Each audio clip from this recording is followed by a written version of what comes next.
Doing fella. How's it going, Sean? You all right, mate? What do you say, Dylan? I love that intro. God Almighty, it's See, so good. see. God, I love it as well. We thought we'd go live as a treat because we hear the Karen's about to arrive. So we're like, you know what? Let's go live to see her entrance.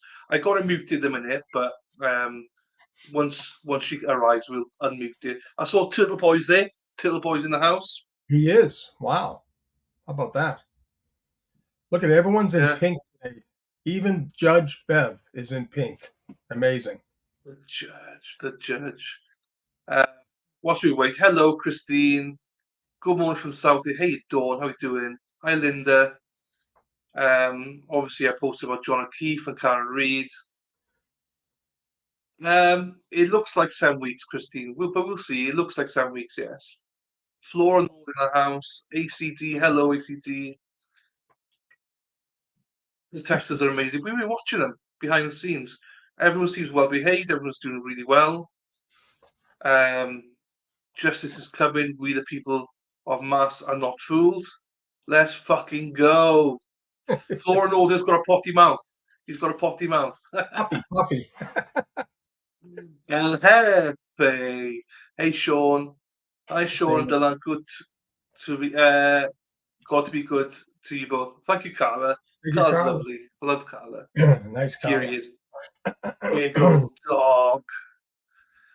Yes, we were going to discuss this show last night. It was an Thank you, big incredible dog. show, wasn't it? Thank you. Yeah, it was very emotional. It was very informative. Man, I got to tell you, these women, they hit it out of the park, and I'm so blessed to have people like everyone in this chat, like you, and just people with good common sense with their own experiences coming forward and just talking about how wrong this whole farce is. It truly is. And we will go into a little bit more details for those that didn't quite catch it. But it all is in order now because the Hackster is in the house. Erin Hack is here. Morning. I was on Tom's chat. We got Tom's stream up here. And morning to you, Hack. Hope you're doing well. It's a beautiful morning here in Boston. Helena, Handbasket. You see, I just love the name Handbasket. I love that. Question for Sean. Good morning, Dan. Hey, Dennis. we saw Dennis just now. He was not happy about having to move from the steps. Let me tell you. Wow. So they've had to move away from the steps down further down the path to accommodate the jury. But hey, Dan, nice to see you, my friend. Tick tick, Robin. Yes, loving my background is because of Robin. Thank you, Robin. Beautiful, Robin. Tony's back. Tony, I love it. Donna, hello, morning to you, Donna. Hey, Donna. Cookie's from y'all. How you doing, Cookie? How are y'all down in Texas? From Texas, but y'all. Texas. How would you Texas, y'all? I'm not sure if that's any good. That's pretty good, there, Dylan. We got the limousines coming. Oh, we have, and this is Erin Hacks. Minnesota. Minneapolis. Is that the limo coming in? No, I'll unmute this now. I'll put. I might never say nothing. Nope, we just witness with our eyes. Put that. Here we go. Hens. My darling. Hens. Hope your dad's okay. Oh, look how pretty she looks. Here we go. Beautiful. Get out of their way.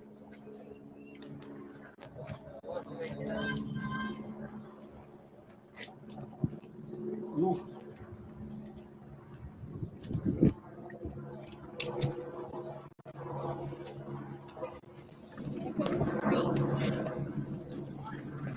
Hey, Dawn Marie. Justice is coming. Hey, Sassy. Here she is. Let's go, Karen. She's leading the pack. It's beautiful.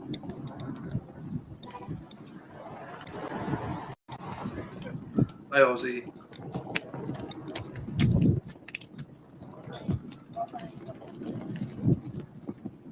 How we feeling today, Karen? Good, Matt. Good. I'm here.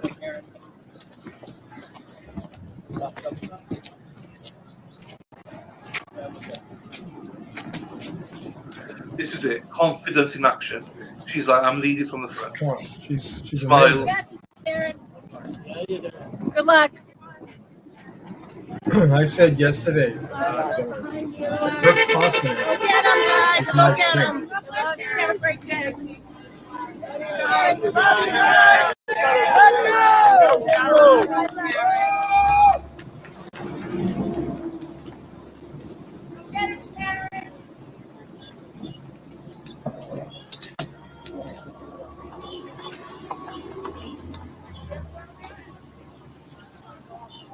Looks like they might have some security. That guy, no, I guess not.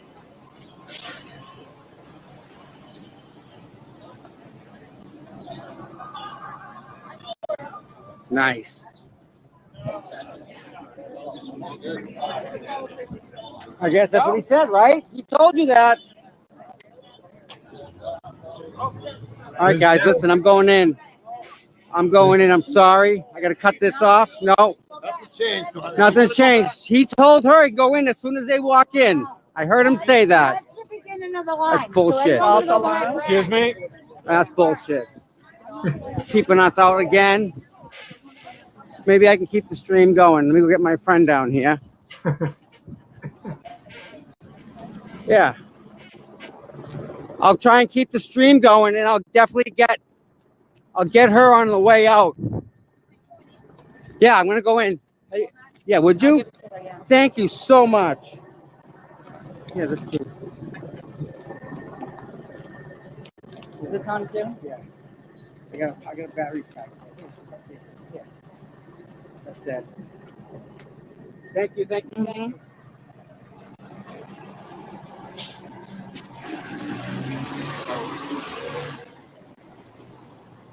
Yeah, she is, Tony. She got a pink jacket on. She was walking down the street with a pink Yes. jacket on. We have a photo. I don't know who this Very Dolly nice. is. Who is Dolly? I've seen the stream that Dolly is there, but I don't know who Dolly is. Apparently Dolly's come in and they're streaming. I don't know who Dolly is. You ready? I'm ready. Hold on. Let me So, get this. I wonder where the actual 200 Here. foot space is. I got a whole. Well, hopefully we're going to have resistant to silence. So they'll probably be able to explain to us, so we've got every day we're going to have Paul, Dana, or Tracy, whichever one pop in. So if they're listening, pop in anytime.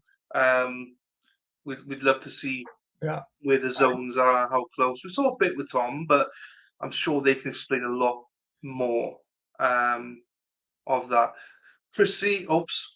Sassy, comes along court. We don't know. My guess is no.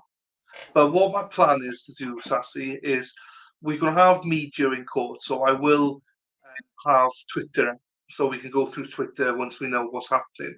So there are people going to be tweeting about it. I'm not going to be listening to Grant or anything like that. So we're not putting him up, but there's other people in there that we will hopefully follow and hear what's happening. We'll get into that. Hello, Chrissy. Dolly's a jerk. How are you doing, Chrissy? Hope you're well. Dolly's a jerk. Good morning, Spacey Stacy. Hello. Hey, so this is Di. Do you know Di, the druid? Sucked in butt. You see him there, his lingo, sucked in butt. That's what we say. All right. Hello, how are you? Type thing. Hang on, what's he? Your tie today.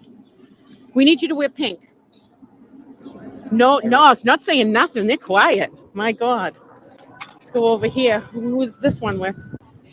What news station are you We're with? about to be live on air. WBZ. Oh, hi. Good morning. You're live. Live and live. Yeah.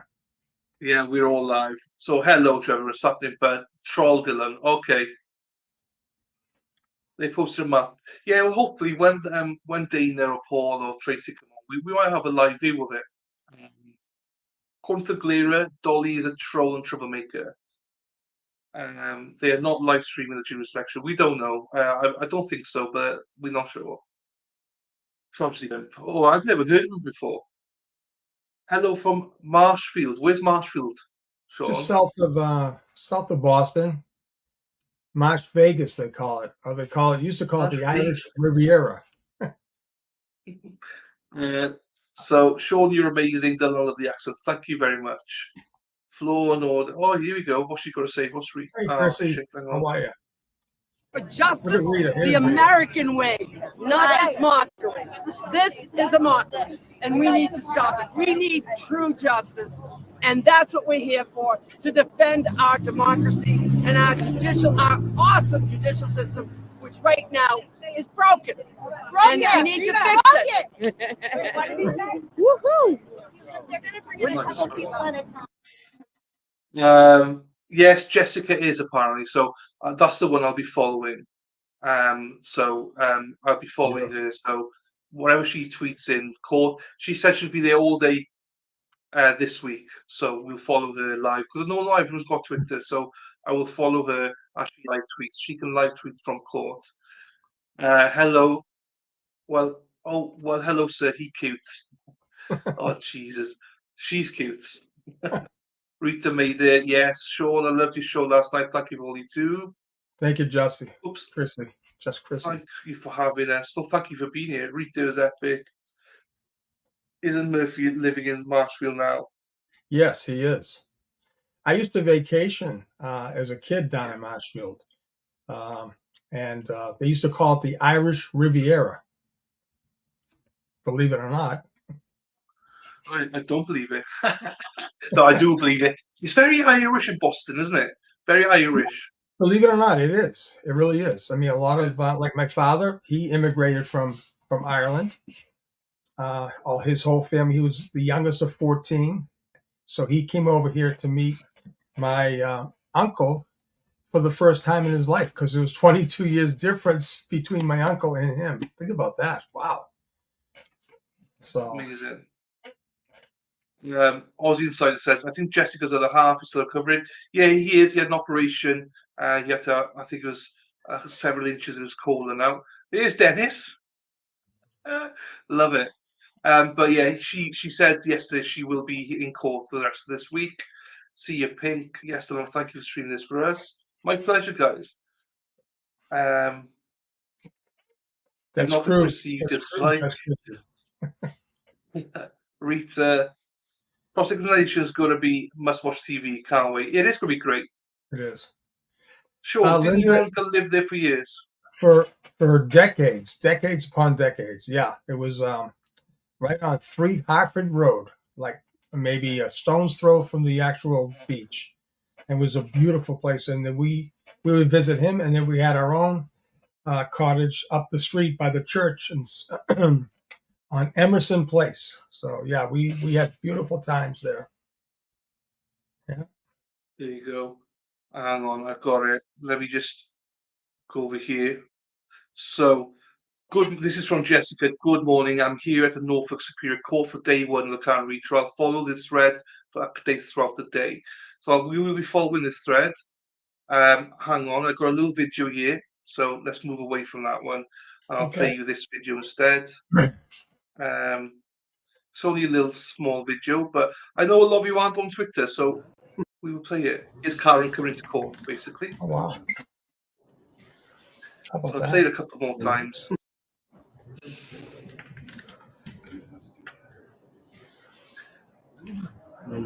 So yeah, she's in the press box there. So we'll follow that. We'll be following Jessica all day. As I say, she's on Twitter. If you follow her live, but we'll be doing a live anyway. So as she tweets, we'll be putting it up. So here's another one. Hang on, I should just share this, should I? Share screen. This is them just Karen there. They're just discussing and stuff like that. So hang on, don't want to miss anyone. Tom looks nice today. He does. Irish, but mixed with the nationalities. Hello from Cape Cod, Diane Gallagher. Now, Cape Cod, I think that's like a fishing thing. Is it? Is it a fishing place? Fishing, but mostly vacation. I mean, you have all types of. It's all on the water, and it goes all the way down to Truro, down to the very tip of the Cape. Okay. Provincetown, Just the name. Falmouth. You got, up the Upper Cape, Falmouth, West Yarmouth, Hyannis.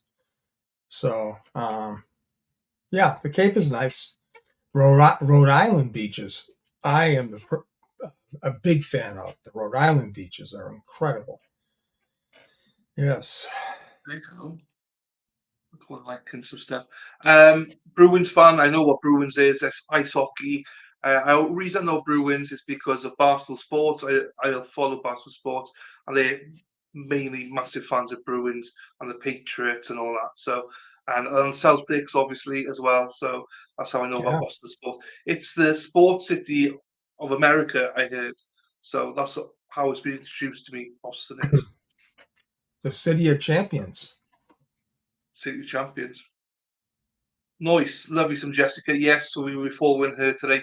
They're not live streaming show. We don't know yet, Christy. We don't know. I don't know. So I would imagine if we knew, I'm not sure. we'll be live by now if it was, I think. Hey, if you hear this live, tell us. We'll jump straight on. Good morning to Merv Turf. How are you doing, my darling? Hello to you.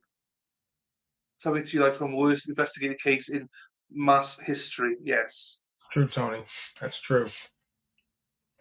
Carla made mass. Sure, amazing show last night. Yeah, we'll go into that now.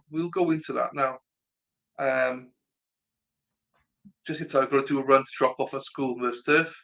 These mods swapping and changing. Welcome, everyone. Thanks for joining. Please remember to hit the like and subscribe. So not every jury selection is ever streamed. It's up to the judge.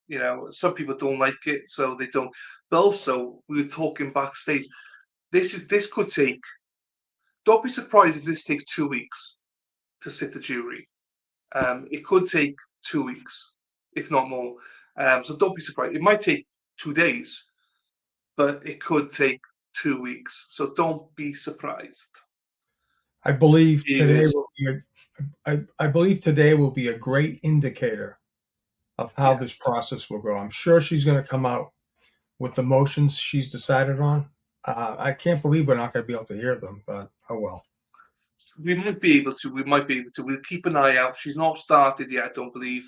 So we'll keep an eye out. Hello, Steve Fenner. How you doing, my friend? Hope you're well. Barry Stevens, where's your pink? Oh, shit. I didn't even think about it. Took on here. My pink's not here, so unfortunately. Sarah's in the house. Erin Hack. Make sure you also subscribe to Sean's channel. Yes, we'll discuss some of his streams over the last few days. So Sean, not tonight, but most nights Sean will also be doing recaps. But you sure? Are you going to tell everybody what you're doing tonight, or not right now? It all depends how today goes. If there's anything, I probably will, because they're gonna tell us about the motions, right? We're gonna find out if she said, for instance, what's she gonna do about the incident in Aruba? That's one of the things that are on there. What's she gonna do about the third culpable part? That's going to be a big thing. And I think there's a few more. But someone asked about Corey.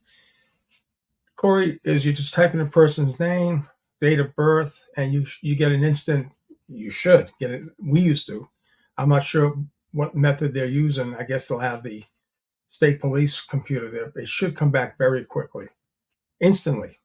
That should not be a problem. So, hey, there's Dana. So, hey guys, one of us will pop on in a bit. Yeah, so just so you guys know, obviously me and Sean will be streaming both, so we will be joined every day by either Dana, Tracy, or Paul, resistant to silence. So they very kindly agreed to come on. So please also go support them. Their link is in the. I should have said this. You see, I'm the worst host in the world. I never tell my mods anything. I should have posted their link to the mods, but I'm sure the mods will be able to find their link. It's in the description box. So shout out to them for that. And we'll post that link as well. Geez, a lot of people in chat. It's lovely to see you all. Try to get through everybody. Yeah, Sarah's here with the links. I've not updated my links, so my bad. Mia. out to Cape. Hey, Lauren. Yeah, so Dana's going to pop on in a little bit. We'll see. See you in a bit, Erin. Hey, Lauren. Aussie heard Bev has to rule some motions before due reflection start. So maybe they will go live show. We got our eyes open. We got our eyes That's open. good. We have our sources, right? Yes, we have a sources. Sean, I didn't get to watch last night. We'll get into that now. But also go and watch it because the nurses are amazing. Huh. Yeah, Andrew Burkhoff's really good as well. Look at that. Good morning, Ronnie. Hello, how are you doing, my darling? Good morning to Ross's mum. Good morning, Dylan and Sean. I hope you all are having a wonderful day. We are. Thank you very much, Ross's mum. That's good. Wrestler's mom. Wrestlers.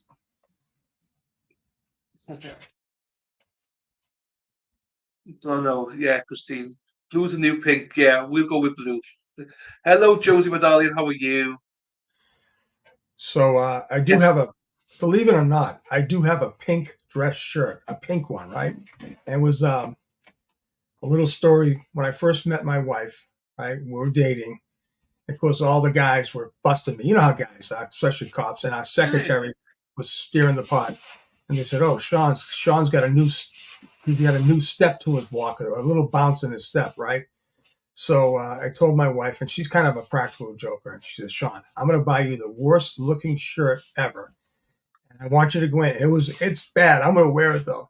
And I walk into the office. Now here's a bunch of DEA guys, cops and everything. And I go, hey guys, my girlfriend bought me this beautiful shirt. What do you guys think?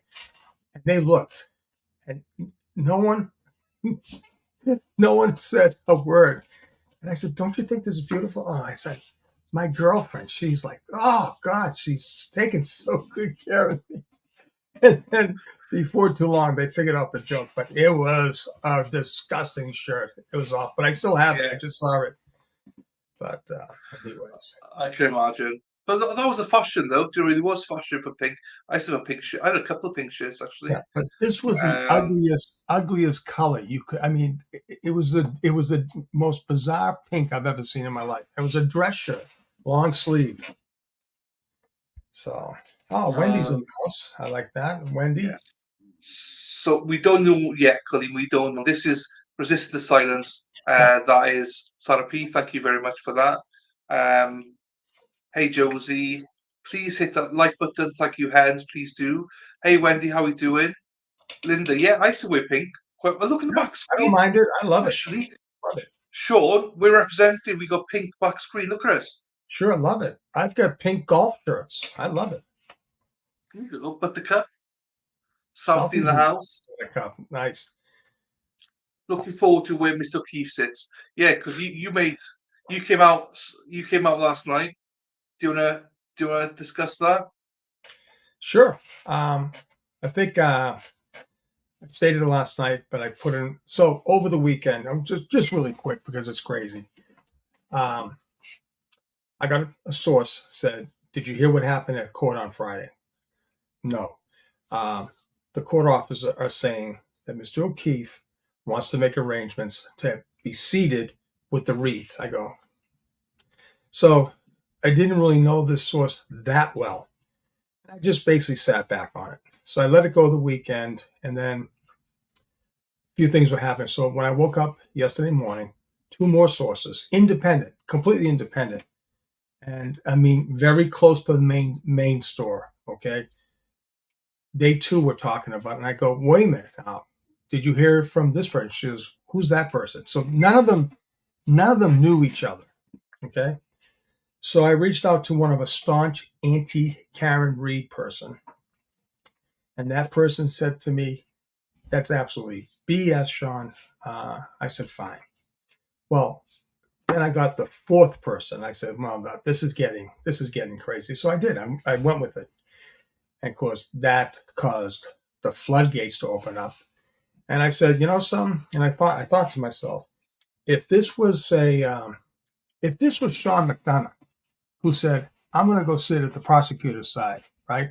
That would make all kinds of news. Or if Mr. Reed, or if, I never see that happening. I'm just saying, if someone prominent on the Reed side said, I'm convinced now, I'm going to go to the other side, these people would be talking forever. So, anyways, make a long story short.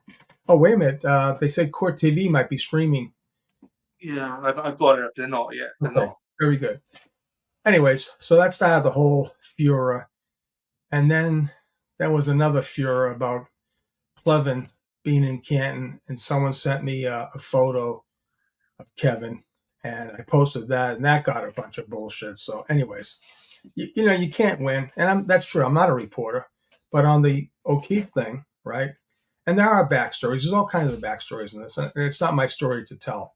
But the people who do know the story, right? They're lying about the truth. They are lying, okay, about what's going on that side. And like I said, it's not my story, but the truth will come out. But I'm interested in the new story that just broke. I don't know if you heard about that. You hear about that? No, which one?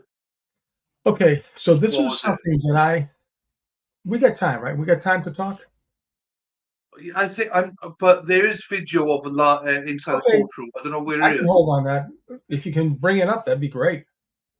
Yeah, I'm trying to find where it is. It's not Court TV, but somebody's got it. Hang on. I need to find where it is though. Because I could see some of the streamers with it. Yeah, I mean, look, you can still chat because obviously Okay. we haven't found it yet, and it's not even started Oh. yet. So This all started way back, and I always thought it was kind of weird myself. But if you all remember, there was a video of Chief Berkowitz's retirement at the Canton Town Club. At the Blue Hills Country Club, and everyone was there in attendance. And the video shows, you know, people, and I've been to many of these retirements. Usually, the head representative of each agency, especially for a chief, it should be like they had the FBI special agent in charge. He showed up. They had the district attorney. He showed up. They had state representative Bill Galvin. He showed up, right? They had chiefs of police from surrounding areas. They showed up. And I always said, where the hell, okay, is the ATF representative? Because I knew Brian Higgins was in the audience. He was sitting next to his co-conspirator, Brian Albert. And we know that he actually sold tickets for this event. Now we know that Brian Higgins and Chief Berkowitz were very close. And that always really stuck in my mind. I said, why is this? And I scoured the whole video, and there was not John Conley was there, the head representative for the select board, all these mucky-mucks, right? And it's fine. So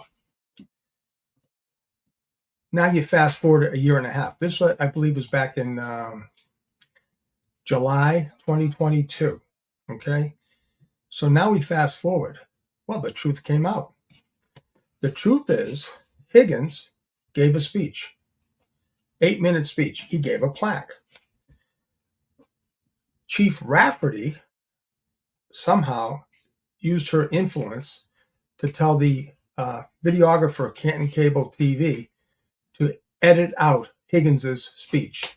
Okay. And the BS. Hey, listen, the Young Jerks found a stream. If you want to go to our friend Mike Crawford. Anyways, so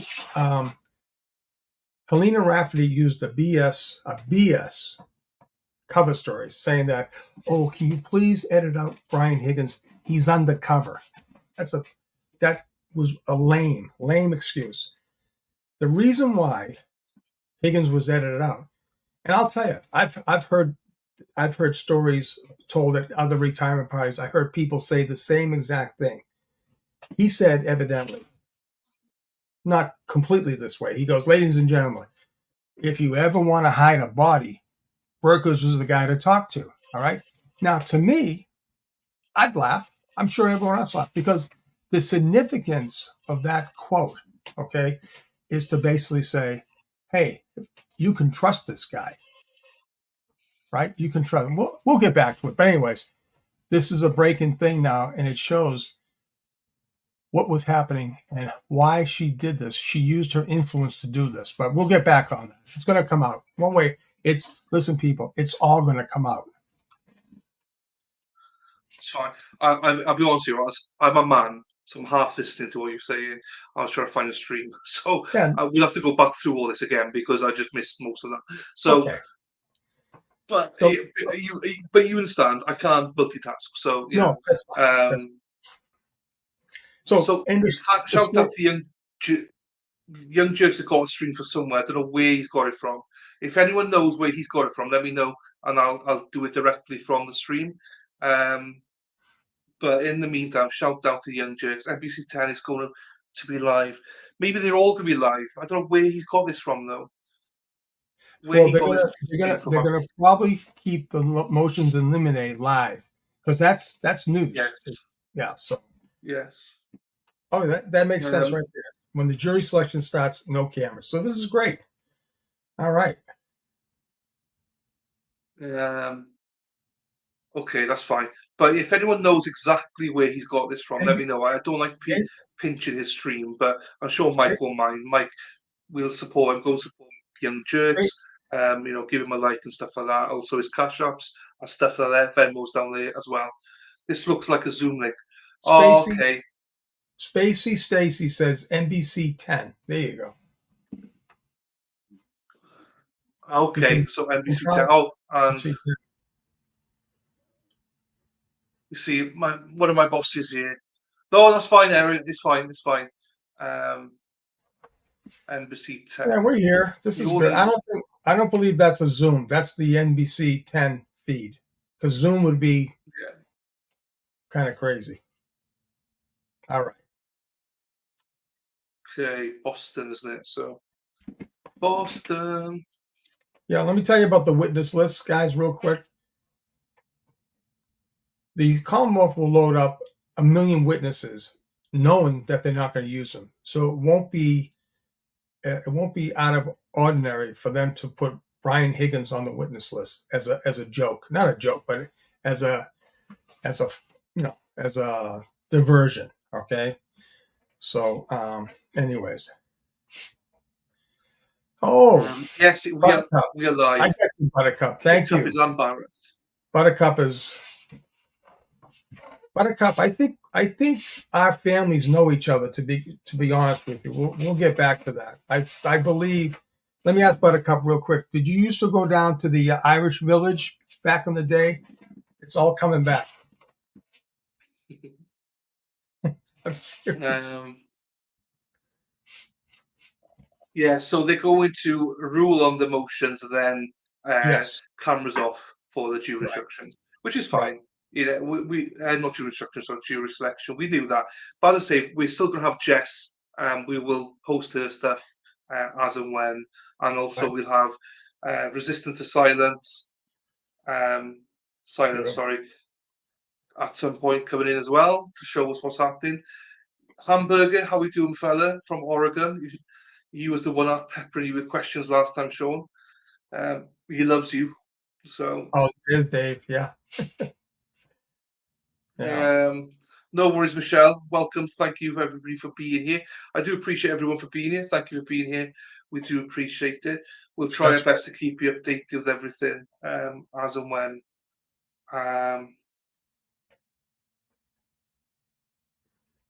So it's probably the website. Okay, I can go on the website. I mean, it's fine. We'll just copy Mike's. It's not an issue. It's just this is good. Mike won't mind. No, I know he won't mind.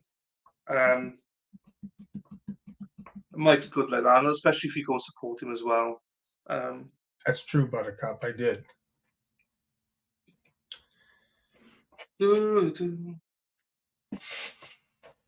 So, you want me to finish the story?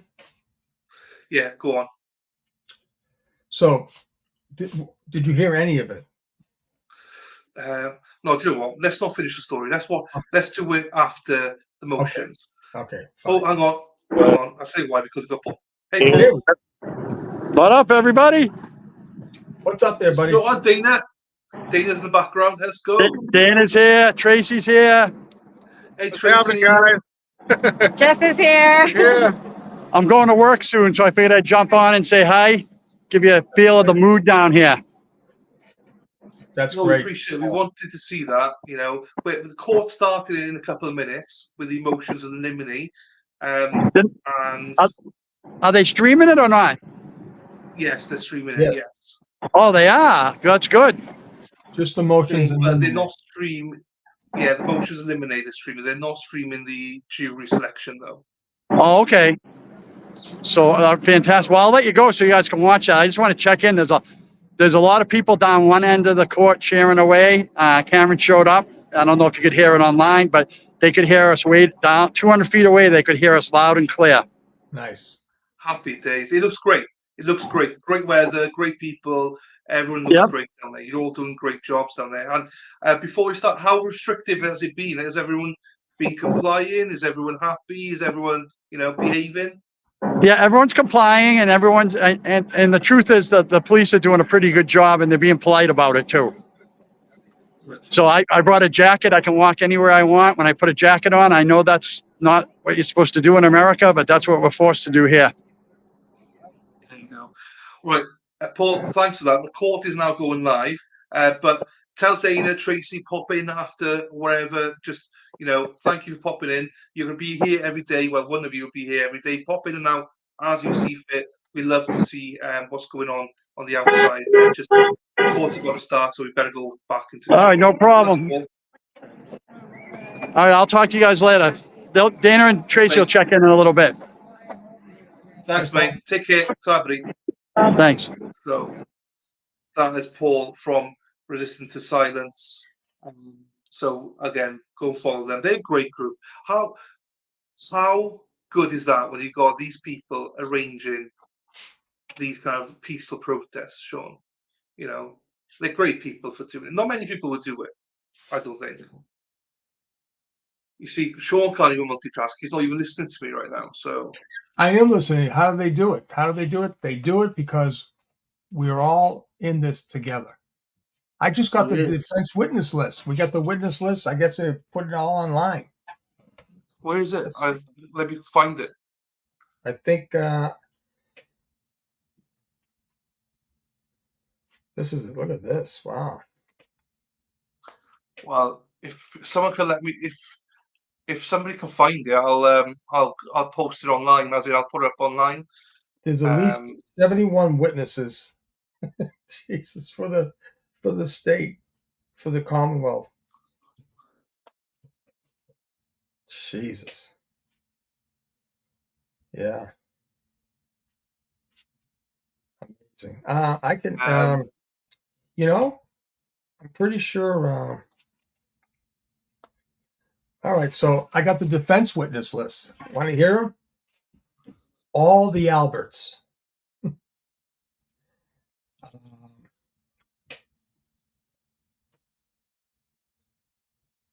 All the troopers.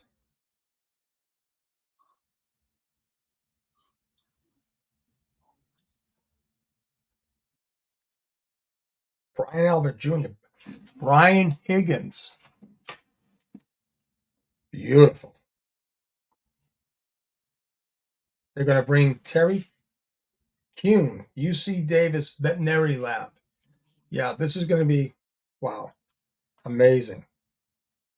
Oh, I'm sorry. This is 71 witnesses for, this is 71 witnesses for the defense. They got the whole kit and caboodle. It's amazing.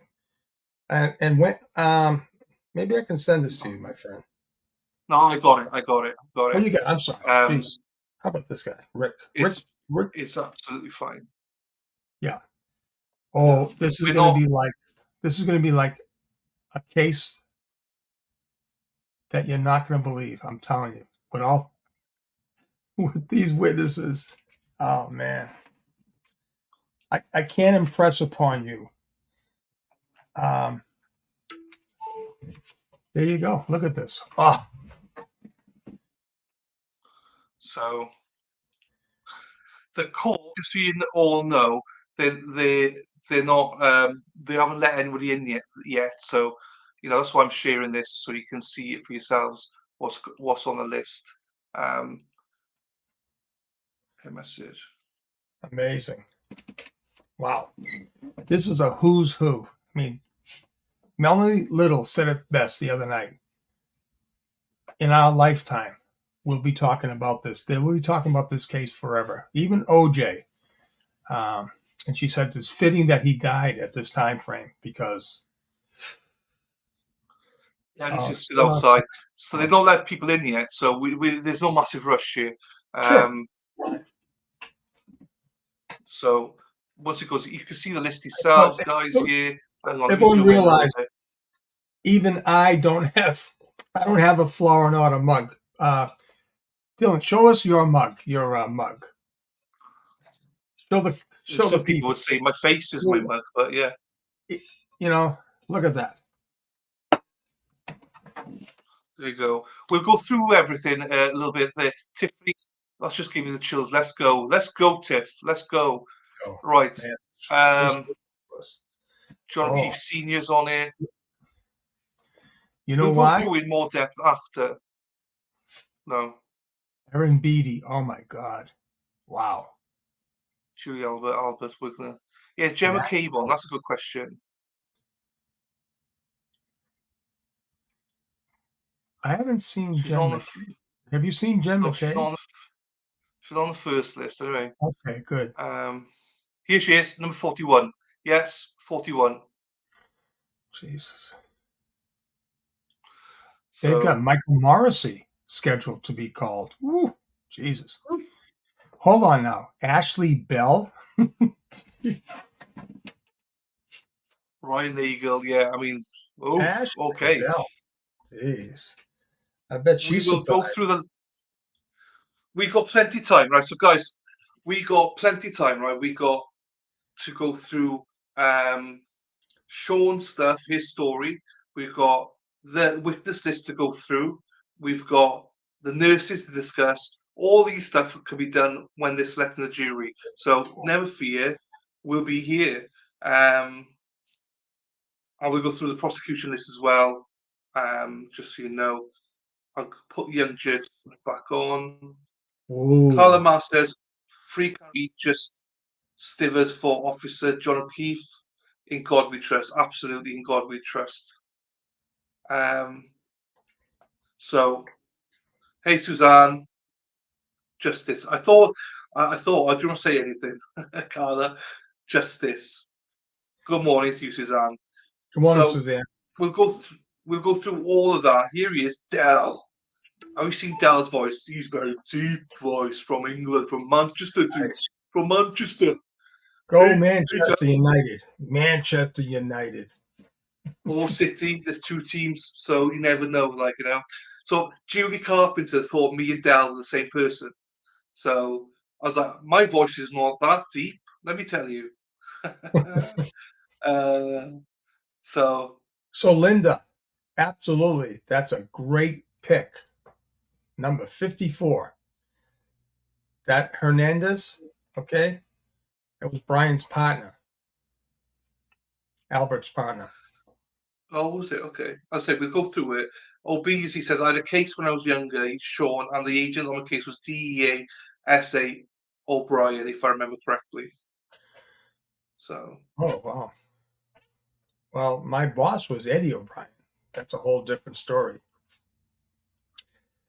Who's Ashley Bell? Michelle. What a question. Ashley Bell. She's a Canton girl. I don't know. She's I'll just leave it like that, Michelle. I'm sure she's thrilled to be on the witness list.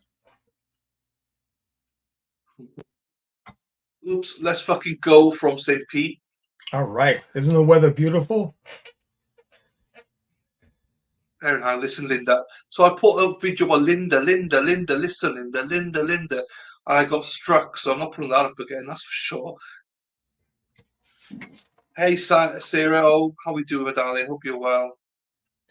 Sorry if I miss anyone's chat. It's not deliberate. I'll try and welcome everyone in, but I might not catch everyone's chat. BL, hello, how are you doing, Sarah, madam? Good morning, the Druid. I bought another giant martini glass for the celebration party at the end of this. I'm Italian and my wife is Irish. Our daughter's little Gaelic and a little garlic. I love that, Gaelic garlic. down to the building department. Yeah. Hang on, they're there. They're live. They're live.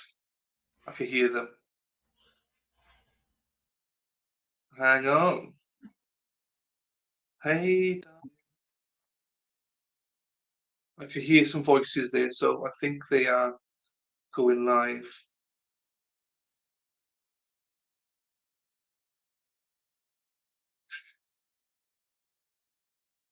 Hang on then. Again, shout out to the young jerks, to Mike as well. Thank you, Mike, for. Well, I've not asked him, but Mike won't mind. So it's fine. Ed Rodriguez didn't have the best reputation back then. Mia says, Michelle, my stomach is in knots right now. I can't believe this is going to trial. So just remember, Sean says this all the time. It's not a trial yet. It's not a trial yet. You know, until Aunt Bev instructs them of their duties as jurors, that is the beginning of the trial. I know technically, people say this is the beginning of the trial, but things can happen. It might take 2 weeks to sit the jury. It might take 3 weeks. We don't know. Today, as Sean says, will be indicative. So just so you know, there's going to be 150 potential jurors every single day that we go through this process until they wheeled it down to. I imagine they're going to want 12 jurors, probably 3, 4, and 6 alternates. I imagine probably 6 alternates. I think 18 people that do not know this case. So it's going to be tough. Yeah. It's going to be tough. But we're going to be here for everybody every single day. We'll be supportive. We'll tell some stories. Come with your questions. Boston loves that. Do you know what? I love Boston. I can't wait to come out to Boston. I really do want to come out to Boston to meet people, especially people now that, you've met people online. I want to make sure that we meet them in person. I'm sure Sean will be up if there's a gang was coming over from the UK. I know a lot of people want to come over to Boston from the UK. Dell is one, and a few others, I'm sure. So hopefully we get celebratory stuff going on in Boston. Smash the bell. So BL, it's going to be at 9:30, so she's late, but it's coming. Thank you, Chrissy. Thank you. And thanks, Mike. Yes. And comments, thank you, Wendy. Again, what we'll do is we'll go through the Commonwealth and the defence ones at the break now. Not break, after the motions. These motions are key. These motions are key, Sean. They're very key. The third party one. They are. Which one do you think is the most important for you? Which one are you looking forward to listening to the most? Obviously, if she rules, I hope she rules that they can allow the third party culprit. Yeah, she has to rule that. Yeah, and that's probably the most important one, I would say. Hey, I just texted whoever asked about. I just texted a good friend of mine who knows Ashley Bell, and that she's on the defense witness list. And you should see, there's not enough room on my phone to put all the exclamation points. It's just amazing. Anyways. Del Steve says, you make a great team representing support from opposite sides of the pond. That unites us. Thank you, my friend Del. I did see your Middlesbrough supporter, so I'm very sorry to hear that, Del. But somebody has to support Middlesbrough, but I'm sorry to hear it's you, Del.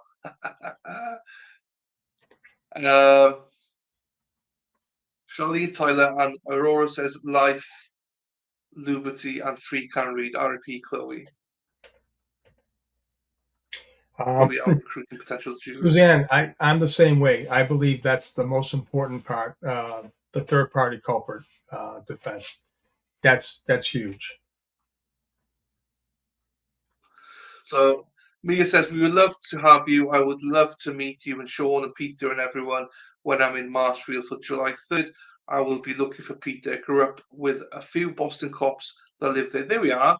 It would be great, I'm not saying be soon, but definitely want to come out to Boston. I want to watch some Patriots games as well, so big NFL fan. Peter, we've not seen Peter. Is Peter there today? Do you know, Sean? I don't believe so.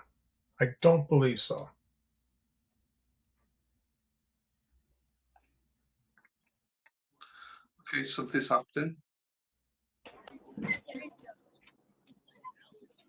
And we will. Minneapolis. We're flying to Minnesota, Nice. Erin. Scotty, give him the facts yet again.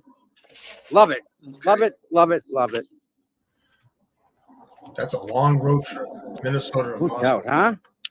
Glad I caught Yes. that. That was good. Well, if you know Erin, she's got a small bus. So Erin's got a small bus, you see. So small yellow bus. It's a bit of a joke. But yeah. Who is Ashley Bell? Ashley Bell. No, she's if anything, if she's on the witness list, she's going to be probably brought the defense witness list. She's going to be brought up to probably talk about if she had any harassment by the state police. That would be my guess, but I'll just leave it for that because That's fine. That's fine. Yeah. Thank you, Casey. That's fine. Let's You not get, look. Let's not get any more in the media. You're in this. You're right front and center on Twitter. Yeah. There is. I don't need So any more let's not get scandals. Even more. I don't need any more scandals, right, Dylan? No, you're fine. Casey, thank you both for all you do. No, thank you, Casey. FBI agents or Mackley on the list, Sean. Again, we'll go through it. We'll go through it, guys. So don't worry. Everyone should watch Jones' interview, Shivers. Amazing interview on your channel, I believe, Sean. So, thank you for supporting the channel. Yes. That's true, There Suzanne. should be. Should be. Miss, hello, Miss. How are we doing? Kristen Hollack. How are we doing, Kristen? Hope you're well. Travel agent here. Happy to organise your trip to Boston, Dylan. I have family in Portsmouth, UK. Let's go. Let's go, Kristen. Yeah, I was looking at it. I looked at it. I was like, I could have fly out of Boston to be there for Karen's verdict. And it was like, I think it was going to cost me something like not far from about over $3,000. I was like, fuck, no fucking chance. But yeah, I'll definitely have to take you up on that to get a cheaper flight than the accommodation. And yeah, I want to get out for some Patriots games. So Lisa, and thank you for the donation as well, Kristen. Thank you. Lisa Louise, free Karen Reid, absolutely. Welcome, Lisa. Shari D, free Karen Reid, absolutely. Welcome, Shari. Thank you for the super chat.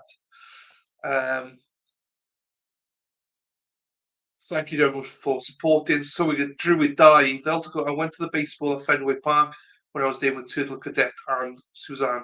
Okay. Yeah, Turtle Cadet. I think I know Turtle Cadet. Hello, Paula. Turtle Cadet? I think I know, but I don't want to say their name just in No, case I'm wrong. But I'm pretty much I think I communicate with them. So there's Rita. Yeah, I think this is from earlier on. This is hey Shari. Thank you for being here, everyone. We're glad you could join us. Welcome to all who are new to the channel. Absolutely. Kim, good morning. El Jefe and Dalan. TikTok. Tick tick boom. It's go time. It is go time. Can I give you a comment? I have a good friend of mine, Sarah Ashburn. She wants to say she loves watching you. Unfortunately, she's tied up on some kind of business, but she wants to give a shout out to you. Thank you, Dara. Dara? Was that Dara you said, yeah? Yeah, Dara. Okay. Dara, thank you, Dara, my darling. Thank you very much. Appreciate that comment. Any comments are nice comments, so thank you. I've missed most of the comments here. Barry Stevens, Karen Barrows, Stephen Murphy is there. Happy days. Okay, he is there. Jacob, you'd love Boston. Yeah, I think I would, Is Chicago and Boston are on my lists? Excuse me, Sharon Gemma Case, Polite at Lizzie Proctor's house. Okay, Dr. Cure. Sean is all over the place. Sean's busy. He's got 5 phones on the go with different sources. I'm gonna have to hide, I think. I don't know what the hell's going on here. Jesus. I'm getting it from all angles here.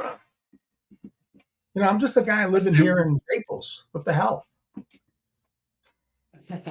I flew from North Gatwick direct to Boston. Cost me less than $400. It's probably because I was trying to do it in the summertime. Do you know what I mean? Probably. North. Peter Murphy. I don't know what's going on. Oh, maybe they're going to dismiss the case.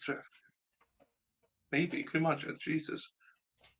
From Raleigh, hello, Shari from Raleigh, North Carolina. Now, North Carolina is another place that's quite nice, isn't it? Shari, Raleigh is beautiful. I love Raleigh. Nice area. Let's have a look here. See what updates are on Twitter. NBC 10 is live but no audio. Thank you. Is John O'Keefe start sitting on Karen's side? Something. This post was deleted. Okay. Commonwealth is there. Lally is there. Cross. Still no members of the public here. 6 minutes ago, Karen's brother is seated in the last row.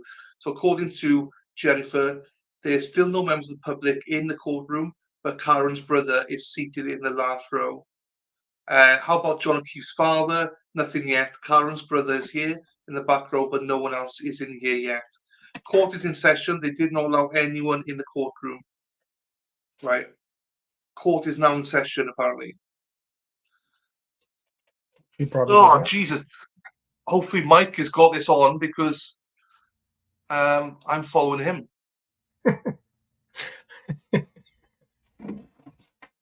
You cracked me up, Dylan. You.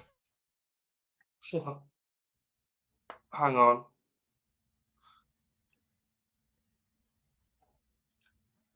Okay, Mike's still got it on, but I got the stream. Hang on. Present.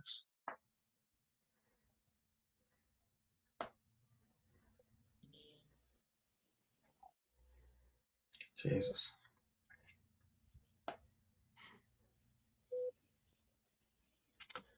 Okay, here we go.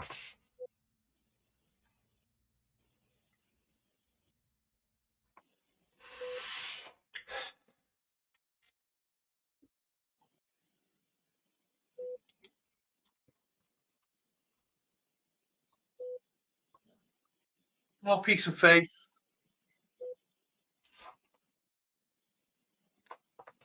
Yeah. We can't see the audio.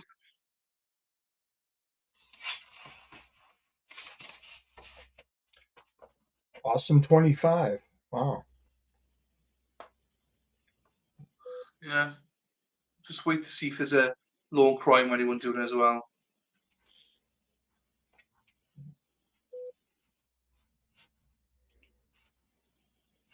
So they're having a sidebar at the minute, so in case people are wondering. Sure.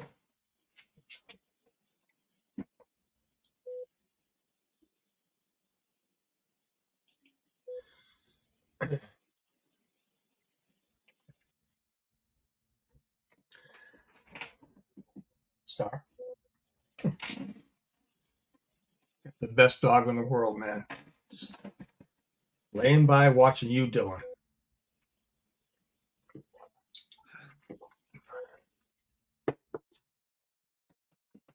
Hang on, let me just go back.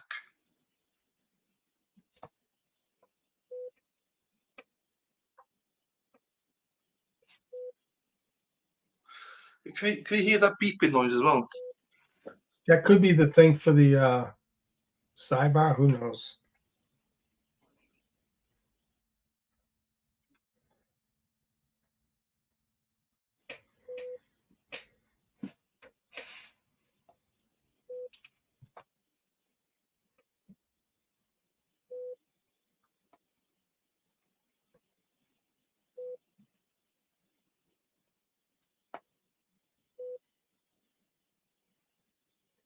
It's the mute for the sidebar. Thank you. Thank you, Bo. Yeah. Kathy says probably better that they don't bring up the third-party defense in their opening anyway. It does, Christian. I saw that heart monitor. Indicates I'm muted for. There we are. Not heard it before. Hello, EU. How are we doing, my darling? Hope you're well. And one Aussie to another Aussie. Oh, she ruled it just now in court. Okay, don't say anything, then, please, because we can go back if we need to. No. How she ruled? Oh, so I misunderstood what you're saying.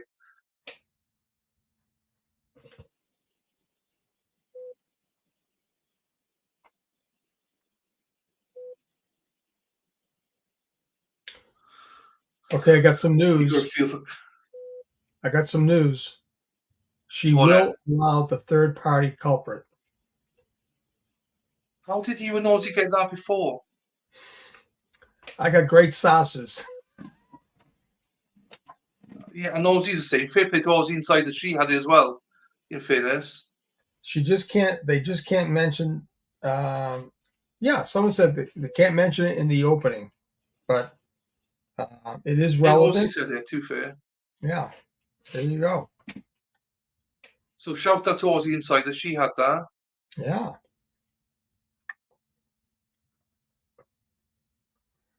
Hey, Suzanne, no worries. Thank you for covering this. Of course, work may suffer, yes. Are you a turtle person, Delan? Laughing. Do you know what? I've said a lot of bad things about Turtle Boy. But as I said many times now, I've apologised for those comments. Again, maybe I don't do the same as he did, but I do genuinely believe without Turtle Boy, there isn't this exposure for this case. So yeah, that's where I stand with it. Don't necessarily agree with his means, but I'm glad that he did do what he did. Oh, no doubt. I mean, let's face it. It was a year ago this time, and nobody knew, right?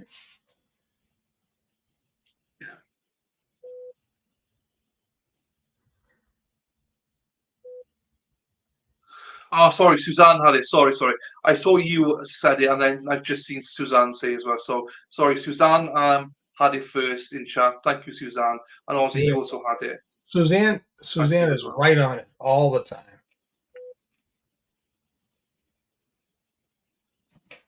On it.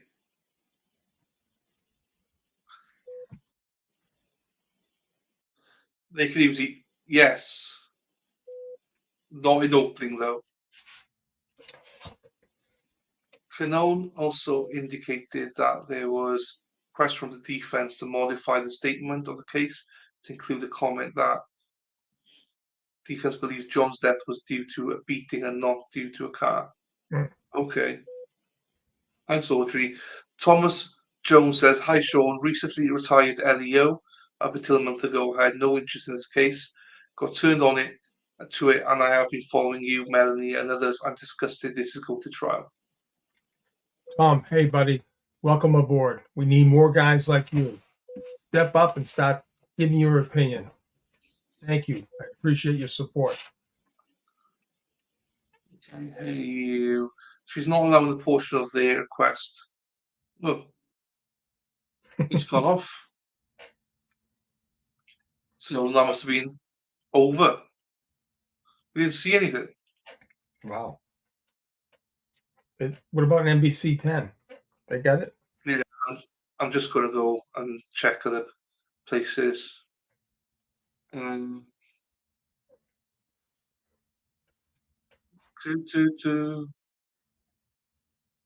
um,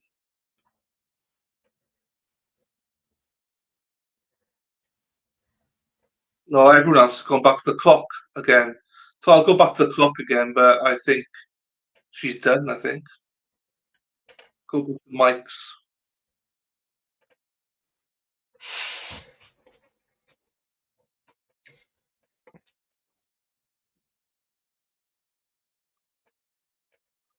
They can bring in people not on the witness list to impeach another witness. Remember that. Right. There you go. I knew about the Karen Reid case without Dr. Till, but I follow this stuff. I mean, I saw knew it, but I think 99% of people that, like most people that are following this case now, are not true crime junkies. I think majority of people, this is what the one and only trial they will ever follow in their life. Now, not everybody. There's probably hundreds that are different, but for a lot of people, this has been their life for the last year. So I think I will always give credit to Tilboy for what he's done. But yeah, I mean, for us, like, follow this live for a living. I'd heard about it, but I wasn't going to cover it until it all exploded with Tilboy, to be quite honest. I can't fathom what Cara must feel. Oh, knots in your stomach, Lorna. Knots in your stomach. Then I watch Audrey Presty posts. Okay. Yeah, Audrey's on the team. That's the old. I'm gonna start letting little nuggets out about the team members I had. Audrey's definitely a most valuable player on the team. The OG. I thought you were the OG. No. We got the OG. We got the OG Intel group. And then we have the OG Dream Team.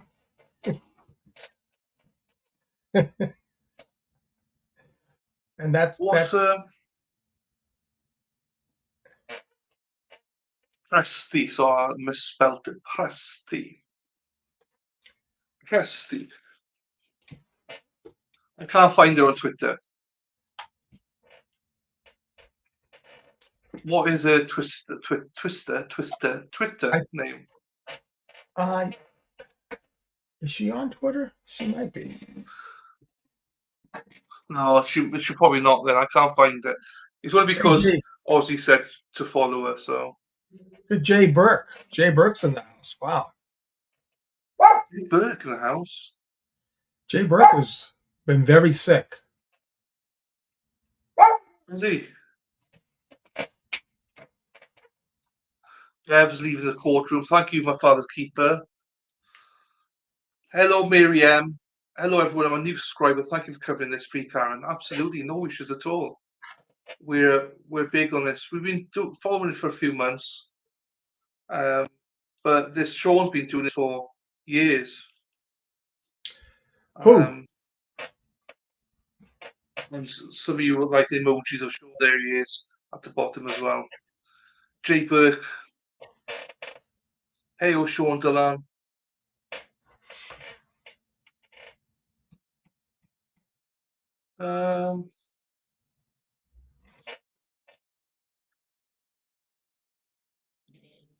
Look at you. If the car didn't hit you, must have quit. Die, boy. Die.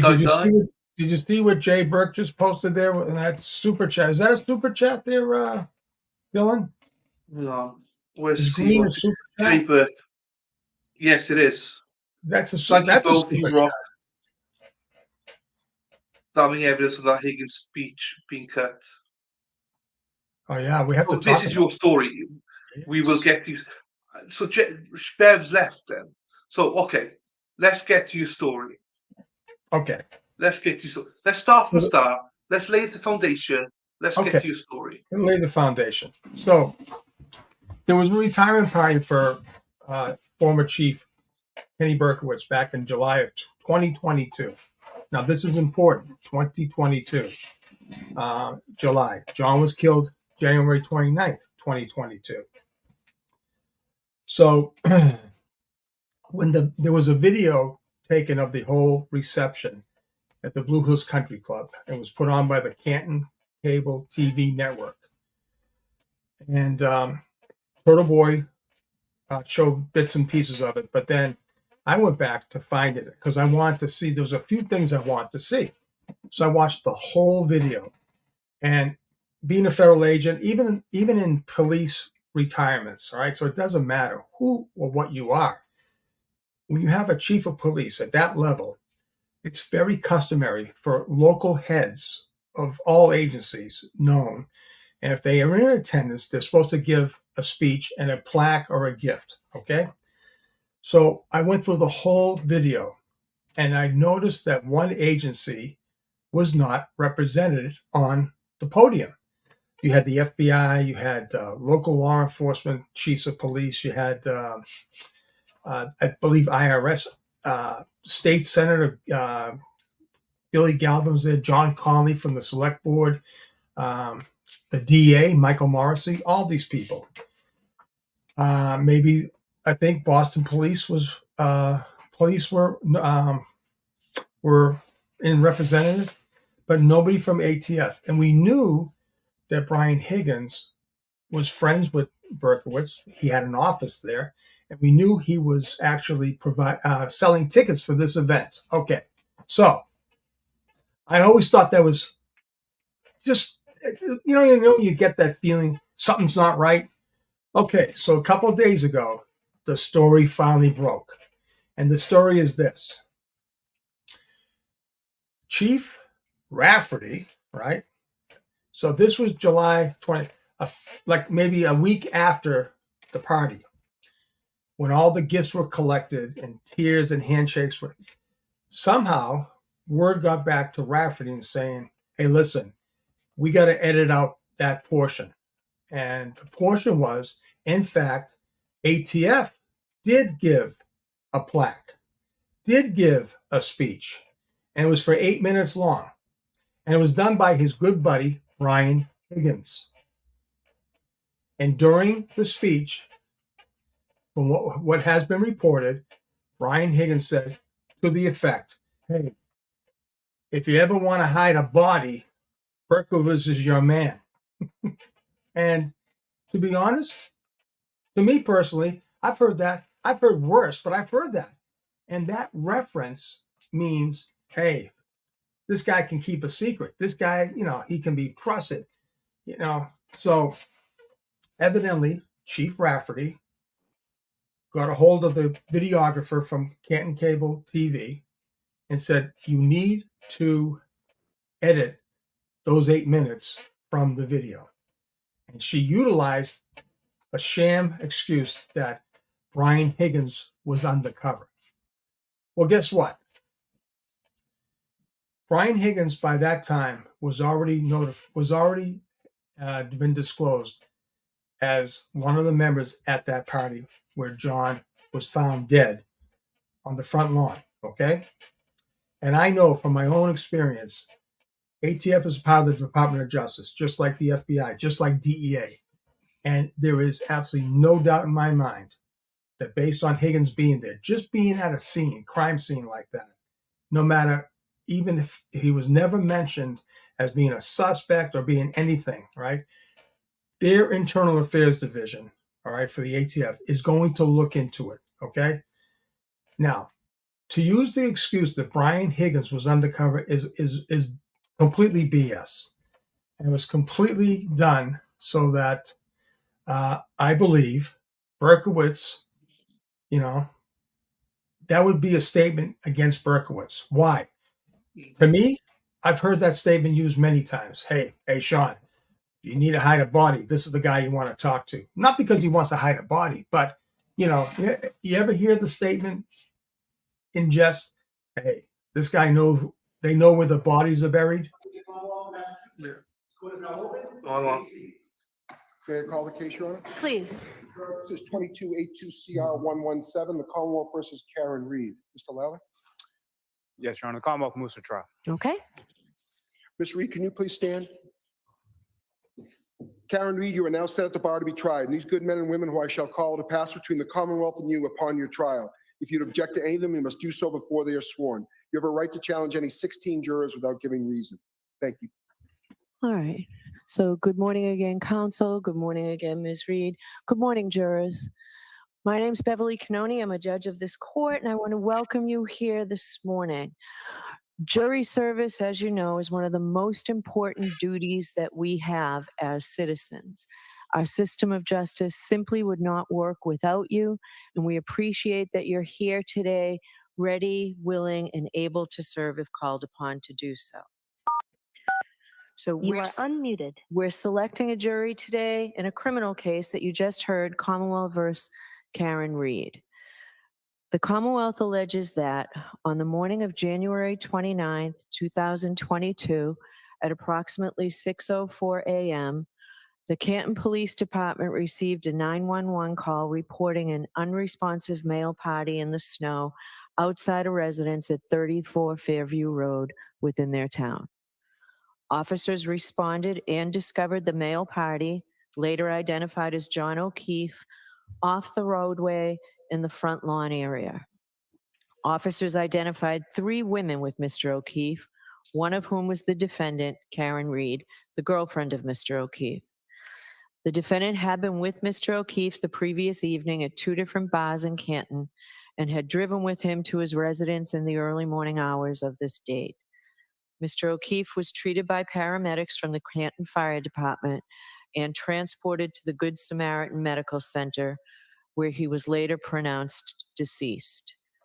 The Commonwealth alleges that the defendant struck Mr. O'Keefe with her vehicle earlier that morning and then left the scene while Mr. O'Keefe lay injured in the snow during a blizzard. The defendant denies that she has committed these or any crimes alleged in this case, and she has pled not guilty. So the defendant is charged, as you've heard, with second-degree murder and also charged with manslaughter while operating under the influence and leaving the scene after causing personal injury or death. I will describe these crimes in detail at the end of the case when I teach the jury the law, but briefly, murder is the unlawful killing of a human being. In order to prove the defendant guilty of second-degree murder, the Commonwealth must prove beyond a reasonable doubt that the defendant committed an unlawful killing and that it was done with malice. In comparison, involuntary manslaughter is an unintentional, unlawful killing caused by wanton or reckless conduct. These terms and the elements of the crimes will be explained to you in detail at the end of the case before you begin your deliberations. Now, at the outset, I would like to address the issue of public interest in this case and the duty of this court to adhere to the rule of law. John Adams said that we are a government of laws, not of men, and that the law must be deaf to the clamoring of the public. He meant that while public opinion about a given subject may ebb and flow, the law must be steady, reliable, and even-handed. We know that in the subject of this case, there are people advocating for one outcome or another with intensity, but without the benefit of having heard or seen any evidence at all. The law works in a different way, and the difference is crucial to our system of justice. The jurors selected for this trial will hear and judge the evidence. They will decide what the facts are, and where the evidence is contested, they will determine where the truth lies. Ultimately, the jury will decide whether the Commonwealth has carried its burden of proving that the defendant is guilty of any crime beyond a reasonable doubt and to a moral certainty. People outside of this building have rights, and we know that they have voices, but this criminal trial will be decided by an independent jury, free from outside interference, based only upon the evidence presented in this courtroom and the law. This is the only way to ensure that every person who comes before the court receives a fair trial. It is just that simple and that important. So, while public comment will likely continue, the rule of law will be upheld. In order to determine your eligibility to serve on this case, I'm going to ask questions to you all as a group, and then I'm going to ask you to fill out a supplemental questionnaire. We have found that the use of this questionnaire is helpful for several reasons. First, there are some personal questions on it, and we ask that you be candid. In addition, the process of filling out the questionnaire provides the opportunity to be more reflective as you answer the questions, rather than being put on the spot and asked to give immediate answers. After you fill out the questionnaire, we will have you come up to the sidebar one at a time so that we can follow up with you on your answers to the questionnaire and to my questions. I want to thank you in advance for the patience it will take as we go through this process. As you may know, the lawyers for the parties participate in the selection of the jury. Under our law, each of the parties has the right to exercise what we call juror challenges. This means that each party has the right to challenge a certain number of prospective jurors for any reason or no reason at all. Therefore, some of you may be excused during the impanelment procedure.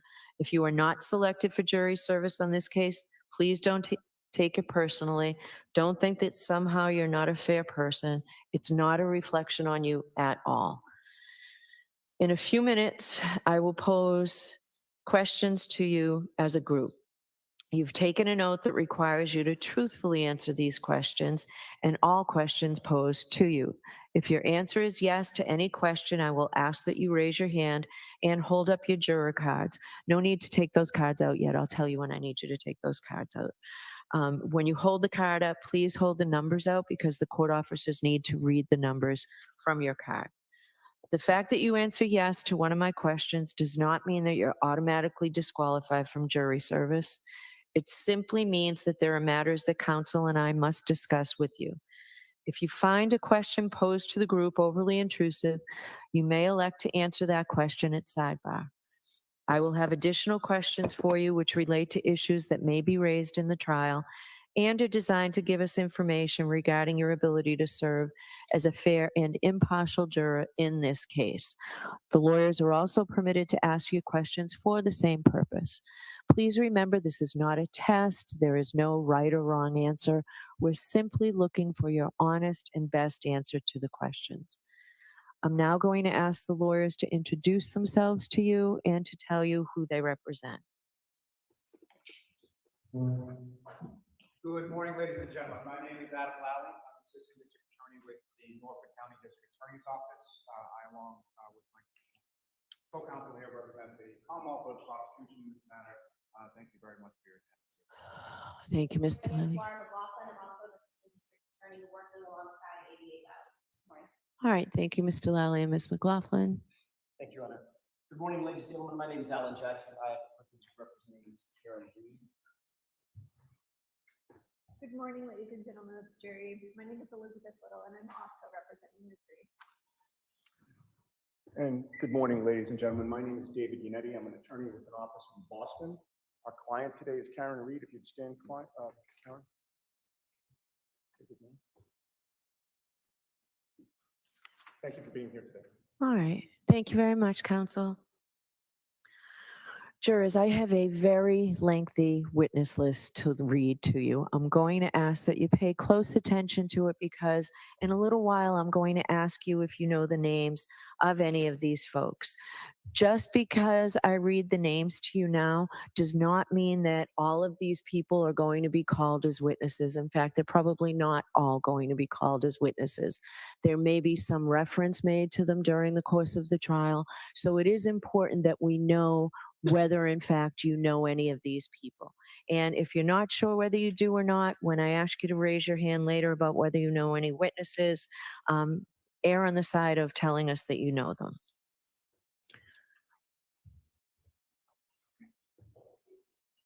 Okay. All right, so at this point, Jim, why don't you do it now? Could I have all the jurors please stand and raise your right hands? Do each of you solemnly swear to make true answers to such questions as should be put forth to you by the court, so help you God? You can have a seat. All right, so the police witnesses, Trooper Michael Proctor from the Massachusetts State Police, Sergeant Yuri Buchanan, Massachusetts State Police, Trooper Zachary Clark, Massachusetts State Police, Trooper Connor Keefe, State Police, Trooper David DeChico, State Police, Trooper Christopher Moore, State Police, Trooper Matthew Dunn, State Police, Lieutenant Brian Tully, State Police, Trooper Nicholas Garino, State Police, Trooper Joseph Paul, State Police, Officer Stephen Seraph, Canton Police Department, Stephen Mullaney, Canton Police, Sergeant Sean Good, Canton Police, Sergeant Michael Lank, Canton Police, Lieutenant Paul Gallagher, Canton Police, Lieutenant Charles Ray, Canton Police, Lieutenant Kevin O'Hara, Massachusetts State Police, Officer Nicholas Barrows, Dighton Police Department, Sergeant Brian Gallerini, Needham Police Department, Trooper Evan Brent, Mass State Police, Trooper Everton DeCastro, Mass State Police, Trooper Justin Pye, Mass State Police, Captain Eric Benson, Mass State Police. I think I may have missed a police officer or two that I will get to before the end of the list. Heather Maxon from Plainville, Mass. Anthony Flamati from the Canton Fire Department. Dr. Irene Scortobello, the Office of the Chief Medical Examiner. Dr. Renee Stonebridge, also from the Office of the Chief Medical Examiner. Timothy Nuttall from the Canton Fire Department. Francis Walsh from the Canton Fire Department. Matthew Kelly, Canton Fire Department. Gregory Woodbury, Canton Fire Department. Katie McLaughlin, Canton Fire Department. Jason Becker, Canton Fire Department. Daniel Whitley, Canton Fire Department. Wendell Robery, Canton Fire Department. Jennifer McCabe from Canton. Matthew McCabe, Canton. Allison McCabe, Canton. Kerry Roberts, also from Canton. Kurt Roberts, also Canton. Paul O'Keefe from West Bridgewater. Erin O'Keefe from West Bridgewater. A juvenile with the initials KF from Canton, Mass. A juvenile with issues PF from Canton, Mass. Counsel, do you want me to say the relationship? I don't think it's necessary. I need more than KF. Okay. Then yes. Yeah. These two individuals are juveniles who are related to the deceased Mr. O'Keefe. Michael Camerano, Canton. Catherine Camerano, Canton. Brian Higgins from Sandwich. Brian Albert from Norwood. Nicole Albert, also Norwood. Brian Albert Jr., also Norwood. Ian Whiffen from Alberta, Canada. Dr. Justin Rice from the Good Samaritan Medical Center. Daisy Ormseth, who's a nurse practitioner at the Good Samaritan. Kathleen Wilfert, also a nurse at the Good Samaritan Medical Center. Dr. Gary Fowler, the medical director of Good Samaritan. Terry Kuhn, who is from the University of Davis Veterinary Lab. Nicholas Bradford, who is from Bodie Technology, and that's in Virginia. Tess Chart, also from Bodie. Julie Albert from Canton. Christopher Albert and Colin Albert, all from Canton. Ryan Nagel from Canton. Tristan Morris, who's from Easton, Mass. Caitlin Albert, also from Easton, Mass. Gretchen Voss from Boston. Louis Jutres from Canton. Nicholas Roberts, who is with the Massachusetts Office of Alcohol Testing. Sarah Levinson from Canton. Andre Porto, the Mass State Police Crime Lab. Ashley Valier, Mass State Police Crime Lab. Maureen Harnett, Mass State Police Crime Lab. Christina Hanley, also from the Crime Lab. Sophie Herzan, also from the Crime Lab. Brian Loughran, from Canton. Richard D'Antonio from Canton. Jean DeMoulis from Canton. James Sullivan, also Canton. Stephen Bernstein from Stoughton. Juliana Nagel from Canton. Nicholas Kolokithis, I'm sorry for messing up that name, also from Canton. Michael Trotter from Canton. Rebecca Trayers from Canton. Bridget Meehan, Canton. Jessica Hyde from Bridgeport, New York. Marietta Sullivan from Pembroke. Karina Kolokithis from Canton. Laura Sullivan, also from Pembroke. Michael Wagner from Foxborough. Cheryl Waugh from Canton. Paul Mikowski from Melrose. Leslie Bernstein from Canton. Rebecca Bazin, also from Canton. Officer Paul Bowden from the Dighton Police Department. Former Chief of Canton Police Department, Kenneth Berkowitz. Trooper Evan Brent, Mass State Police. Laurie Cahill from Worcester. Christopher Curran from Canton. Kerry Curran, Canton. Nicholas Curran, West Roxbury. Officer Kelly Deaver from the Boston Police Department. Stephanie Devlin from the Mass State Police Crime Lab. Patrick Haggerty from Dighton. Lance Mello from the Mass State Police Crime Lab. Steve Nelson from the Norfolk County District Attorney's Office. Holly Price from Google. Trooper Kathleen Prince from the Massachusetts State Police. Elizabeth Proctor from Canton. Steve Ridge from the Boston Police Department.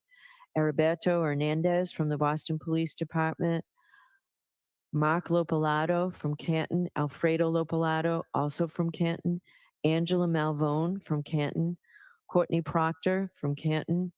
Mary Souza from Dighton, Mass. Ashley Bell from Canton. Mike Rushworth from Thompson Station, Tennessee. Matthew Amory from Canton. District Attorney Michael Morrissey from Norfolk County. Thomas Beatty from Canton. Erin Beatty, also Canton. Megan Mariani from New York, New York. Thomas Martin from Weymouth. John O'Keefe Sr. from Braintree. Frank Sheridan, who is a forensic pathologist from San Bernardino, California.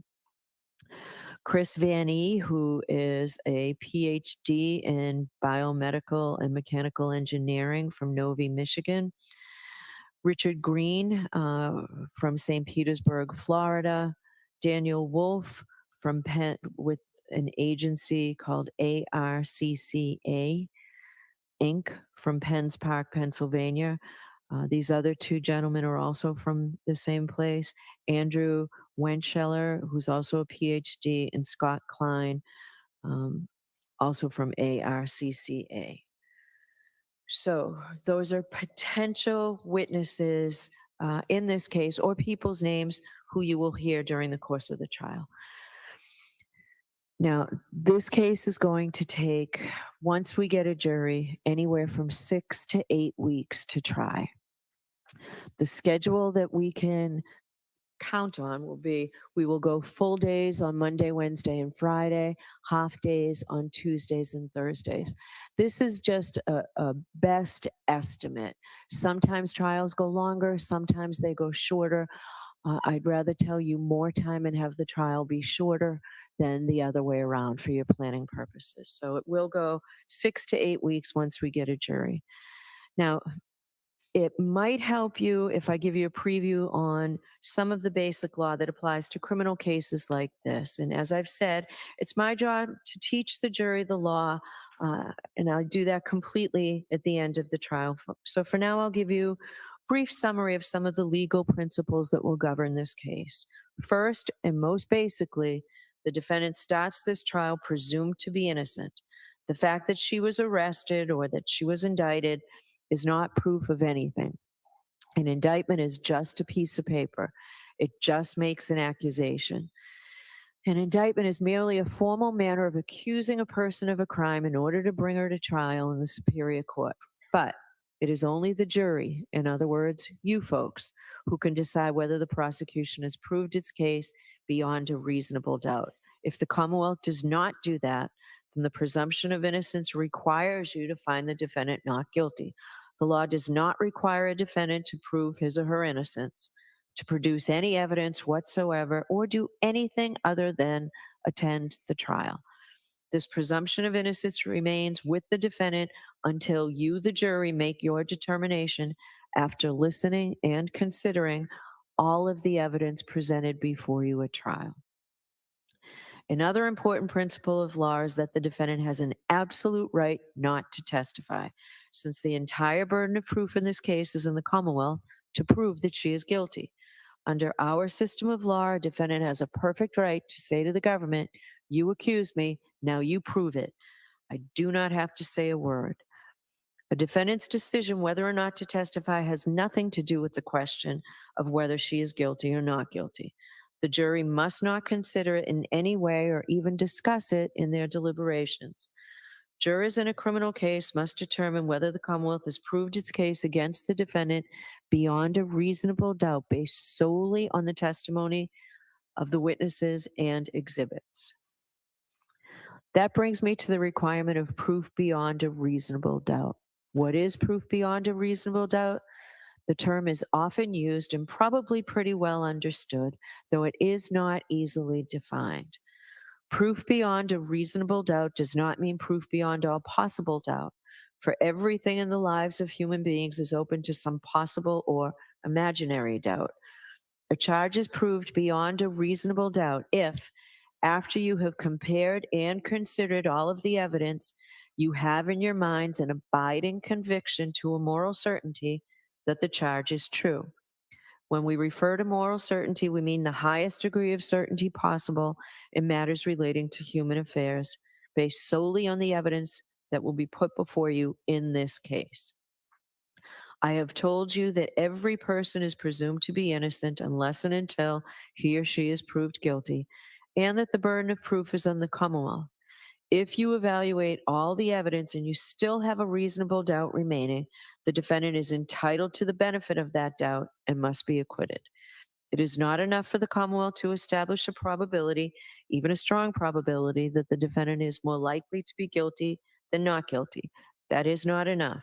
Instead, the evidence must convince you of the defendant's guilt to a reasonable and moral certainty, a certainty that convinces your understanding and satisfies your reason and judgment as jurors who are sworn to act conscientiously on the evidence. This is what we mean by proof beyond a reasonable doubt. Now, a juror's job is to find the facts. In determining the facts, you may draw reasonable inferences from the evidence that you believe because you are entitled to rely upon both direct and circumstantial evidence. I will define those terms in greater detail later, but direct evidence essentially is evidence of what a person claims to have seen or heard or touched or somehow perceived with his or her own senses.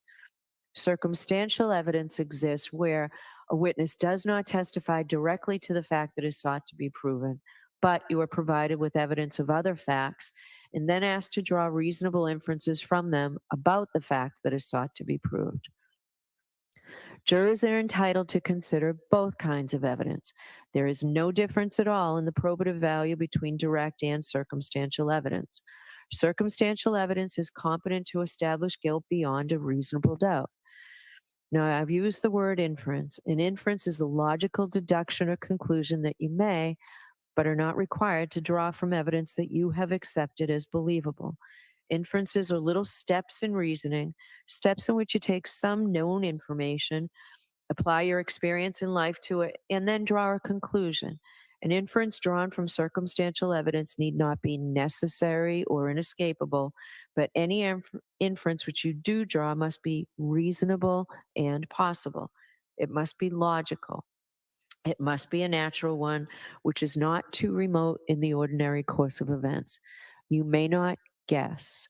You may not speculate or engage in surmise.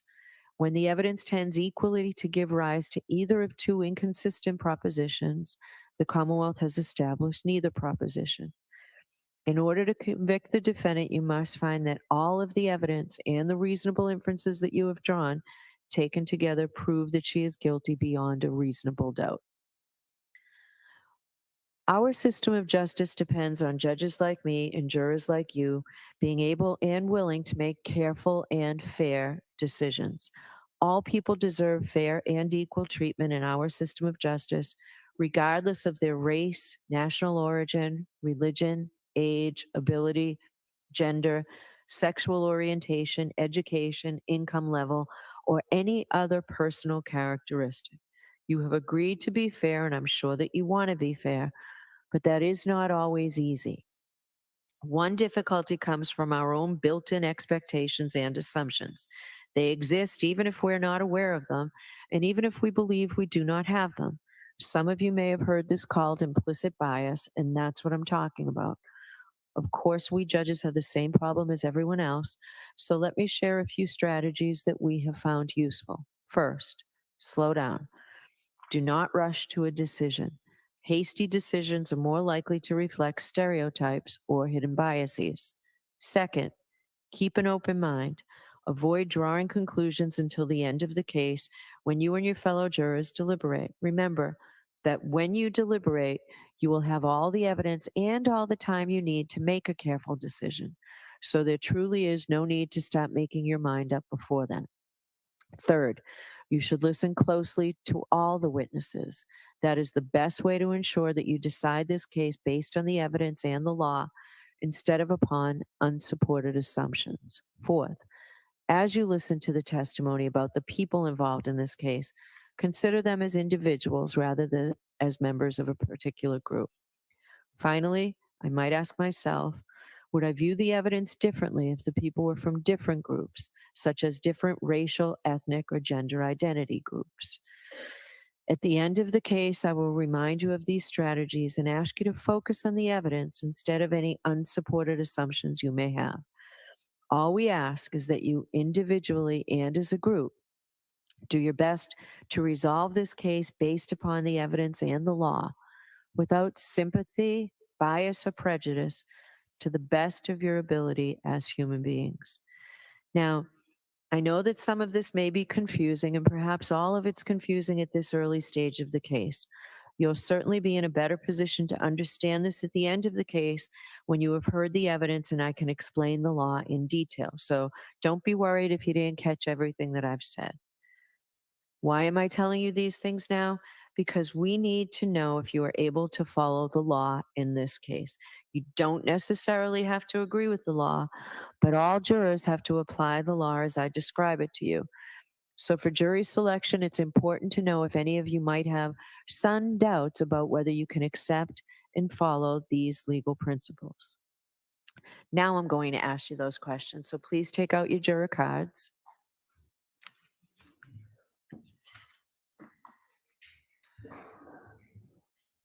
And if your answer is yes to any of these questions, please raise your hand. And we'll have you, the court officers will call out your number. But before I begin, I understand that sometimes jurors do not fill out juror questionnaires completely. Sometimes we're in a rush to send them in, or sometimes we don't think that our situation applies to the question that's being asked on the confidential questionnaire. If the lawyers and I notice that the questionnaire appears to be incomplete, we may ask you to answer the question for us. Also, if you know now as you're sitting there that you failed to include information on the questionnaire, for example, a work history, prior involvement with the court, whether as a party in a case, a witness, or a juror, please make sure you let us know. All right, the first question, do any of you or a close personal friend or family member know, or have you had any prior dealings with any of the witnesses whose names I've read?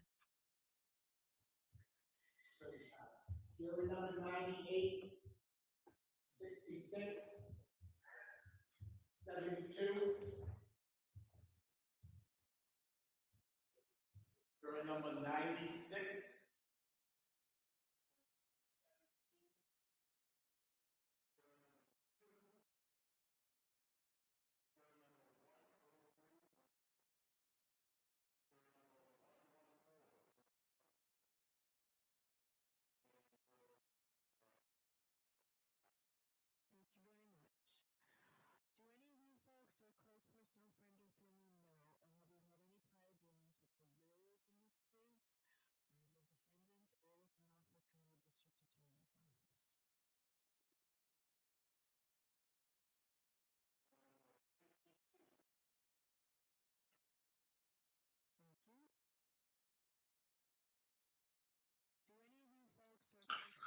I guess we're not seeing much of this then, Sean. Well, I guess what they're doing now is going sidebar, probably, since a couple of these jurors did recognize some of the witnesses. Yeah. I think, I mean, we're not going to hear anything, but I think the feed is just going to, for caution, just so that the jurors don't get exposed. But Yeah. I'm sure they'll come back with another question, right? Yeah. I think we'll get a gauge of it. Do you know what I mean? I think we'll get a gauge of it. I don't think they want us to hear the voices, either, because you can maybe recognize someone. Sure. Interesting that Chief Rafferty is not on the list. Oh, right. Okay, good spot. Bloody mic's stuck. Hang on. Or as you call it, my hairdryer is stuck. I'm saying it from this distance. It looks like one of those hotel dryers. Trust me, I've spent enough time in hotels. God. Says Zoom feed has live audio. We're on the Zoom feed though. Mermaid, we're on the Zoom feed because we've got Young Jerks. I don't believe that's Zoom. That's Channel 25's or NBC 10's feed. Zoom is kind of like the Zoom is kind of like when it's Zoom, it's really screwed up. Yeah, you're right. I'm surprised they're showing the Zoom though, because it shows the courtroom.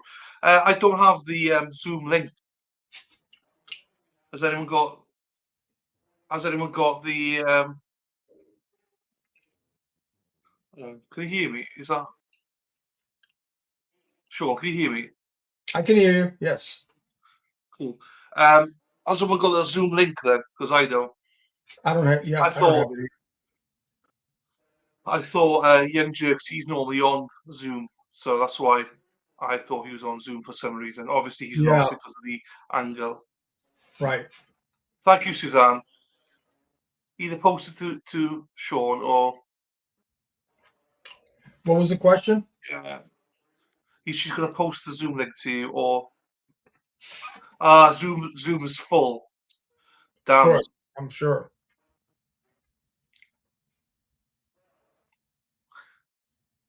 But we could, I'll still give it a shot though. Do you know what I mean? Okay. Still give it a shot. Yeah, it depends on. So Wendy Calabrese is reporting that the majority of the jurors raise their hand, but that doesn't mean that they can't give a partial, No, it doesn't mean much. Right, but that's pretty telling. Yeah. So first question, have you had any dealings with witnesses that were called? Second question was any dealings with lawyers or DA in this case? Third, any financial interest in this case?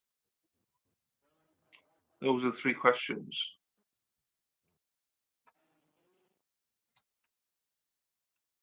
You're with me.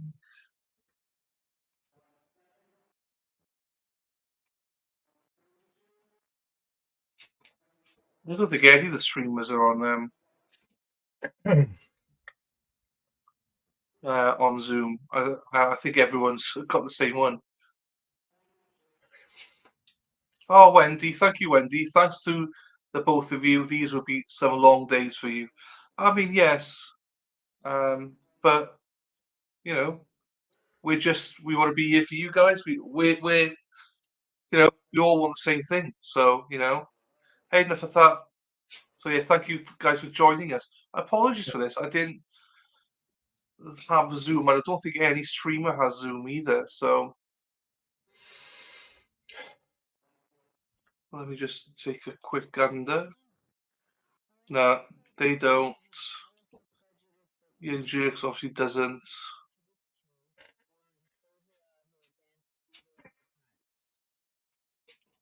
So from what I can see, there might be more streamers, but Can we confirm if Sarah Levinson was mentioned? we can confirm that, yes. Hi, Ross, member for 1 month. Oh, enough of that member for 9 months, thank you. What's the Zoom link then? No idea on the tube. No idea. Hello, Pippi, Longstocking. Hello, how are we doing? I've made a decision on the case. Probably have made a decision on the case. Wow. What would...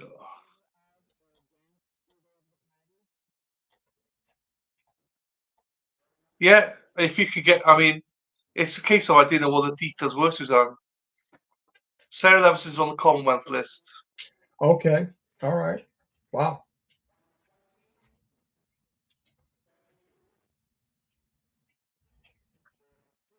Daniel said 20 to 25 people already formed an opinion. Well, they're gone. I can tell you They're that. gone. They're gone.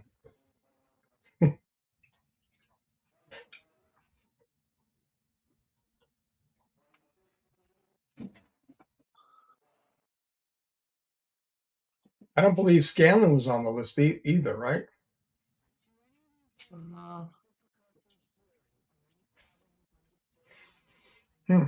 Sure. Right. Interesting.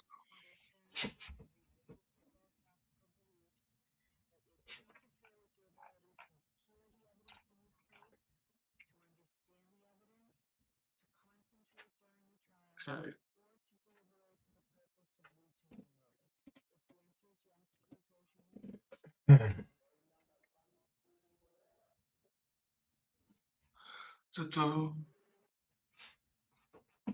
Let me just I've got on Fall River Reporter.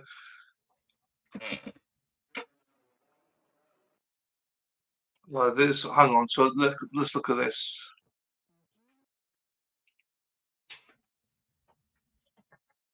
Share screen. So Jennifer's saying that all these people have all heard about the case, and then these people have formed an opinion on the case. So yeah, that's a lot of people, but It is. that's why it might take a while Right. to sit this jury.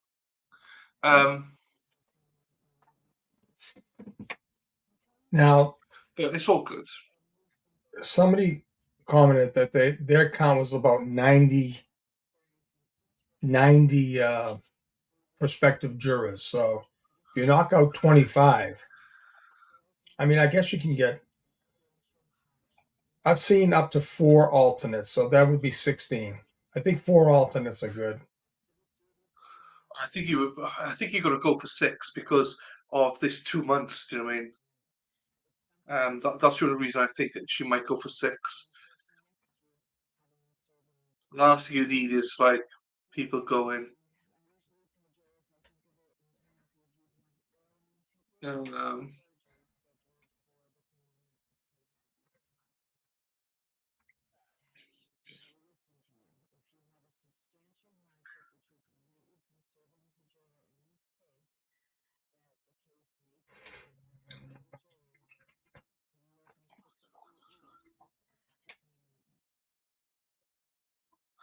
Yeah. So yeah, it's a bit. As I say, I can't see any stream. So Zoom wise, I think Suzanne, do me a favor, send me the Zoom details tomorrow, and I'll try and log in like half an hour beforehand, because I don't mind having that as a backup stream. Just I don't have the details for Zoom. That's the only reason I didn't do it. Otherwise, I would have. Do you know what I mean? So.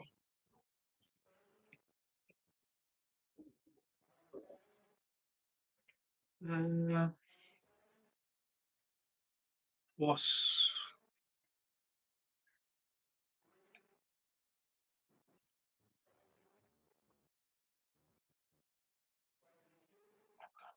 So I've still got Fall River Reporter here.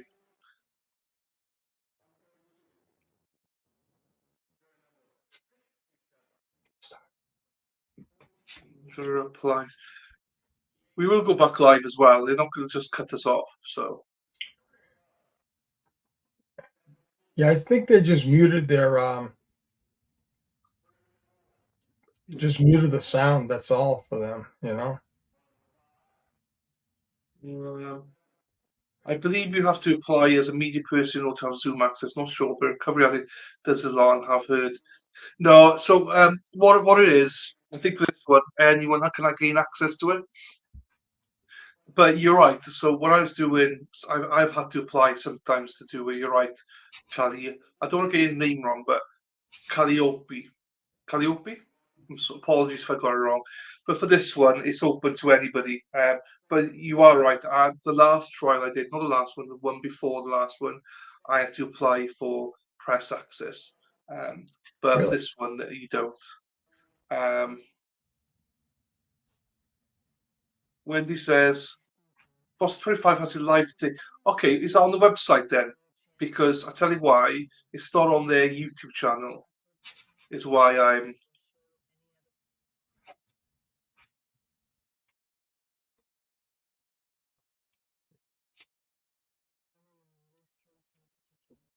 Yeah, Michelle, I got Jennifer. We're updating.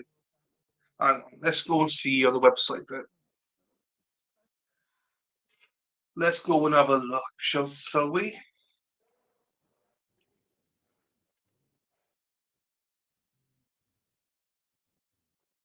Oh, mama, ba ba ba ba ba ba ba ba.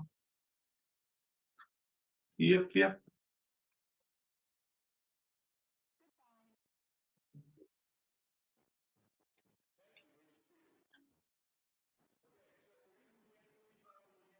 Yeah, bear with me. You never know how this works in Boston. Boston 25 now. There's an advert on, so. Zoom just ended anyway. Thank you, Mermaid. It's all good.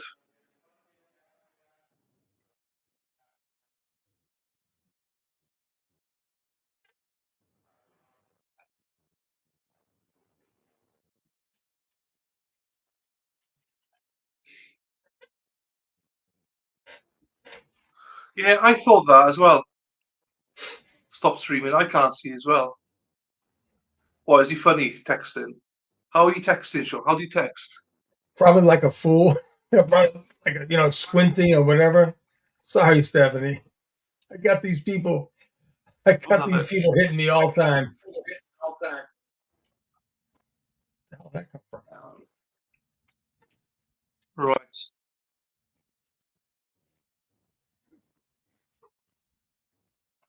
So everything's off. Okay. Hey, Sean, speaks for me. Yes. So the word on Peter. Yes. It's like a delay, I think. Yes, me. You carry on. The word on Peter Murphy is he is not at the courthouse. He had a minor medical procedure today, so that's all. I hope he's okay. Yes, he just said he's fine. Good. Send him my love. I got so many cables here, Sean. I'm fucking up here. Go on, sorry, man. I'm telling you, I'm the same way. I gotta clean this mess up.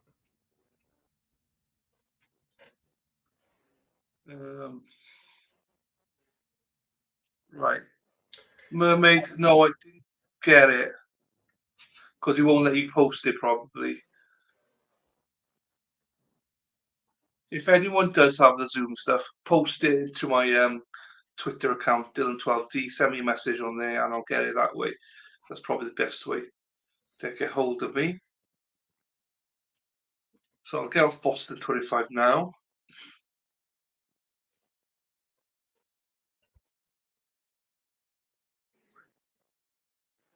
But genuinely, Russell's mum, it could generally take, I'm not kidding you.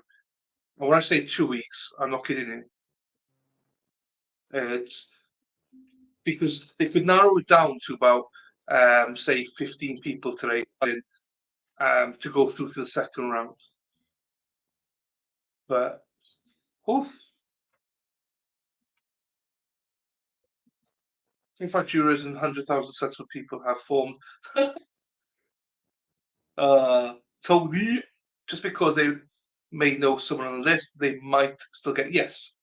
I know someone listed on the list is up to. So, just to give you an example for what Tony's speaking about, in the Murdoch trial, one of the vectors on the list that found Maggie Murdoch and Paul Murdoch alleviated, his brother was a juror, was selected as a juror. So, you got literally the brother of a witness that still went through and was allowed to be a juror, which I personally don't agree with. But so yeah, just because you know somebody doesn't mean you're out. But if you have formed an opinion, you're out.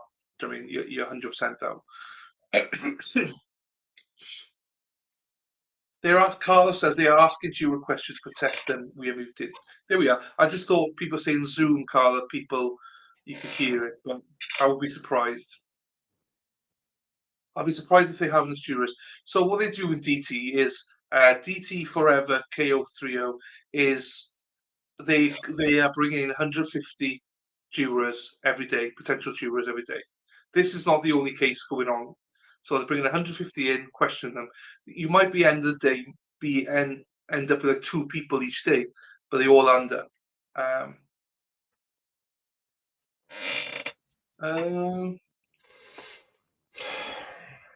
Yeah.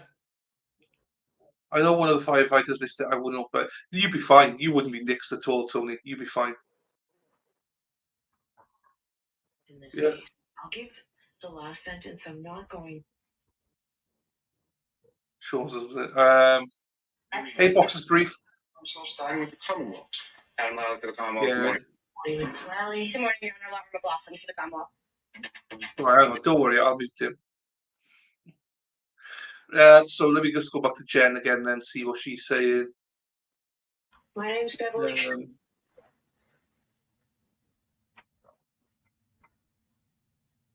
Questionnaires been had. Okay, the judge has left the room.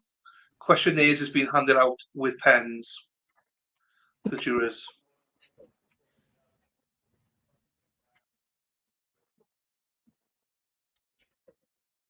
Okay, so some movement then. I don't know what's going on. Just seeing zooming photo. Thank you, Mermaid. Appreciate that. I'll have a look now. They will bring in new prospects. Yes, 150 every day. Or, like, not that doesn't mean all 150 going to turn up, but they're requesting 150 per day. Then they got to go through the same process, right, Dylan?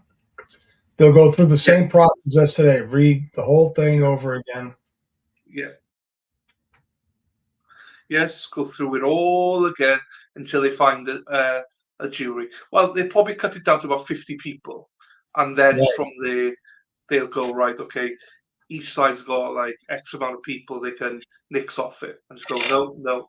So just because they get down to say 50 jurors in a pool, each side has the opportunity to use like a marker to go, no, I don't want that person on the jury. No, I don't want that person.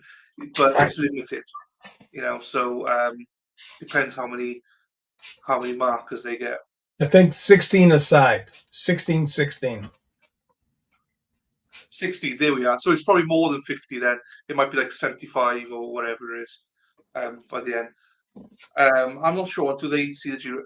Are people allowed? Yeah, people allowed in the courtroom. I think they're limited, but some people are allowed in, and they do get to see the jury, as in jury's prospects. A lot will say no simply on the length of the trial. Yeah, some people don't want to sit there for 7, 8 weeks. So some people will have hardships as well, or saying I can't. Because also how it go on.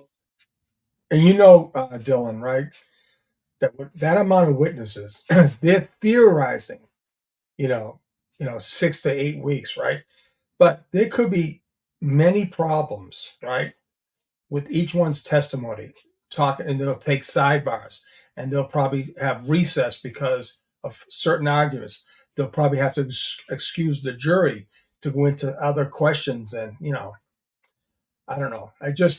I think with that many witnesses on the list, and like someone said the other day, just because they're on the list doesn't mean they're going to testify.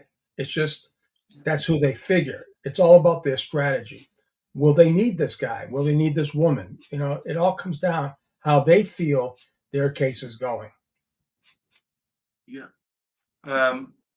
Wonder why Dennis is not on the witness list. Yeah.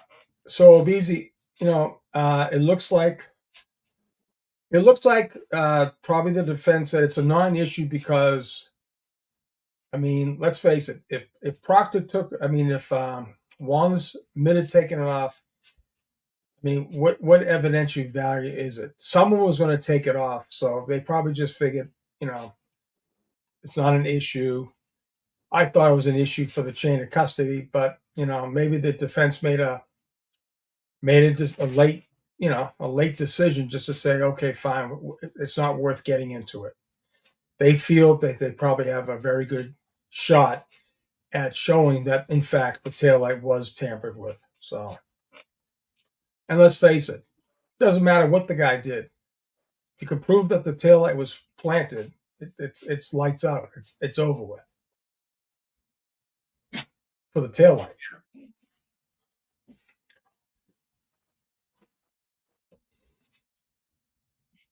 How is Clara supposed to defend herself if she denies everything? This is what it's tough, isn't it? It is really hard going. Boxer Brief says, Sean, so Mr. O'Keefe is a witness. Yes, he is a witness. Can't imagine haven't seen his name in any court docs that's given statements, being someone here about so many, maybe testify about a relationship.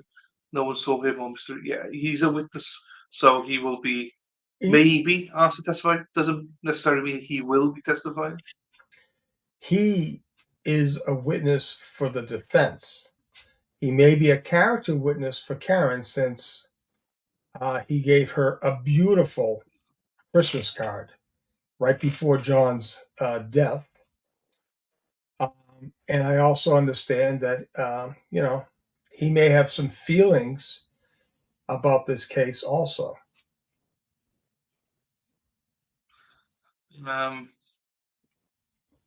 I'm furious that they have Mr. Reed on the witness list. He could not attend the trial. That's not always true, unless it's a mass rule. I mean, victims and their families can, at discretion of the judge, attend. So Mr. But Mr. Reed's on the witness list? yeah, Oh wow. for the I'm defense. I'm missing everything. For the defense. Jeez. But it depends on each state. I mean, I'm not sure the mass rule is, but in most cases they do allow them to come in. Right. Lawn Cry was going live. Hang on, Lawn Cry was going live. Hang on. Tony, Peter's testimony would not be hearsay because he spoke directly with Wanless. It was a one-on-one first person, right? First-hand information. But it's a non-issue because Wanless is not going to be brought up to testify. I can't see Lawn Crime yet. They got Dable and Young Thug.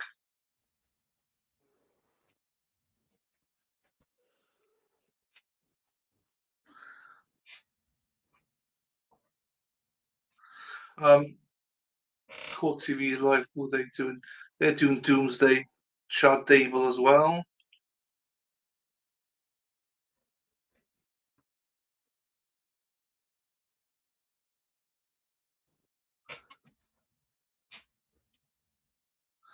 So Law Crime's it, but I can't find it.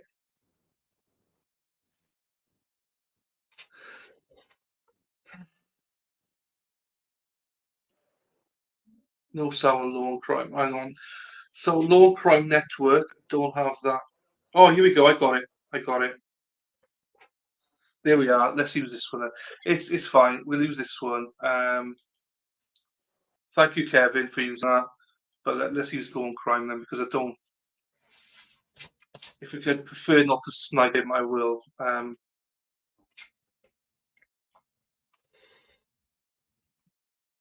So there won't be any sound on this one because they're muted at the minute. So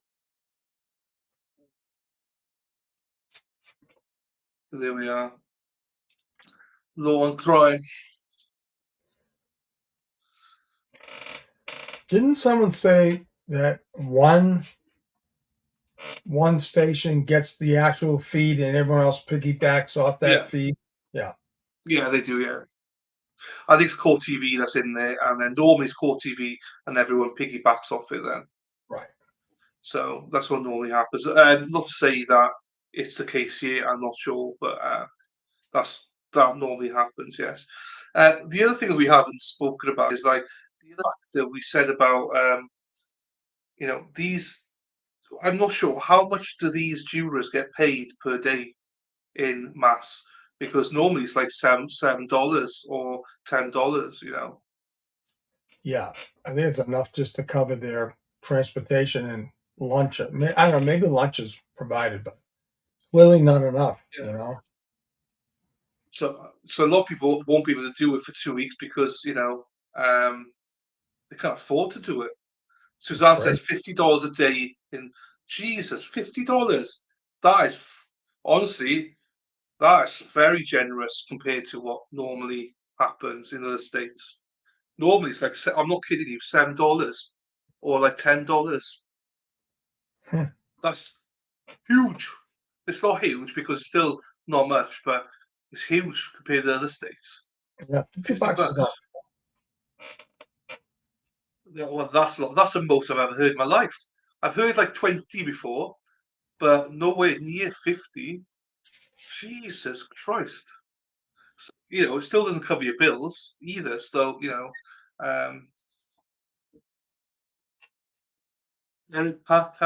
just a word stream to stick. Try to decide which stream to stick with. Stick here, Eliza. Welcome, Eliza. Employers only have to pay your salary. Yeah, that's a norm. It's ridiculous. Fed jury paid us $21 a day plus parking and transportation receipts submitted, and they fed us as well in 2014. Okay. Eliza, right now, you mean Massachusetts? But work paid me too. Oh, okay, well, if work pays you, like in the UK, normally if you're on jury duty, it's like for a week or two, work would pay you. I mean, unless it's massively over that, you get your court-wise. I think actually court pays for your wages. I don't know how it works. I've never been on jury, but my mum was on a jury for a mafia trial in Rhode Island. The case lasted nearly 4 weeks. Her employer made up the difference. There we are. That's what it should be doing. You're doing your duty, but shouldn't have to starve. Half days pay or use time, have jobs with benefits of good company. Doesn't happen everywhere, does it, Boxer Brief? That's a problem. It's already 3 Scotch IBN. Will they sequester the jury? They can't keep them from seen for clothing for. No, I don't think they're going to sequester anybody. It's very, very rare that anybody gets sequestered. I don't think they would. Employee pays to, I know, free can reclothing, extradition from Kerry Roberts' phone, extraction from Kerry Roberts' phone. My Fed trial was about 4 weeks long. Jeez. I just did a trial for 4.5 months long. Can you imagine those people? And they were only getting like, I think it was like less than $10 a day.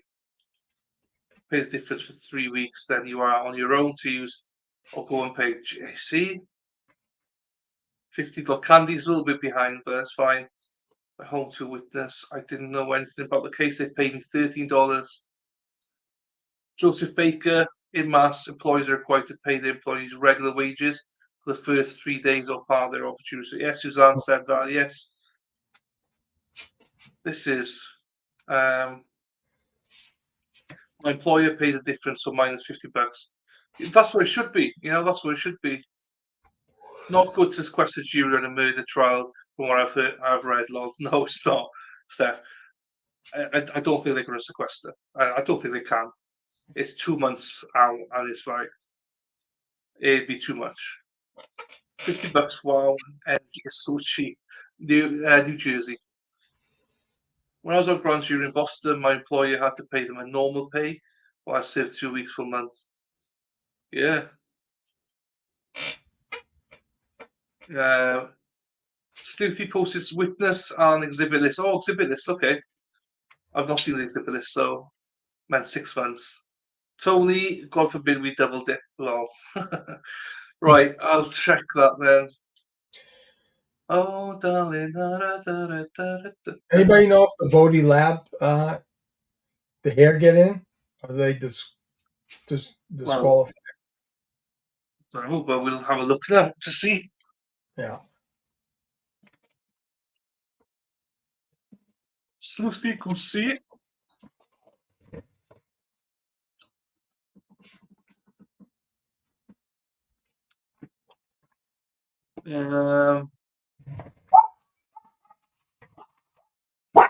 Richard, nothing to see here, just the prosecution waiting until the first day of trial to turn over police body cam videos, recorded witness interviews, expert reports and videos. Unreal. Jesus Christ.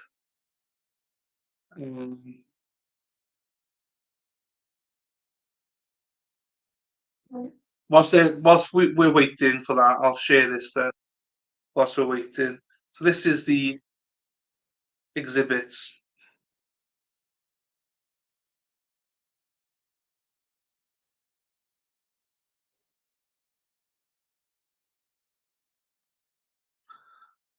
So the morning of trial, right? Okay, fine. That's fine. So here we go. So copy of death certificate, serum plasma conversion report.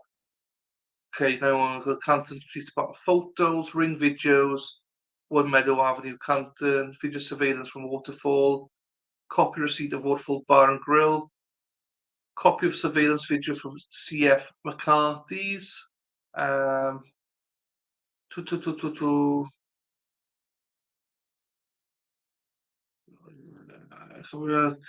photo search, copy surveillance video from Canton Town Library. Well, that's missing, sure.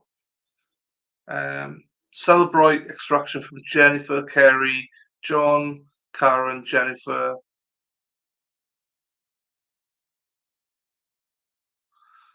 Phone calls.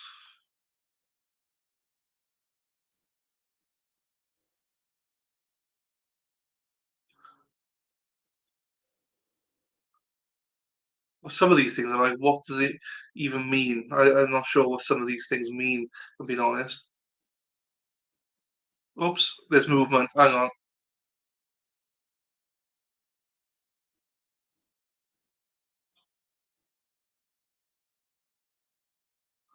Taillight pieces recovered from scene. Cocktail glass recovered from scene. Victim's cell phone.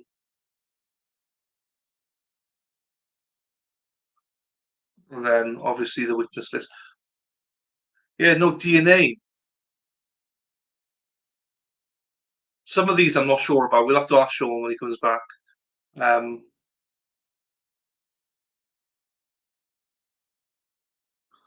Screen. Some of it I'm not sure about. So hang on. Let's do the crime. I was going to say crime up. Let's do the time up again. Let's do the time up again.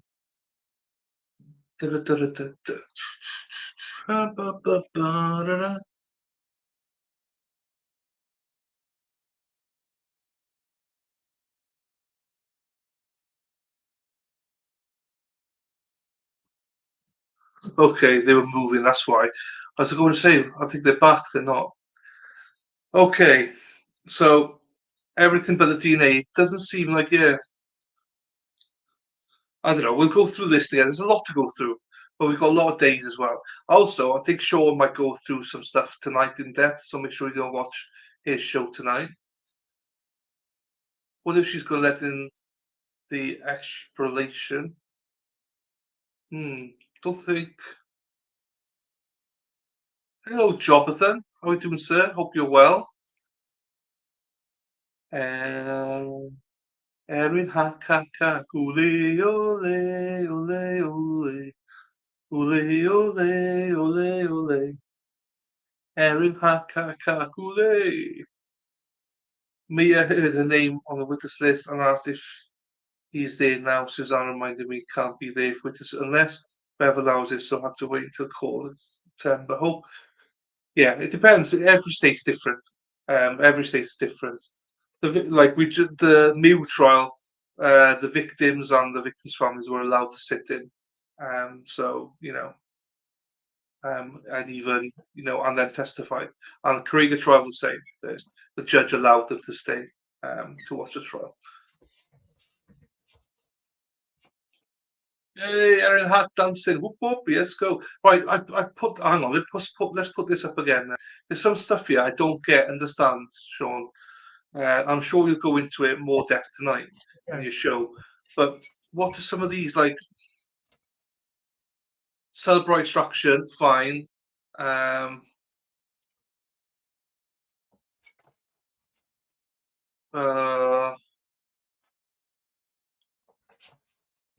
Diagrams, OCME body in the head. Okay. Right. Verizon, fine. Medical acts. Taillight from defendant's vehicle. Taillight pieces recovered from the scene. Cocktail glass recovered from the scene. Victim's cell phone. Right. That's kind of pretty standard, right? Copy of video from residence in Dighton. Okay, so is that their ring camera? Copy of Canton Police Department surveillance video. Okay, that's from inside. That was nothing. Library as well.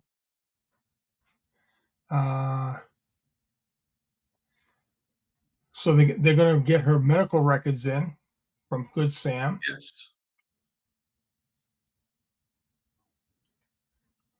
The phone instructions and stuff like that, voicemails. This one. Why? Copy of MSP cars, CARS section vehicle testing video. The second one down. Yeah, that's the their cars. is their I forget what the acronym stands for, but that's the people that do their vehicle certification, how they analyze if the car was backing up correctly. That's who they did the analyzation on. Okay, so they analyze her car from that specialized unit. Celebrate. They got everyone's phones. Jennifer McCabe, Kerry Roberts, Yeah. extraction report. We've not seen that. I don't believe some of these things. No. Autopsy photos, photos. unit diagram.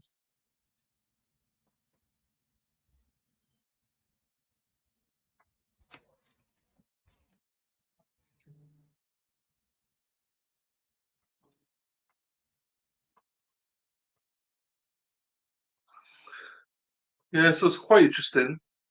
Yeah. So Erin Hack says, Carla Mass, I love Boston accents. I don't know what Boston accent is. I know like the Minnesota, kind of Minnesota, Minneapolis. Minneapolis. Yeah. Yeah. Oh, is that how they speak? Yeah. So Yeah. this is going to be interesting. The copy of the MSP scene photos. Search the search. That should be interesting. What does that mean? Well, the CERT is another team that evidently searched the area that night and found the 3 pieces out there in the snowbanks. But I guess they took photos. I wonder how many photos they took. I don't know why they didn't take video. Okay. So obviously the list of police officers, these are everybody. I like Canadian accents, how they say sorry though. Not as good as the Welsh though, Stephanie. Yeah, Tully, all these.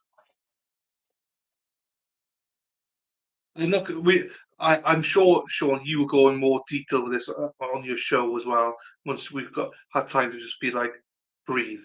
Do you know what I mean? Yeah, I mean, what's the update from the courtroom? Is she still on her break? Yeah, I'm not sure. Hang on, there's something in Fall River here. Hang on. Let me just check Fall River. Okay. Reply. No updates. Questionnaire been handed out. Nothing since then. And law crime has gone nothing. I didn't notice any names of FBI agents on the defense list, unless they didn't. No, here we go and find it. Hang on. Where the hell did I put that now? Yeah, unless they didn't identify him as FBI, because that's evidently a no-no for this trial. So this is the Commonwealth's one, I believe. Right. Defendants. Right. So Albert Wagner. The Dighton Police Department. State Police, Worcester, State Police, Canton. Crime Labs. Yeah. Oh, interesting. They got a veterinary lab in. Number 36. Yes. That's interesting. Michael Lang. Canton.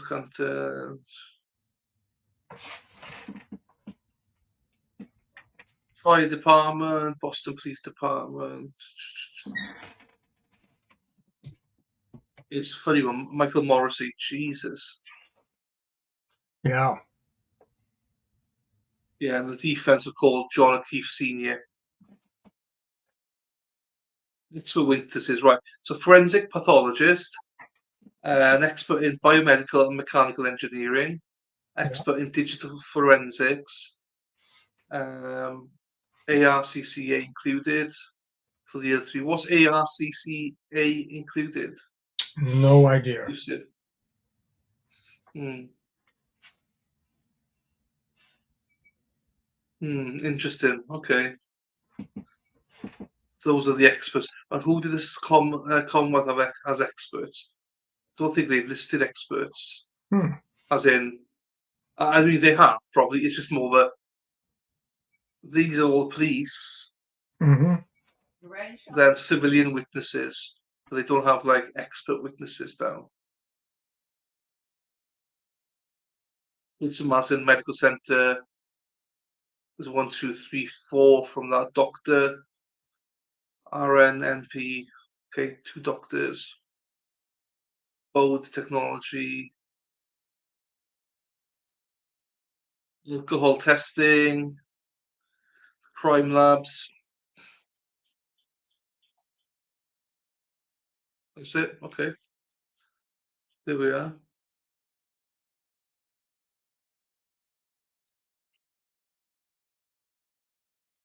Interesting. Yeah. Well, that doesn't mean they can't come in, you know. Ryan Nagel is there. Whoever asked Ryan Nagel, he's there. Ryan Nagel, right. Yeah, 44.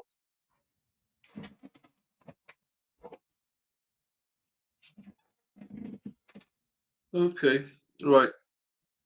I'll get back to court then.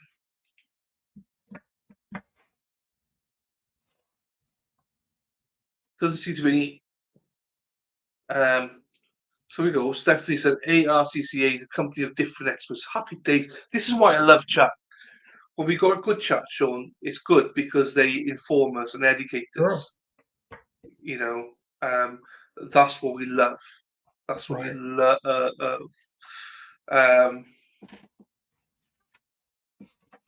there we are. Totally second best, sir. Stephanie's ahead of you.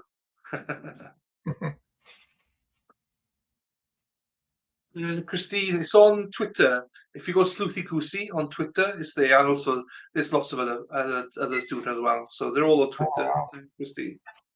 Kofi. The only thing I can do is Texas y'all, and Minnesota, Minneapolis.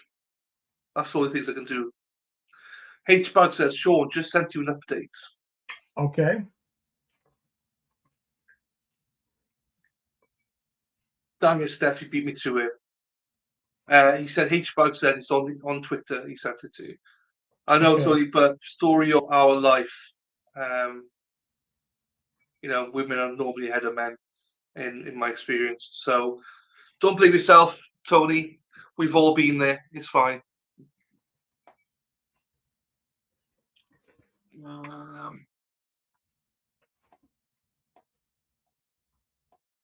They didn't say FBI, but they're close to the end of the list. One person from Michigan and one from Cali.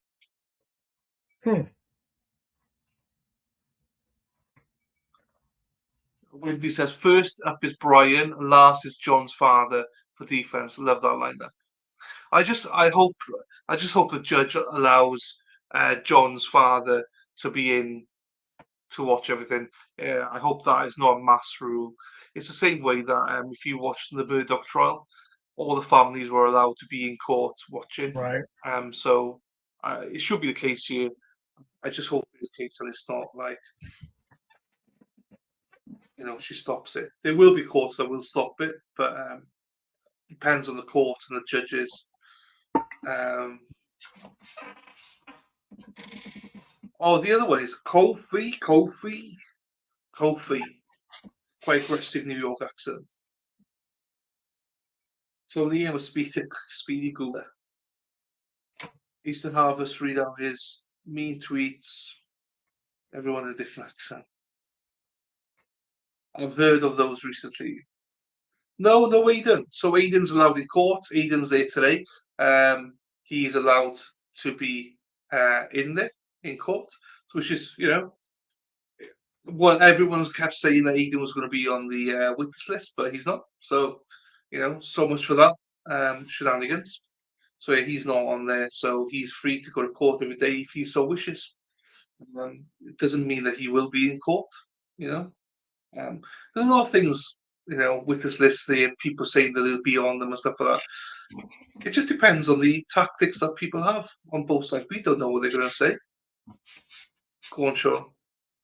Well, I mean, I'm just looking at one of our friends here, Joseph Warren. He's, asking where Scanlon is. They clearly don't need it. They don't need Scanlon, right? Right? They have other means for Scanlon, right? Yeah. Like at the end of the day, the defense don't need to prove anything. No, they don't. It's going to be interesting to see how we'll find out by the cross-examination of the defense what road they're going down, right? And like I said, it's going to be brutal for them. And, just want to see how they hold up. A lot of baggage there. There's a ton of baggage. Mm-hmm. Hello, Wicked Psyched as well. Yeah, I read that. Only, I believe only 10 people were allowed in from the Karen Reid side. I'm not sure if there's more allowed in from the other side, but that's Jennifer reported 10 Karen Reid supporters were in the room. This is an important thing as well. I should have said this before. As the trial progresses, they may not even need witnesses they thought they needed. Just because they're on the witness list does not mean they're all going to be used. Right. For both sides. So, it doesn't matter. Right. They can put anyone they want down there. And also, the trial could go a different way. And then there's a potential they could add people in as well, depending on which way the trial goes. Right. That they didn't, in hindsight, think that they would need. That's up to Judge Bev. But the ultimate thing what Stephanie said is that not every witness probably is going to be used. So just keep that in mind as well. Yeah, it's better to throw more in, right? Just in case. Judges don't like to be surprised. Other sides don't want to be surprised. So, but we may have surprise witnesses. You never know. Could be witnesses to impeach. Thank you, Brenda. They could use. Go on. They clearly have witnesses in the backfield, right? They have witnesses that are not identified. They may be used to impeach the testimony of another witness. So you always see this. Stephanie says Andrew Burkhardt did a great lawyer perspective about the Bowden and third-party culprit argument for Friday. I highly recommend. Hope that's okay. It is. Now, just in case people think, I don't normally promote people, but people that I'm inside, so Melanie Little, Andrew Burkhardt. I actually watched this, Stephanie. It was amazing. I was going to play it because I wasn't sure what's going to happen. So if there's a gap this week during lunch breaks and stuff like that, I'll play it. It was very, very useful. And the other one, I think, for a law perspective, that people really need to follow as well is Melanie Little as well. Watch her breakdowns as well. They've been fantastic. So yeah, I mean, people like that, it is great. There's some streamers out there streaming this that they could go fuck themselves. I'd never promote them, but Stephanie, you would never promote them anyway, so it's fine. But yeah, Andrew Burkhardt, absolutely go and talk, take a watch. She's not covering this trial either. She's going to do the Richard Allen trial. So, so her perspective, she's got no skin in this game, Andrew Burkhardt. So, if you really want a fair, impartial take, go and follow Andrew Burkhardt on this case because she will be doing some streams, and she's more interested in the Richard Allen one than this one. So, she's not. She's in Washington. So she's in Washington. Hey, Mighty Meat. Where were you yesterday, Tim? I should do a stream on my own without Mighty Meat. It's all good, though. I forgive you. Okay.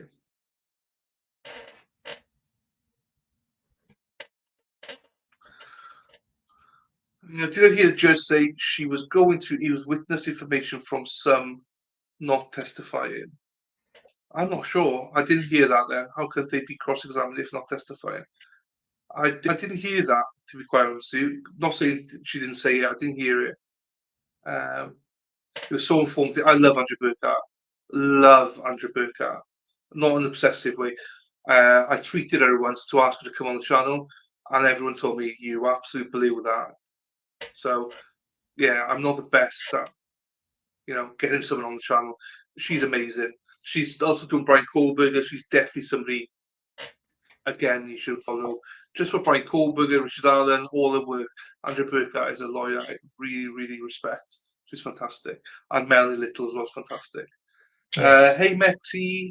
Hey, Mexi Meet. Melanie's fantastic. Melanie's great. Is Andrew Kelly in the Washington? Why didn't Bev say Higgins is ATF? Because he's no longer ATF. Is that the reason? I presume Well, so. Fire and ice. we don't know. I mean, we don't have a definitive answer on him. We really don't. You can't believe Bev isn't allowing defense to open with third-party culprit, but allow evidence in as goes. But open statements could still tell Judy about horrible investigation did. Jewelry, sorry, but should allow. The reason I think it is box of brief is because all testimony in the opening and closing statements are not to be used in the trial. The jury cannot use any of what is said in opening or closing to help them deliberate. I presume that's the reason, because it's not to be used. So maybe that's what should be. I still disagree with her. I think you can still use it, but I mean, the jury are not supposed to, even though they probably do, but they're not supposed to be influenced by opening or closing remarks. Right. Darcy says, Sean Dillon doing great. Thank you. Sean is. He's smashing it as always. Floor and order. You got the wheel today, Dylan. You got the wheel. But you were on a long stream last night. We'll talk about your stream last night now. El Jefe, El Jefe, El Jefe, El Jefe. It's on the screen, you see. So if you're a member, you will get access to the Karen Reed, John O'Keefe, Officer John O'Keefe, and El Jefe emojis. You can use them if you want to. Thank you. You should also be following Mike B. He's a great dude and not touching this at all. Yes, obviously, go follow Mike B, even though he is my co-streamer for all NFL stuff and he doesn't turn up. So, but do go follow him. If you are into politics, into all that crap government stuff, Mighty Meat is your man. I don't touch that stuff, but he does. So not letting third-party defense and open statements. You have to set the table for that, in my opinion. Yeah. Karen Reed, John O'Keefe, El Jefe, Karen Reed, John O'Keefe. You forgot we give emojis. We do. Actually, Andrew's stream explained it very well. She's fantastic. Aidan will be on News Nation at 10 p.m. tonight. Sean, where are you tonight? I think I'm not sure where I'm going to be tonight. I'm going to be somewhere at 10 o'clock. I got to check my schedule here. Yes, you tell us where you're going to be at 10 o'clock tonight. Now, hold on here.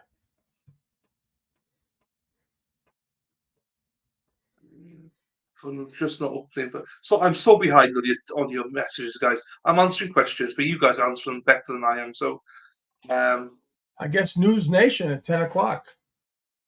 So not only is Turtle Boy on News Nation, we also got El Jefe. El Jefe is also on News Nation at 10 o'clock tonight. So that's two of you. Yeah, I got the call from the producer yesterday based on the article that was in the New York Post, and they want to pick it up with, I guess they did a little blurb last night at 10 o'clock. They wanted me on last night at 10, but they got rescheduled to tonight. But it's with Ashley Banfield. She used to be with Court TV in the old days, and very great, incredible reporter. So I guess that's going to kick off tonight.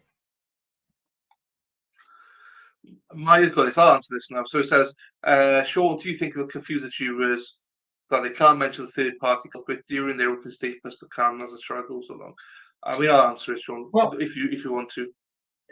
Yeah, it definitely will confuse the jurors. And my understanding is they're not they're not even supposed to mention it even as the trial goes on. So now, if it comes out by mistake, I guess by a witness, which usually that happens, but how can well, I guess we haven't seen any official FBI agents on the witness list, but how are they going to describe their job? How are they going to describe, where they've been working for the past 10, 20 years?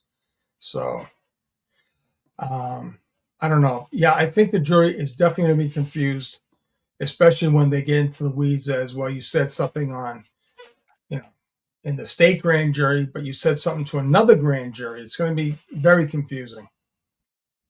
So I just don't know how they're going to be able to do it. That's fine. That's very true. Thanks, Laura, for sharing the stream on the Facebook group, and also good news about Aidan as well. Aidan's now allowed in court if he wants to. That's good for him to have that option if he wants to. Well, anything goes with the CWS. And folks witnesses are called to testify to what they have personally witnessed. Hearsay is not acceptable evidence. No. Dylan's driving. Well, I'm trying to drive. I'm trying to drive, but we got it's because we got some debt because we don't know what's going on in court. I mean, they're not showing us anything, so we don't know what we're doing. Proved it without him. There we are. Go and join that. I'm not going to put that. Come on, Rogue, be nice now. It's not defeated. What did Rogue say? He said something about a stash house in Columbia. Come on. Tell him to spell the name. Jesus Tell them to spell the Columbia right. If you're going to use the name Columbia, spell it right.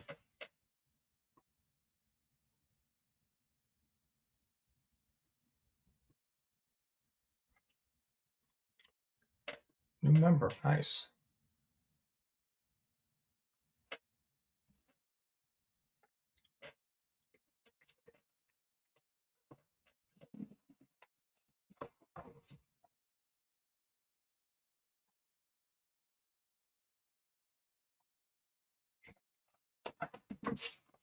I think that question by Boxer Brief. Yeah, I do believe he was hit by something definitely on the back of the head, no doubt.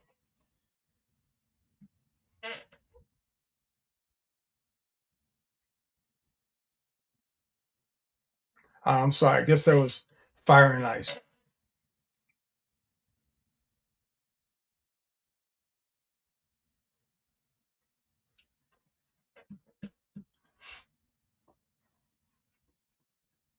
Dylan, did I lose you?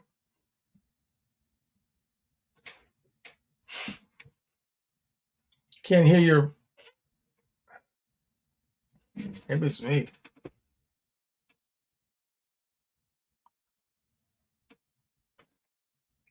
What an absolute plonker I am. I had myself on mute. I just saying. I said nice. Honestly, Stephanie, I said nice things about you, but I can't say it again. So thank you again, Stephanie. What a plonker I am. Laura says, I wonder if Melanie will be on too then. That'd be great if it's you, Melanie, Aidan. She could be. What a team. What a team that is. Make sure you wear something pink. Hey, get that old shirt out, Sean, for tonight. What's that now? Get the old pink shirt out for tonight. I'm going to get it out. So Rogue wants to know why Wanless is on the witness list. I guess I explained it, right? And then the defense doesn't really care, right? Because the bottom line is they know they're going to exclude the taillight based on the fact that they smashed it and they got a witness. Okay, Joey? That's why. They got that witness inside that told them everything. You know who that witness is, Joey. So. All right, so Fire and Ice. Hello, Fire. Sean, when you look at the autopsy of the laceration on the back of John's head, do you think he was hit by something from behind? The laceration was real high up on his head. Now, this is a good chance for you to speak about your nurses last night. They were amazing. They covered some of this stuff. So they were definitely, and even myself, originally, when I thought about this, I thought about the possibility of course, the dogs don't bark at all until I have to talk. I was actually of opinion that if the fight happened prior to John going down the stairs, that he may have fallen down the stairs and then hit the back of his head on the back of the stairs.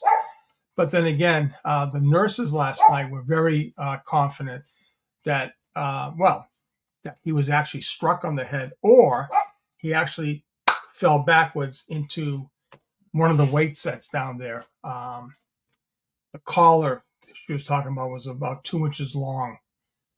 So clearly, I think,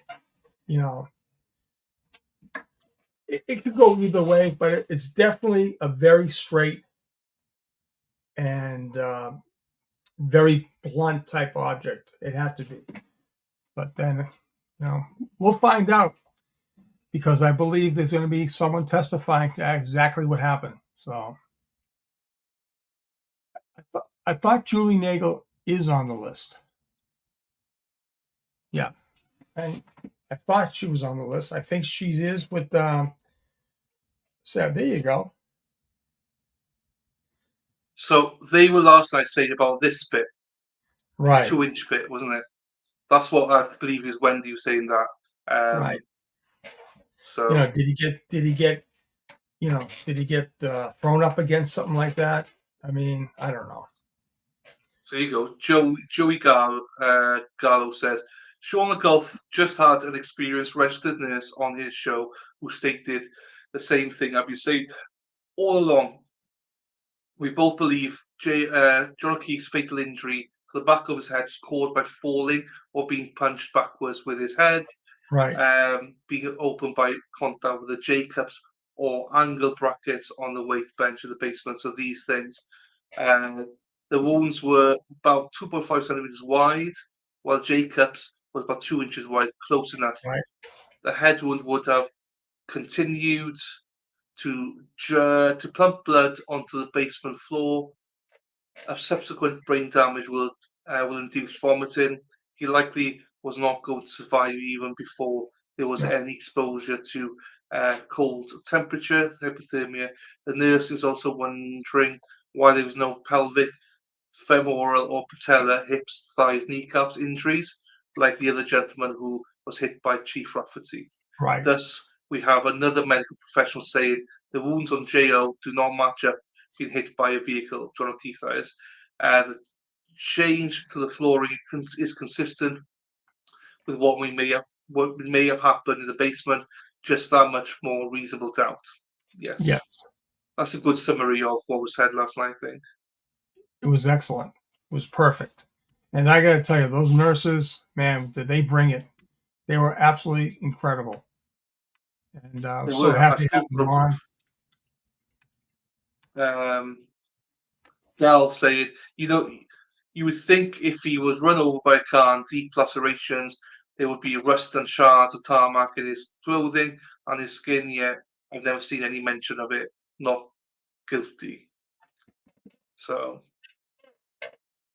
is Tom Theater's police officer on the witness list? I don't believe Tom so. Theater's son. Yeah. No, I didn't see him on the list. This is good one, Stephanie. If the police went in the house, maybe they would have swabbed these things. Horrible. I mean, absolutely. As I believe is Wendy mentioned, the first nurse mentioned, like you had a first responder in the house that would have known what's going on. Do you know what I mean? Sure. So it would have been impossible for them to clean up all that blood. Let's face it, in the hours after, there's just no way. Any good cop would have known. They went downstairs, the smell of bleach, the smell of, ammonia, whatever they would use. So, Dave, no, I have not. And I just can't get to it. I cannot get to that show. I mean. Oh, did you all notice John's hat is on the Commonwealth? Is It that a is. list, you mean? This Yes. Okay, I didn't even notice that. Yeah, Hey, they did I'll find show it. you. They did find that hat like a day or 2 days afterwards. They found a hat, but I mean, I'm not sure if it's John's hat, but Yeah, don't forget to head over to Sean's channel, give him a subscribe if you like this style of commentation. Lally smoking, probably. Just tuned in. Hey, Sandra, how are you doing, my darling? Hope you're well. Why is a charge second degree and not first? I mean, you're probably in a better position to answer that. well, first degree would clearly be a definite premeditated, so that she definitely premeditated to set out to kill him. I don't. So the second degree is a lesser, obviously, to premeditation, but they're saying that she knew she killed him and did nothing to assist him. That's their theory. So, and I guess that's why it's second degree, that she had motive, but it wasn't to the point where she said, "Okay, I'm leaving tonight, and God damn it, I'm going to kill him tonight." No, that's what first degree is. So, Also, just to remind people that she was, videos available, motherfuckers. And just remind, she was charged with manslaughter, first of all. right. So it would be the stretch going manslaughter to first degree as well. So Yeah, and I think they're keeping the manslaughter on for a lesser included charge. So if they can't get her on the second degree, they could possibly get her on manslaughter. I believe which I think is bullshit. how it is. Well, they could bring in lesser included anytime they want anyway, so if the judge allows it. Lisa, are you from Texas? Y'all? No. Did y'all notice? Can I do a Texas accent? Do y'all notice the hat is on the Commonwealth? I can't do it. On the Commonwealth exhibit list. Wonder where that's been this whole time. 100%. 100%. You don't even need to be a nurse or no head lacerations, bleeds more than 6 drops. Yes, 100%. There was not enough blood there. No. Blood. Collins, Knuckles, Brian had a black eye as well. No way Lally can sell a lie. Not happening. Sean, there has to be copious amounts of blood. So sad. Yes. Oh, absolutely. No doubt about it.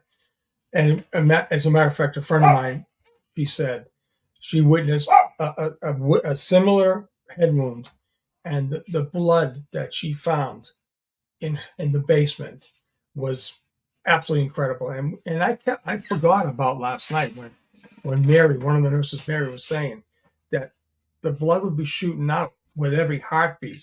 And I forgot that because I remember, a couple of times we had gunshot wounds to the chest, and you have this open chest sucking wound where you can actually, the victim is breathing through the hole in his chest, and it's just, you hear the gurgling. It's a worst, god awful worst sound you could ever hear. And yeah, it's pretty bad. So yeah, that blood would be pulsating, squirt, squirt, squirt, and there was no indication it was being done out in the yard at all. So Question here. So not question, statement. Based on the phone interviews that the tow truck driver gave, he could be phenomenal witness. He's a regular guy. If I ever heard one. Yeah. Absolutely. I mean, let's face it. They're trying to say that picture with the gaping hole is exactly what happened when allegedly Karen hit John. All right, so at 12:30, they're saying that picture that we've all passed around, that huge gaping hole, was that way at 12:30. Well, we know it wasn't. All right, we know from 5 o'clock in the morning it wasn't. We know that on the tow truck, right, you can still see. All right, the LEDs are functioning. There's still plastic there. Okay, in the final picture, okay, there are no wires. There's no crack. There's not even a crack. Everything is gone. Most of that taillight, with the exception of a little bit of it, which is called the backup light or the flashing light we have the flashes on, That's the only thing that's clear. Everything else should be red, and it's not there. It's not there, but it is there at 5 o'clock in the morning. And now I'm going to be extremely interested to see what the 822 dash cam video will show. And I believe it will show exactly what Jen McCabe saw, Kerry Roberts saw, and what Karen Reed described, is that there was a crack, right, on the taillight. We know that happened because we saw it happen.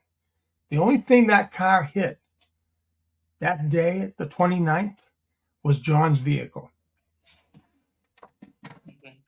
Well, this is a good question, by the way. Sean, did the defence pull the water usage, town water, for 34 Fairview in the hours after the murder? Cleanup / showering would cause unusual water usage. That is Good. wow. That's a great question. Jesus. I got to tell you, John, that is one hell of a question. Because you would show, there'd be an immense amount of water being utilized at 2, 3, 4 o'clock in the morning. You're right. Fantastic. Well, I never thought about that. Awesome question, John. This is what I mean. The chat are fantastic. The chat asks. We learn so much from it. The thousands of people out there in Facebook land and Twitter. I mean, these questions, the jury will have also. And if they're asking these questions, they're doubting the Commonwealth's case. That's the questions that are going to be, you'll see being asked. So Sandra says they did less included Mew. Stephanie says less included. So I'm not sure if you heard about Nikolai Mew one, the self-defense one. They went for first degree intentional homicide. It was just, as I say, self-defense case. Yeah. I think the state knew they weren't going to win it, so they put in lesser included then, and he got done for first degree reckless homicide instead, basically. Right. So, and which is bad. If you're going to charge someone with a charge, that's you should rest your case. If it was important, if you thought it was important enough to charge a person, say in her case, for second degree murder, then charge it. Don't give the jury outs. Have faith in the evidence, right? A lot of juries don't want to give. They want an out. They want to have an out. I don't know, but it's that's cheating. To me, that's cheating. So, how do you feel about that, Dylan? How do you feel about them giving option A, B, C, and D? That's crazy. Whatever you come in with is what it should be. You don't. Exactly. If it was basically they put it in as a compromise. It's like no. If that's what you came in with, that's what it should be. Hang on, I've got a tweet here from HBAG. So let me just share this. HBAG. So Cantor Community TV. Television is in court. The pool camera has been removed. The next section may be direct questioning of potential jurors. So as of now, it looks as if no further audio, video, media today. Okay. Yeah, that makes sense. Okay. That makes sense because they're going to have a lot of work to do. And once I got this, Jen's come on and said, just following up that potential jurors were filling out questionnaires, but have all seemed to finish. People are getting chatty. Judge is not in the room. From my vantage point, I can see two men sleeping. Okay. Karen and her team have remained at their table the whole time and are chatting. Oops, I better put that down. I can imagine if you send me some dirty photos. Sleeping seriously, justice for John O'Keefe, Karen Reed. Yeah. So let me just refresh in case there's something else there for a second. Doesn't look like it. No. So, okay, let's get through some of the questions here. So, honestly, do you know what? I think people forget, Sean, the chat, right? There's so many of them that could sit where you and me are and do exactly just as good, if not better. Do you know what I mean? So many intelligent people here. Okay, hang on. There was something here. I saw it. So Lisa says, born and raised northern. Is that northern Minnesota? MN, is that Minnesota? That's Minnesota. Yes, it is. Yes. Minnesota. Minnesota, the Tubes. Melbourne Beach. But living in Melbourne Beach. Melbourne Nice. Beach. That's Beautiful. Australia. On the East Coast, I believe, right? There you go. Question, John, I like John. Question, Sean, did the defense pull the water? This is the same question. Sorry, it's the same question. I was going to say John's great with questions, but just so you know, chat, I'm way behind on chat. So, Kevin had is lucky on the list. Yes, thank you, Stephanie. Yes. The Druid. Die. What have we got to say? Die. Something that isn't mentioned a lot. Sadly, 20 years ago, I was involved in a fatal road collision. Impact was around 30 miles per hour. The car was wrecked. Injuries were body wide. That happens at those speeds. Yes. Right. Right. Sandy says water isn't read by the hour. Would never be able to tell that. Oh, okay. Okay. But they could do a comparison, I believe, during the month at certain hours. I'm not sure if they even break it down by hours, but anyways, it'd be interesting if it was a spike in water use between the 20th and say the 2nd of February, right? There would be some kind of spike. I think I can have it here. Maybe it's not by day. Who's this here? Oh, this is isn't. Why would I don't even know who Karen Ahern is, but why would she even be a witness? Why would she be a witness? I mean, Joe Warren, why aren't you a witness? Joe, you broke into Morrissey's event, right? It's on video. You should be a witness. You should be locked up. You broke into Mike Morrissey's campaign event, and you posted videos of yourself. You posted pictures. I think your buddy Tully should lock you up. How you like that, antiquated Joey baby? Don't get me going. I was nice. No, let's not get him going. Don't get me going. I ordered the code red, you son of a bitch. Don't get me going. Just remind the people, if there's anyone in chat you do not like, just hover over the name, press the 3 dots and block them. Stephanie said, Leicester sent me to jail. That was unbelievable. I know. I covered it.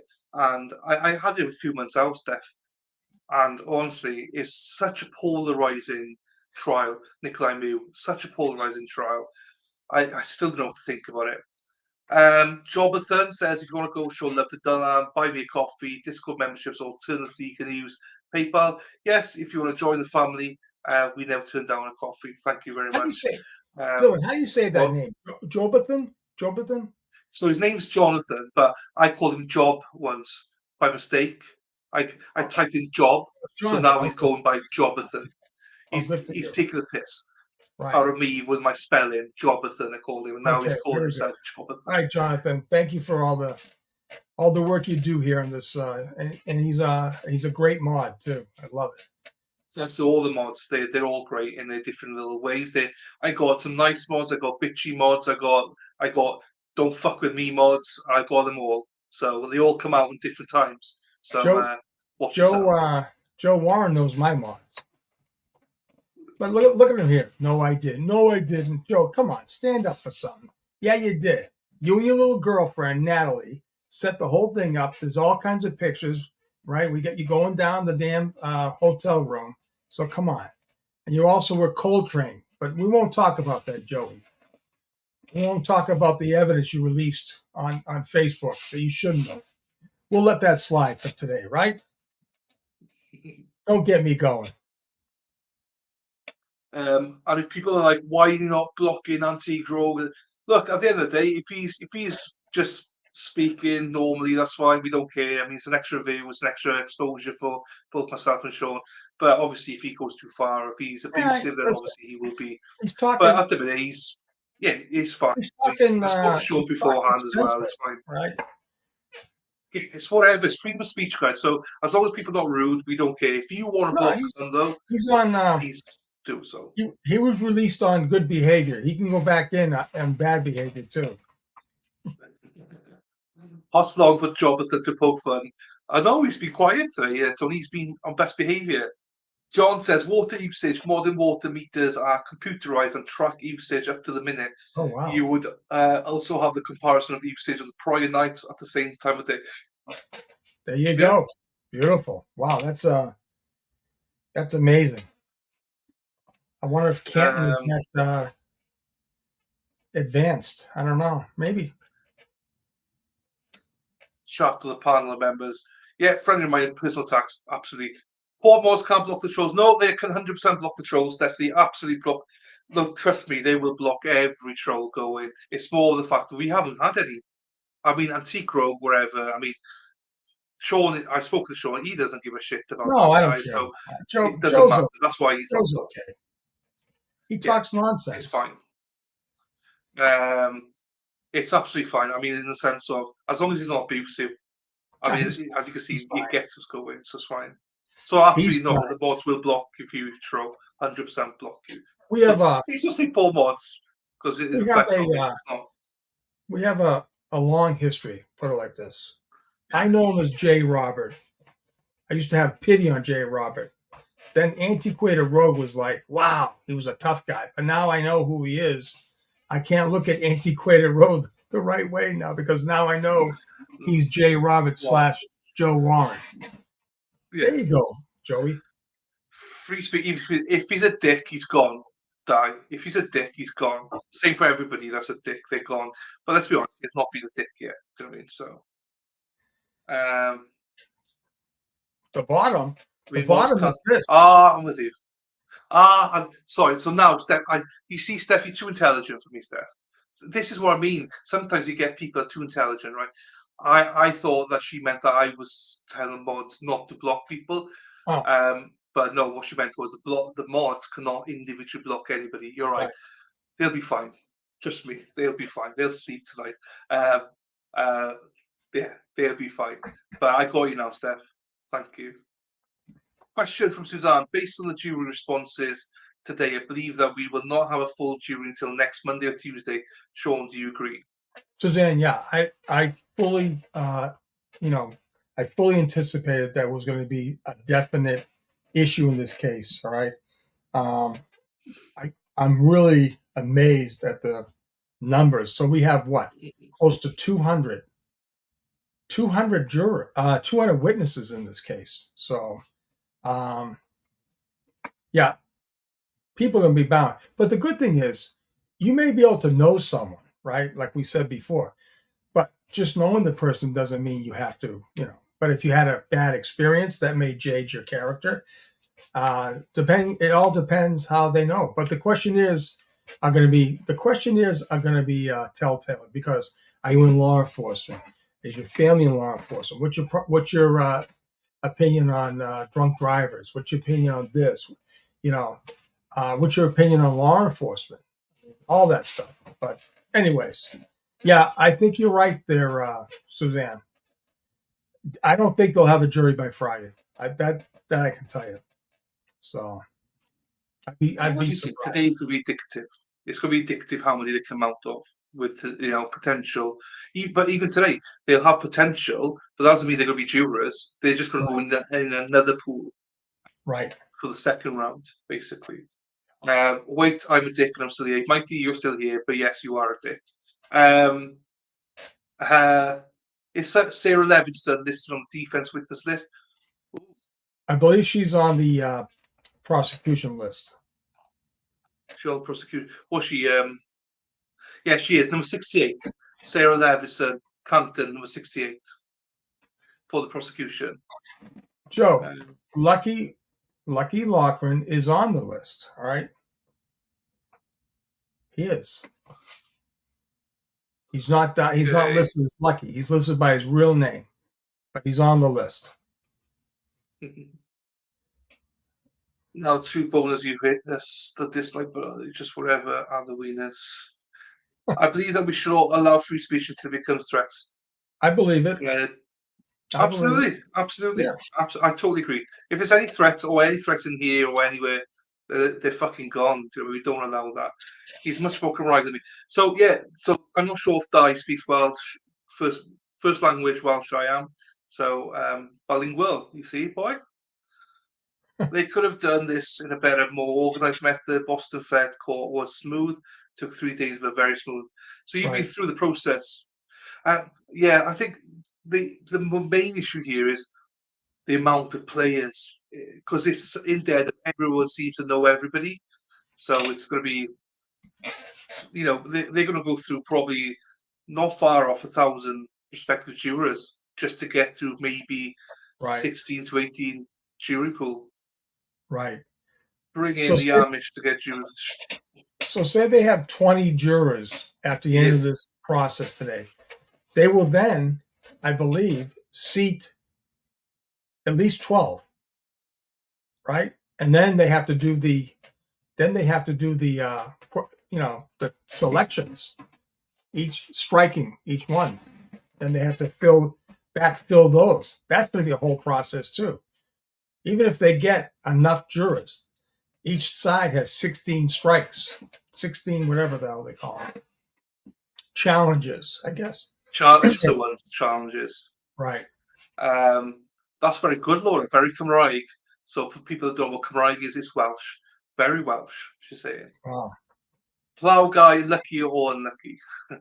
Put the trolls 200 feet away. Yeah, Dana or Tracy, if you're listening, or Paul, and the Paul's in work, pop on. Let's see what's happening down there. We'll be impeached anyway. Yes, I agree. Rogue, I thought you guys said Google was going to testify for the Commonwealth. They defense witness list. Why are they on the defense witness? Okay. Saying it wrong again, Star. Shame on the nurse watching him die. Yeah. They did, huh? So wow. Now it's funny to me. The Commonwealth is using Sarah and Julia Nagel in the trial, but they didn't use them for the grand jury.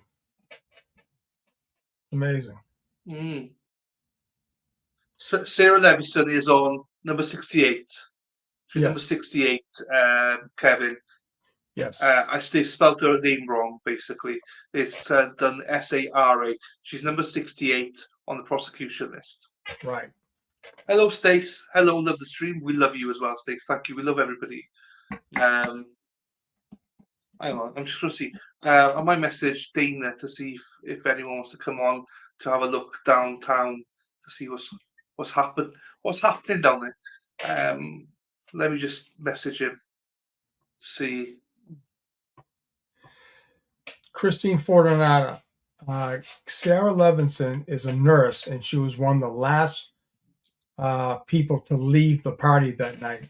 Her and Julia Nagel were given a ride home by Matt and Jen McCabe. They were literally the last ones, I think, prior to Caitlin Albert leaving also. So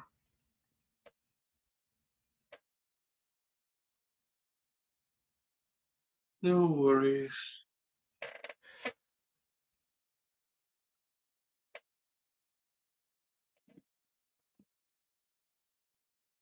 Okay, message the group. Okay.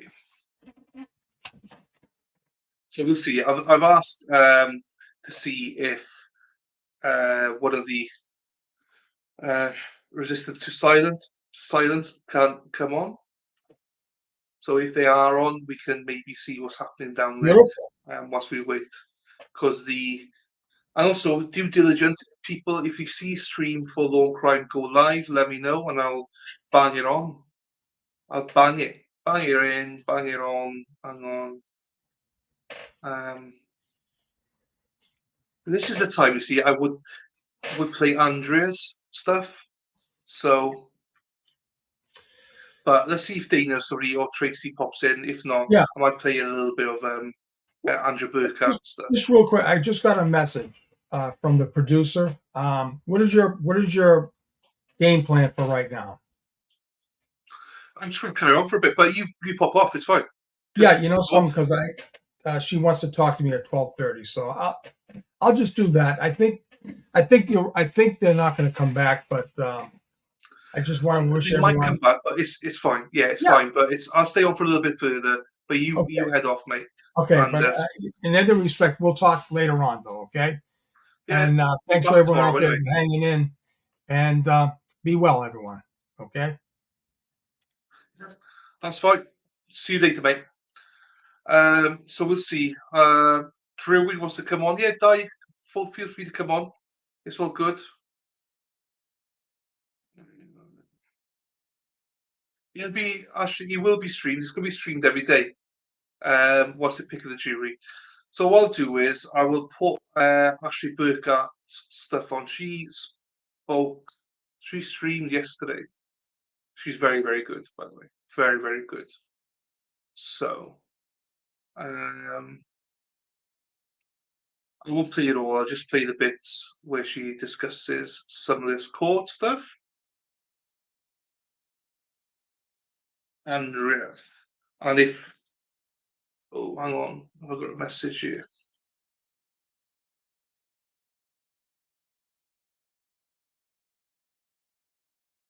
Just the two of us. We can make it if we try. Just the two of us. You and I. Andrea Burkhardt. Andrea Burkhardt. As I say, Andrea is fantastic. Third party defense. I won't go through it all. I'll just go through what she says.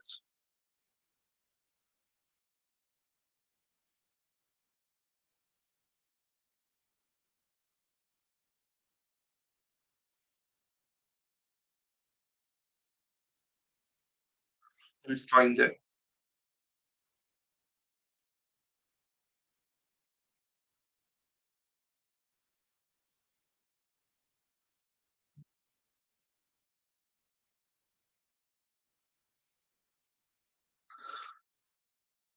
Right, here we go. We're going to line it up here.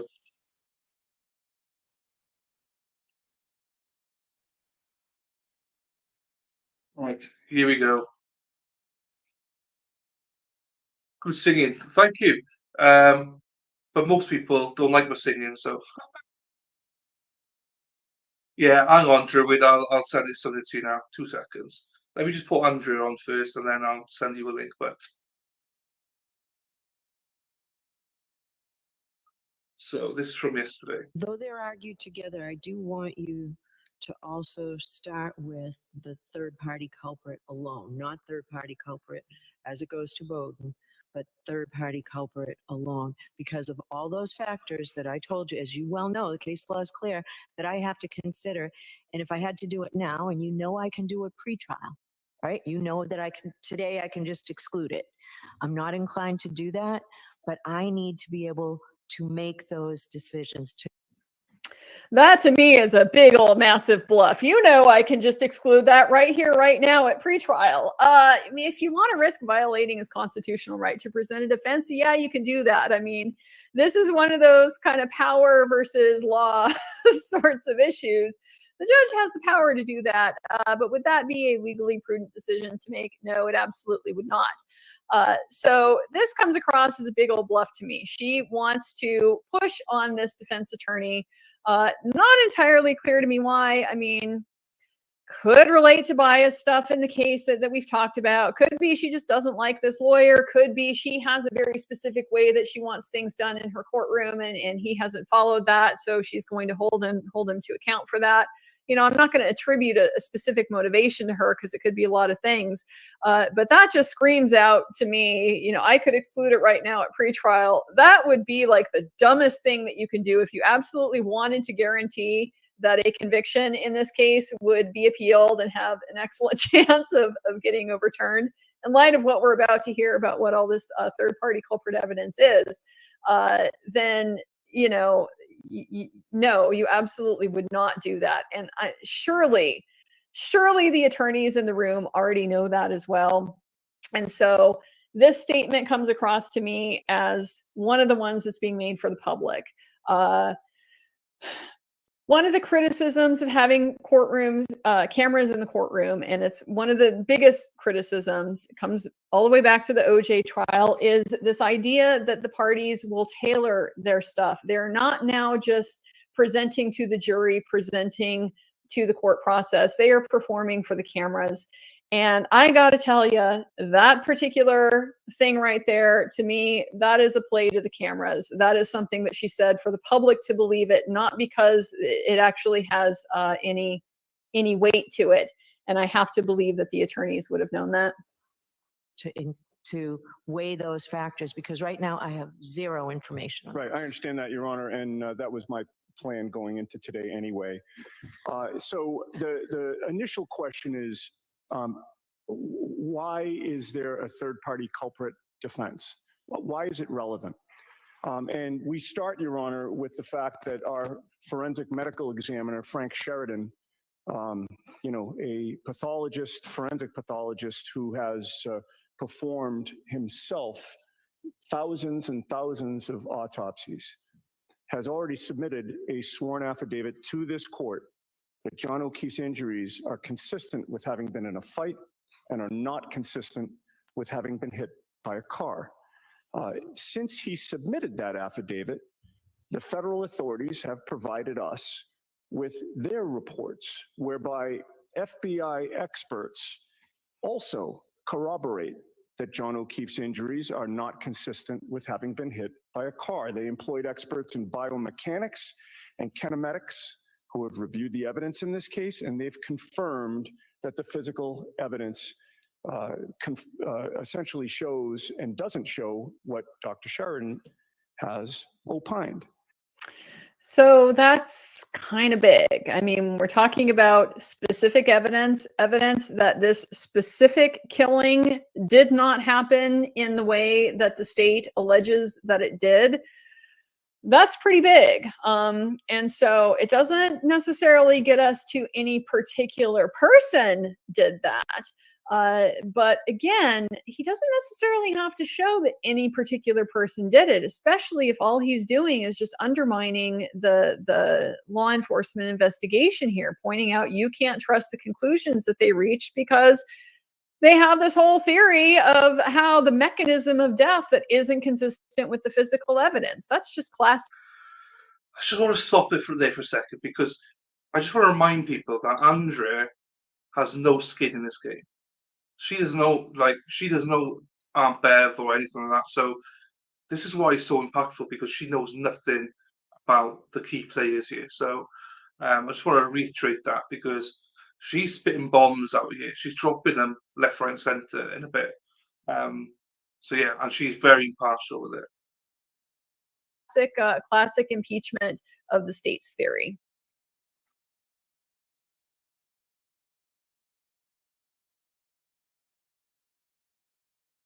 Motherfucker, why do you have to pause it?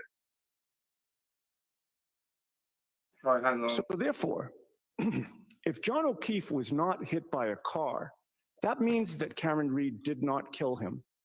And we know that John O'Keefe did not die of natural causes. This was not a heart attack or a stroke.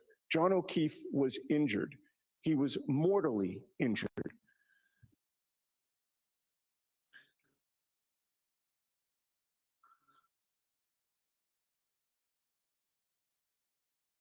If he was not hit by a car, as both our expert and FBI confirmed, then he was attacked. And if he was not hit by a car, then That's true as well. Brian Walsh as well. there is a third-party culprit or culprits. So by asking this court to prohibit the defense from introducing evidence that others had the motive, opportunity, and the means to attack John O'Keefe, the Commonwealth is essentially asking this court to prohibit Karen Reed from being able to defend herself. So I don't think they're. So I'm going to pause right there, because that's the point right there. You can't, as a defense attorney, be able to go forward and argue my client didn't commit the crime. That necessarily suggests somebody else did it. That in and of itself is not presenting third-party culprit defense. That is just exercising your right to contest that you didn't do it to proclaim your innocence. So there's just no way that the third party culprit defense can be interpreted that broadly to exclude evidence that the crime did not occur in the way that the state alleges that it did, because that would be basically saying, Karen Read, you're not allowed to say that you're innocent of the case. And that, of course, would be a due process violation of the most blatant kind. Asking that you be prohibited from doing that. They're asking first to have you tell them what that is. Right. Well, this is, Your Honor, I'm getting to that in terms of Right, so go ahead. You have your remarks. That we're either required to give them or not. It is not our job to solve this case for the prosecution. It's our contention. They had the opportunity to do that, but they failed. It is not our job to name a specific third-party culprit. We do not have to prove that Brian Albert or Colin Albert or Brian Higgins or some combination of them intended to kill John O'Keefe. We don't have to prove that any of them attacked John O'Keefe such that he eventually died. They have to prove beyond a reasonable doubt that they didn't.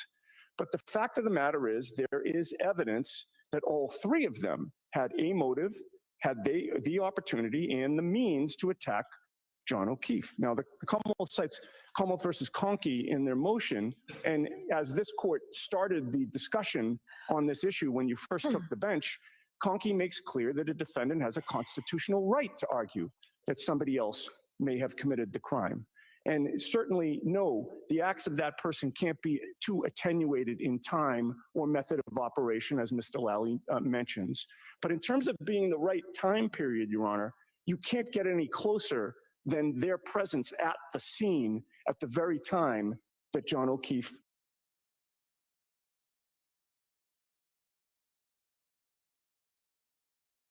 was killed. And in terms of the method of operation, given that we have evidence that he was not hit by a car and that he was attacked, all three of these men, either alone or in combination, possessed the ability to attack him with or without a weapon. I mean, it's a very low standard here. The Commonwealth acknowledges that.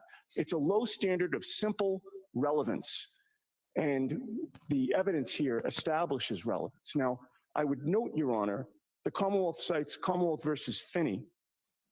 I don't know if they realize this, but that was my case. I represented Roland Douglas Finney before the Supreme Judicial Court, and I represent. That's always, I just have to stop because that's just always super fun when you get to do that, when you get to pull that card and dunk and be like, let me tell you exactly why I know how this is going to go, because you're citing my case that I made the law on. So, yeah, maybe you should listen to me, Judge. It's fun. Presented him at his motion for new trial and at his retrial. And that case, the Finney case, provides strong support for the introduction of third-party culprit evidence here, irrespective of a Bowdoin defense. In fact, the reason that Mr. Finney's conviction was overturned was that his trial counsel failed to pursue a third-party culprit defense. And Your Honor, the third-party culprit defense in Finney was weaker, far weaker than the third-party culprit defense we have here. The evidence of motive in that case was that the third-party culprit made derogatory statements about the victim after she was murdered. No witness in that case put the two of them together. No witness in that case put the third-party culprit at the scene of the murder where the victim was murdered. There was some consciousness of guilt evidence similar to what we have in this case. But in Finney, the SJC ruled that not only was that enough for a defense attorney to present a third-party culprit defense, but he was ineffective for not doing so. And as the court has also touched upon, the SJC found that on the basis of that third-party culprit evidence, which is weaker than what we have here, there were substantial connecting links between that third-party culprit that justified the admission of hearsay in that case. And I want to make it clear, we're not looking to introduce any hearsay statements, so we don't need substantial connecting links here. Now, Your Honor, I could go through with the court the specific evidence we have with regard to motive, opportunity, and means with regard to the three Commonwealth witnesses that I've named. So go ahead. Oof. Happy to do it. Gotta wonder if she's going to regret that. Brian Higgins. He was present at 34 Fairview Road on January 28th to 29th. He was close friends with the homeowner, Brian Albert. He had a prior romantic interest in Karen Reed. He did not expect Karen and John O'Keefe to be at the Waterfall, that bar, on January 28th. Karen Reed did not greet Higgins, despite the fact that they had previously exchanged flirtatious texts and that she had been at his apartment one evening, although there was nothing that took place between them any more than a peck of a kiss.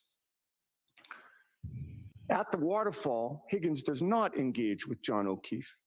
He does not say goodbye to John O'Keefe and Karen when he leaves, but before he leaves, he texts Karen, and that text was something to the effect of, well, with a lot of M's.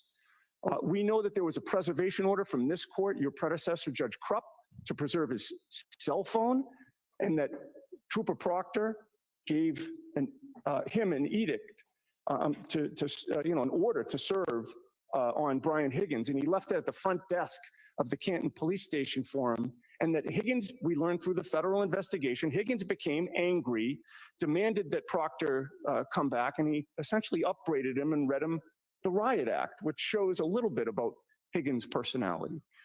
At the end of the night, everyone discussed going back to 34 Fairview, and when he gets back to 34 Fairview, he texts not Karen, he texts John O'Keefe at 12:20 a.m.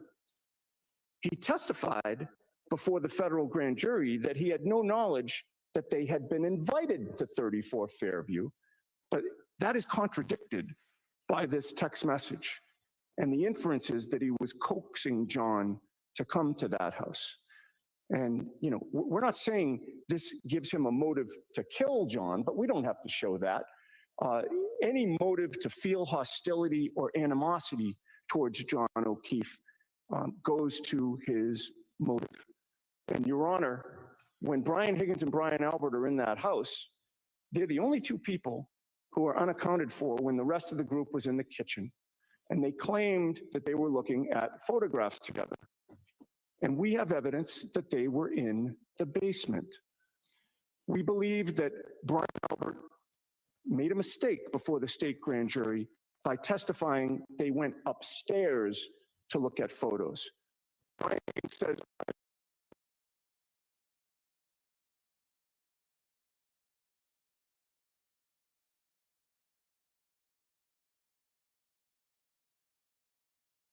My bad, I posted something.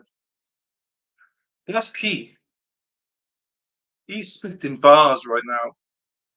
He's spitting bars right now. He's dunking all over Lally. He's dunking all over the Commonwealth right now. This is unbelievable. This is like, hello. You might want to change your mind about, trying Karen. Was into the living room to look at photos and military ribbons, whatever they were looking at. Brian Higgins did not know that Brian Albert had said they went upstairs. And he also testified he had never. I'm not sure if there's a mute there. I totally agree with you. They would be awesome together. I would love to watch that stream. But anyway, people, before we go back to this, we got a nice little surprise here. We got another Welshman living in England, which is, not great, but I mean, he's still a Welshman. We got David Druid. Here he is. How are we doing? Hey, Dylan, shwmae bwy bach? Siwr boi, ti'n iawn de? Da iawn, diolch yn fawr. Good boy. No one understands us, die, so we can't go back to Oh, fair enough. We'll have to speak in the old Saesneg then, yeah. On the side here, don't want to do that, but we have to, mate, How are you, buddy? Yeah, I'm very good, my friend. How are you? Yeah, pretty good. You've just come back from Australia as well, so got a bit of a tan. Oh, yeah, a little bit. Caught a bit of the sun out there. It was a tropical storm the first 3 days, and then it was pretty good after that. Yeah, lovely. There you go. Obviously, you're back in time for Karen Reed. What's your thoughts? Obviously, I know your thoughts overall, but what's your thoughts coming into this trial now? Well, I mean, first of all, I'm quite surprised it got as far as trial. I mean, this, you know as well as I do, there's so much doubt already in the minds out there. There's already so much evidence that show that this is a complete fit-up job by the MSP. God knows why Albert is so untouchable, but he's clearly a protected man. And yet, for some reason, Morrissey and the Norfolk County DA have decided they want to plow on ahead with it, and they're going to end up looking foolish. Hope so. The what I totally agree with you, by the way. The one thing I hate about trials, and I cover trials all the time, is the fact that, you know, when it gets to a jury, it's 50-50. In a lot of cases, you know, you have to have a really good jury.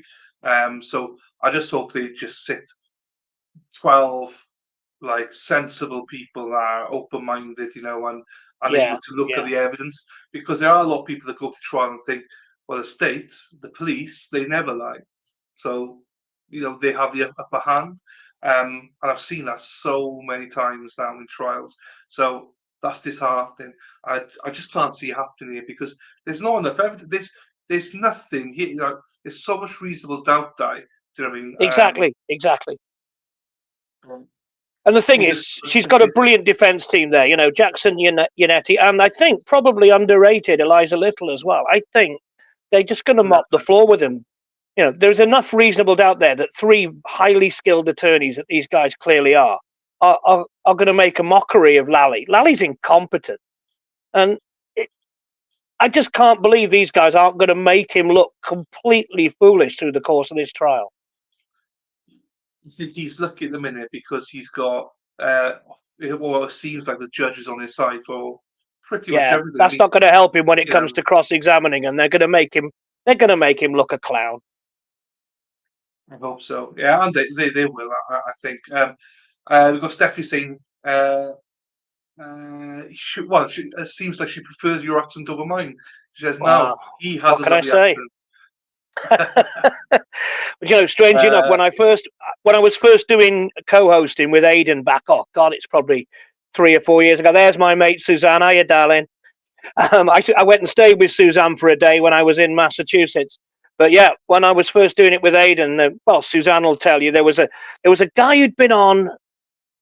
It might have been with Krusty Panties or one of those guys, and they had a running joke that this co-host, everyone was moist for Mitch, and then I went on and did a couple of shows with Aidan. They were like, "Oh, you got to get that British guy back," and he said, "All right, never mind moist for Mitch, everyone's drenched for David."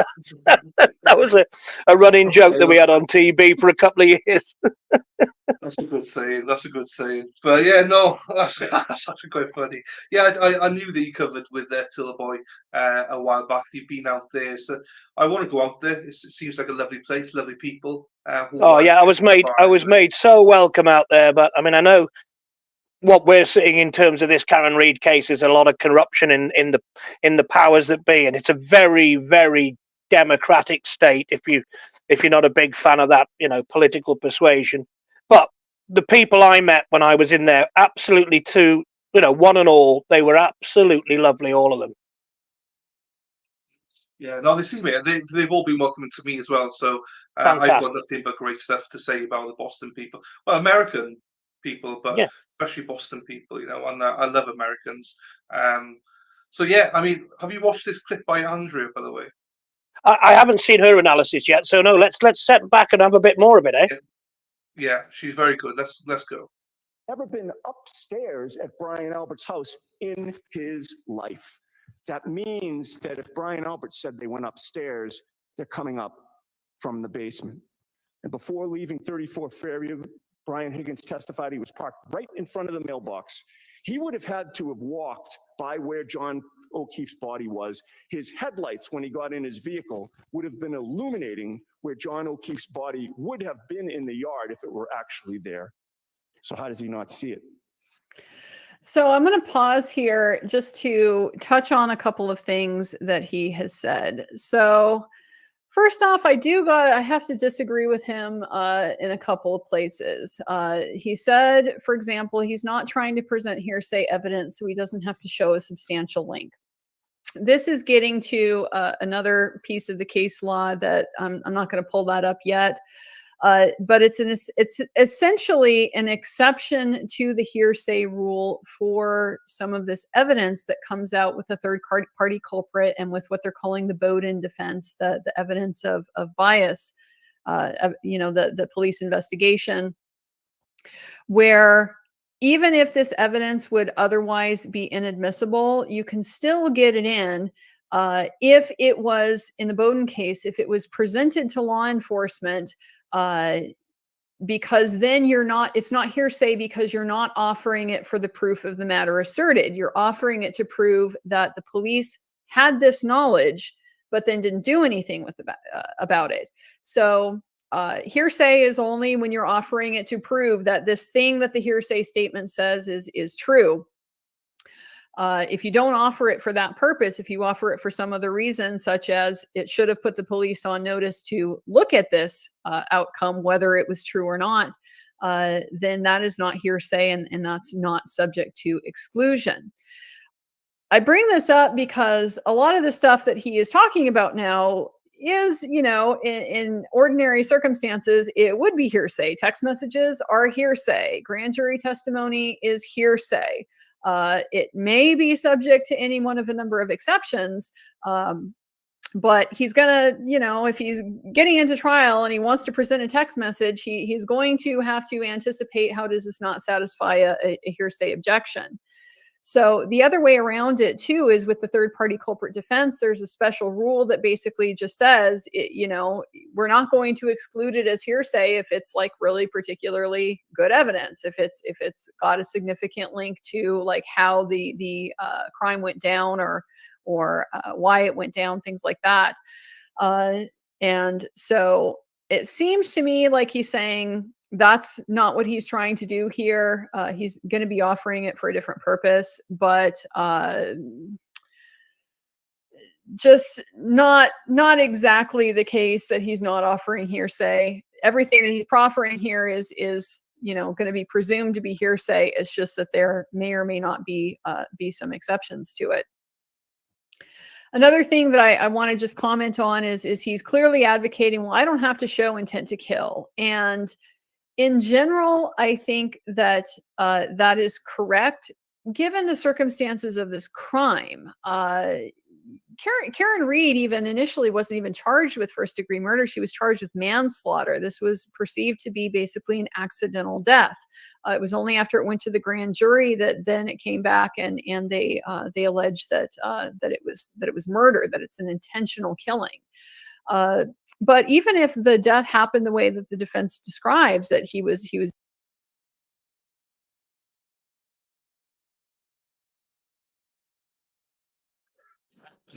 sometimes he's beaten up and he died, that's not always a murder offense either. That can absolutely be a manslaughter type of offense. Just, Yeah, do you know what? I was going to correct here, Stephanie. She did say first degree. He's actually second degree. It went from manslaughter to second degree. She mentioned first degree, but no, there was no first degree there. That's it. But also, just to reiterate, she's new to this trial. So even if we don't 100% agree with everything she's saying, she's doing it from a neutral standpoint. And that's why I respect her, that she can take a step back and just go, give us reasons. Because, like sometimes, both sides can be a little bit biased. Do you know what I mean? Whether you're with Karen, not with Karen. So when you got someone like Andrea coming in that has no skin in the game, you got to listen to her, in my opinion. Absolutely, yeah. She's got a very impartial view, and I think those of us that have been on it from day one, we're not going to be able to be impartial because we've seen too much. But the thing with that is as well, the upcharging even to second-degree murder, you've got to be able to prove malice, and that's going to be ridiculously difficult to prove. I mean, we all know he wasn't even hit by a car, but even if they convince a jury that he was hit by a car, proving that she intended to actually kill him, which is what the second degree will be, to actually do it with malice rather than just hurt him or frighten him or whatever, I think it's going to be impossible to prove. I think what they did was they upcharged it thinking that they'd cave in and then plea to the lower charge and cop a plea deal. And Karen Reed said, in your face, I'm copping a plea deal. And she got hold of Mr. Jackson and Mr. Yannetti just to prove that she meant business. Yeah, no, I agree with you. Yeah, and that's the thing, isn't it? And I agree with you there.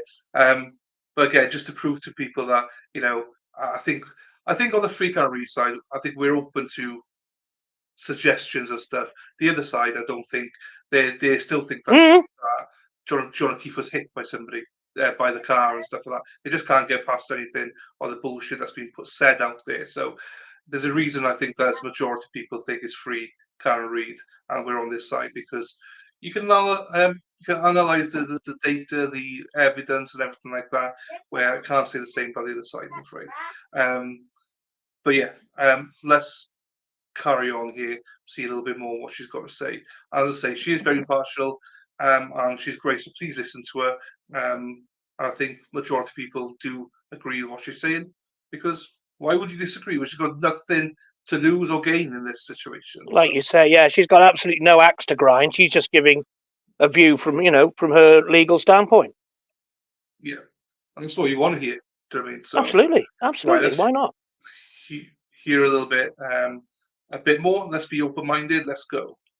You were reckless with how violent you were, and things got out of hand. You went a little further than you expected to. Somebody slipped and fell the wrong way. You should have known by getting into a fight that was a risk, that kind of thing could happen, but you didn't go into it taking your actions with the intent that I am going to beat this man until he dies. So I think he's right as far as that goes. He doesn't have to show intent to kill, because the death doesn't require proof of intent to kill. So at the same time, proof of something more than hostility, it's just, that's where we might get into a little bit of a gray area with where the judge has discretion to decide, is this going to be close enough, or is this not going to be close enough? From my perspective, I haven't necessarily heard a lot to suggest even really that there is hostility. This text message that got sent at 12:20 a.m. to John O'Keefe, we don't know what that text message says. We may not find that out until trial, unless it's like buried in some of the pretrial stuff somewhere that I haven't seen. But he hasn't told the judge in this context what it is. So that, though, I mean, it sounds like he's saying it could be interpreted as like luring him to the house. If that's the case, it sounds like he's saying it was an invitation. And the other interpretation of an invitation is that it's an invitation. It is not hostility. It is anti-hostile. It is the opposite of being hostile to somebody. So having this prior romantic interest,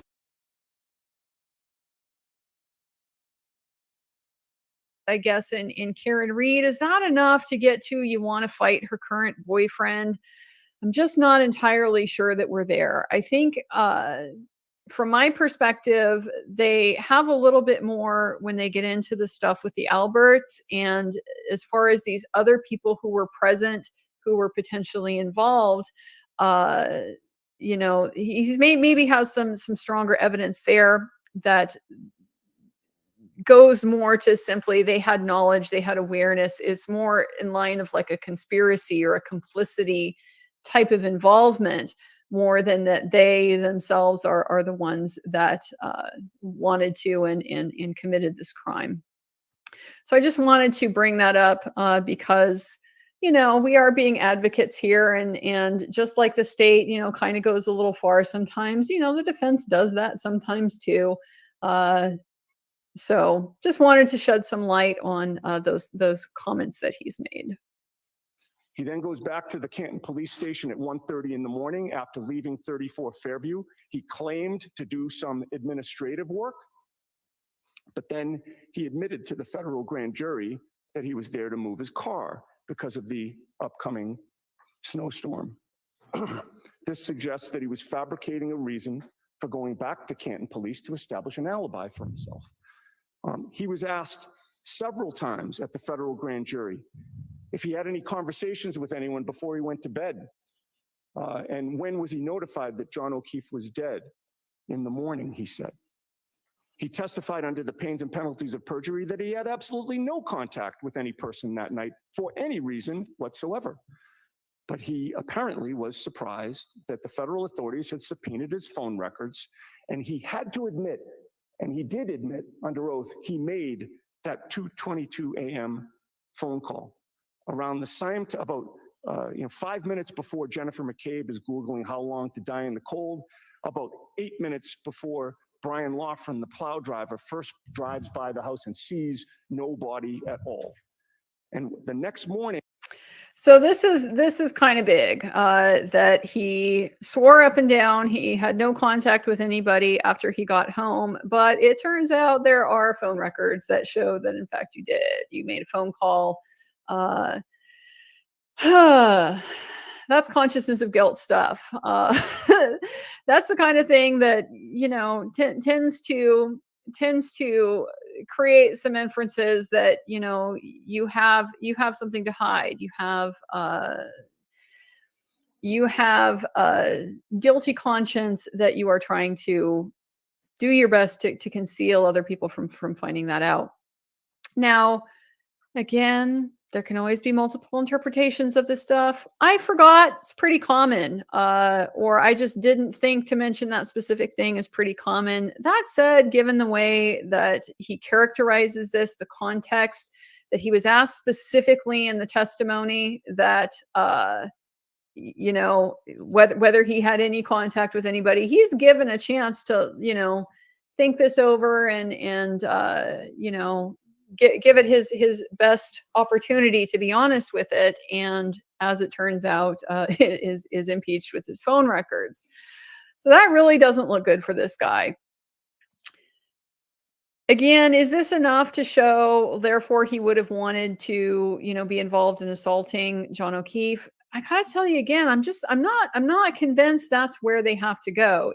It's potentially enough just that he would have knowledge and that he would want to cover it up for whatever reason, whether he did it or whether somebody else did it. Perhaps it's his affinity with the real perpetrator that would give him the motivation to want to do this.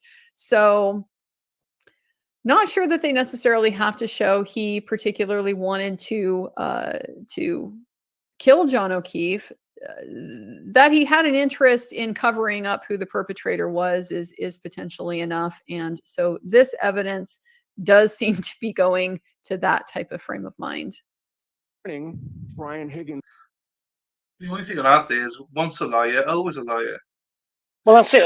What she's saying is that, that doesn't prove that Higgins is involved. But what it does is it creates more than reasonable doubt that Karen Reid is the culprit. And that's all it has to do. Yeah. Raises the question, who else lied? Well, true. Right. Let's see what else she's got to say. The first person he spoke to was Brian Albert. I'm going to stop you for a minute. I think we need a break, Madam Court Reporter. Do you need a break? Can you go? How much? Now, this is contentious. Unbelievable. About her Unbelievable. Taking a break right here. I saw some people going, yeah, but court reporter needs a break. Well, he should have taken a break before he started then. Do you know what I mean? So I'm not sure if you have a view on it, Di. Yeah, give me a minute, mate. No, it's right. Carry on. How much longer do you think you have with this, Mr. Yannetti? How many more pages or how long you think? Yeah, I've got about, in terms of my recitation of the facts, I've done about a page and a half and I've got 3 left. Madam Court Reporter, would you like to take a little break? It's hot in here and you've been going nonstop. Okay, let's take a 10-minute break. So we said, well, the judge might regret asking him to go ahead and make this offer of proof of what the third-party evidence is going to be, because obviously there is quite a lot of it here, and she seems not really pleased with the pace at which he is presenting it. So we get this, sort of inconvenient little break in the proceedings. But that's okay because they pick it back up. And so we'll go ahead and pick it back up when they get back from their recess. All right, Mr. Yannetti, go right ahead. Yes, Stephanie. I agree, Stephanie. Your Honor, I left off with the morning of January 29th. The first person that Brian Higgins spoke to was Brian Albert. He had missed a call from Chief Kenneth Berkowitz earlier. Immediately after getting off the phone with Brian Albert, Brian Higgins drives back to 34 Fairview, where he has a meeting with just about all the witnesses in this case: Brian Albert, Julie Albert, Jennifer McCabe, Matthew McCabe. And immediately after that friends and family meeting, on his day off, which is a Saturday, he returns to the Canton Police Department, where he speaks with all of the first responding officers who had anything to do with this case. So this is a quote unquote witness accessing and communicating with all the first responding officers, we would argue monitoring what they're doing in regard to the investigation. According to Brian Higgins, he admitted that Chief Berkowitz is one of his best friends, and that's why he had access to all these people. We have a law enforcement witness who will testify to seeing Chief Kenneth Berkowitz and Brian Higgins alone with Karen Reed's vehicle on the afternoon of January 29th of 2022 for, quote, a wildly long time. So is this a name that's been in the materials? Is this a name known to the Commonwealth, or Yes. is this somebody new? Okay. We've now received video surveillance from the Canton Police Department that shows that there is an interior camera in the Sallyport garage where the car was housed. But during the exact time that third-party officer indicates that Berkowitz and Higgins were in the Sallyport together, the video mysteriously cuts out for 42 minutes. Between 5:08. So this is a little suspicious, right? This is going back to that tail light evidence and the fact that it doesn't materialize the morning that the body is discovered. It just shows up sometime later, like the following day, after police have gotten exclusive custody of Karen Reed's vehicle. And so the defense, like we pointed out, their argument here is clearly that the police planted this evidence. This is a frame up. That's clearly the defense theory.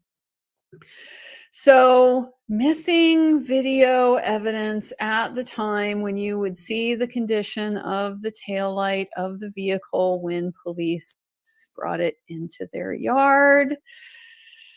Little suspicious. Between 5:08 and 5:50 p.m. And just to be clear here, we never get to see the condition of the taillight when it's brought into the garage. When we do see the car, we see it after Brian Higgins, Chief Berkowitz, Michael Proctor, and Yuri Buchnick have all had access to it. At 5:36 p.m., the car pings that it's arrived in the Sallyport. That's during the missing video. Trooper Proctor, Trooper Buchnick never sees Brian Higgins' phone. They speak with him, and he takes it upon himself to use his own resources, Brian Higgins, within the federal government to ask a friend, Special Agent Matt Kelch, to download only the text messages in his phone between Karen and him and John. And that's it. We have to take his word for it that we got all of them. And we certainly don't have any communications between him and Brian Albert, for instance. So this is a little bit interesting too, because it goes somewhat to chain of custody stuff. Normally, if police need to get your communications, they get your phone and they do an extraction from your phone, and then they look for what is relevant to their particular search, whether it's a particular time frame, whether it's communications between specific people, whether it's a keyword that they're looking for or something like that. So that helps them narrow down what it is that they actually put their eyes on when they're doing the search. At least this is what law enforcement officers tell us. Because in actuality, what happens is they download the entire contents of your phone. There's not really any way to do it otherwise. And then they just promise, pinky swear, that they don't look at anything besides the stuff that typically a warrant is what allows them to be able to look into it. But sometimes it's, for example, you know, you've gotten consent to search and the person says, yes, you can look at my messages between me and so. That's the scope of your consent to search.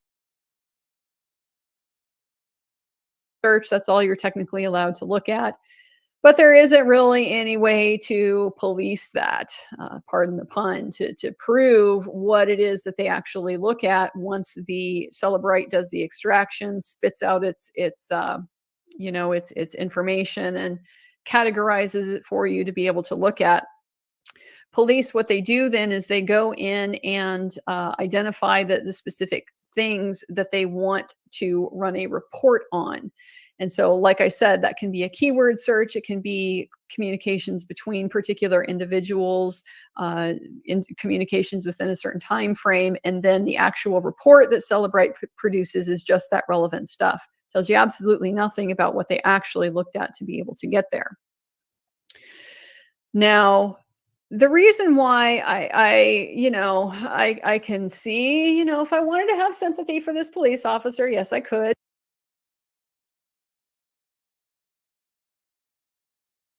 Because it is a massive invasion of privacy to have police going through your telephone, with especially with this type of access that's really a trust me bro, you know, we're only looking at the stuff we're allowed to look at. So I can understand he knows this stuff. He is a police officer. He knows how this stuff works. And so he would want to, you know, take affirmative steps, I guess, to protect himself from the type of invasion of privacy that, you know, you and me, Joe Schmoes, us schmucks, you know, we don't have that option. We don't have special friends at the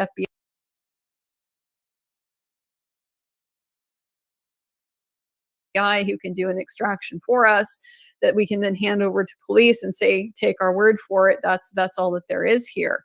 Because that creates a chain of custody problem. If the police are going to try to admit this and say these are your communications that were entered at the time, they have to be able to show where they got those.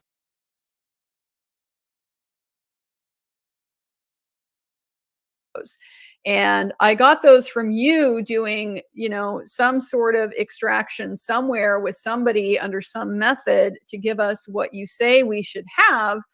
That's, you know, not necessarily going to be enough to give me the foundation to prove that these things are authentic, these things are unaltered, these things are everything that are responsive to the request, kind of what Mr. Yannetti is pointing out here.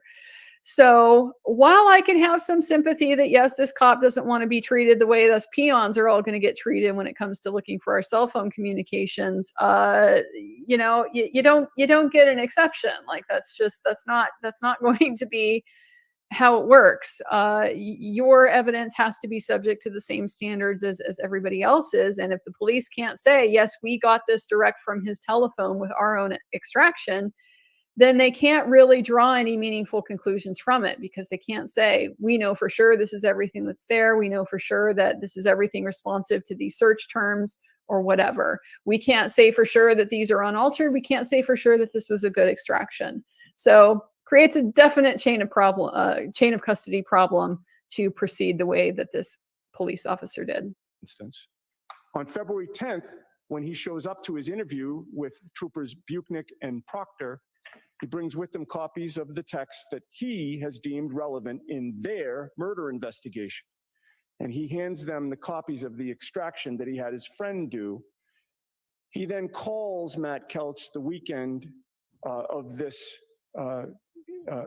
incident to do the limited extraction. He never tells Trooper Buchnick or Trooper Proctor how he extracted the tests, despite the fact that it was done by a friend of his in the federal government. During the federal proffer, Brian Higgins admits that he had been served with a preservation order, and the Commonwealth told him he could destroy his phone despite the order. A lot of big stuff here. A lot of big stuff here. From the proffer, Brian Higgins told us that he knew about this order, that he was to preserve it, and the Commonwealth told him he could go ahead and destroy it anyway. it's like where do we even start with this? Obviously, the fact that you're destroying evidence that there was an order for you to do is bad. This is consciousness of guilt stuff. That you're doing it with the explicit permission of the state authorities who are subject to this order, who have ethical responsibilities as officers of the court, are telling you that you can do it. That is spoliation of evidence, and that's, misconduct. That is significant misconduct. And then we have this key word there in the beginning, in the proffer. Okay, let's talk about proffers. So what a proffer is with the federal government is when they are investigating a crime and you are potentially going to be indicted for something. You are a target. You are a suspect. The FBI may offer you the opportunity to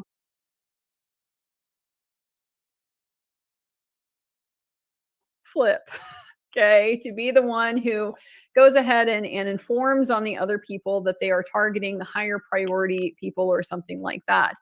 And so that is typically accomplished by way of a proffer. What you do is you have a specific agreement that spells out, okay, it's a non-prosecution agreement, for example. We have probable cause to believe you committed X, Y, and Z crimes. Sometimes they'll, go into detail about why, other times just not necessarily. And we are going to exchange not prosecuting you with your truthful testimony about X, Y, and Z that, that will basically help us prosecute these other people.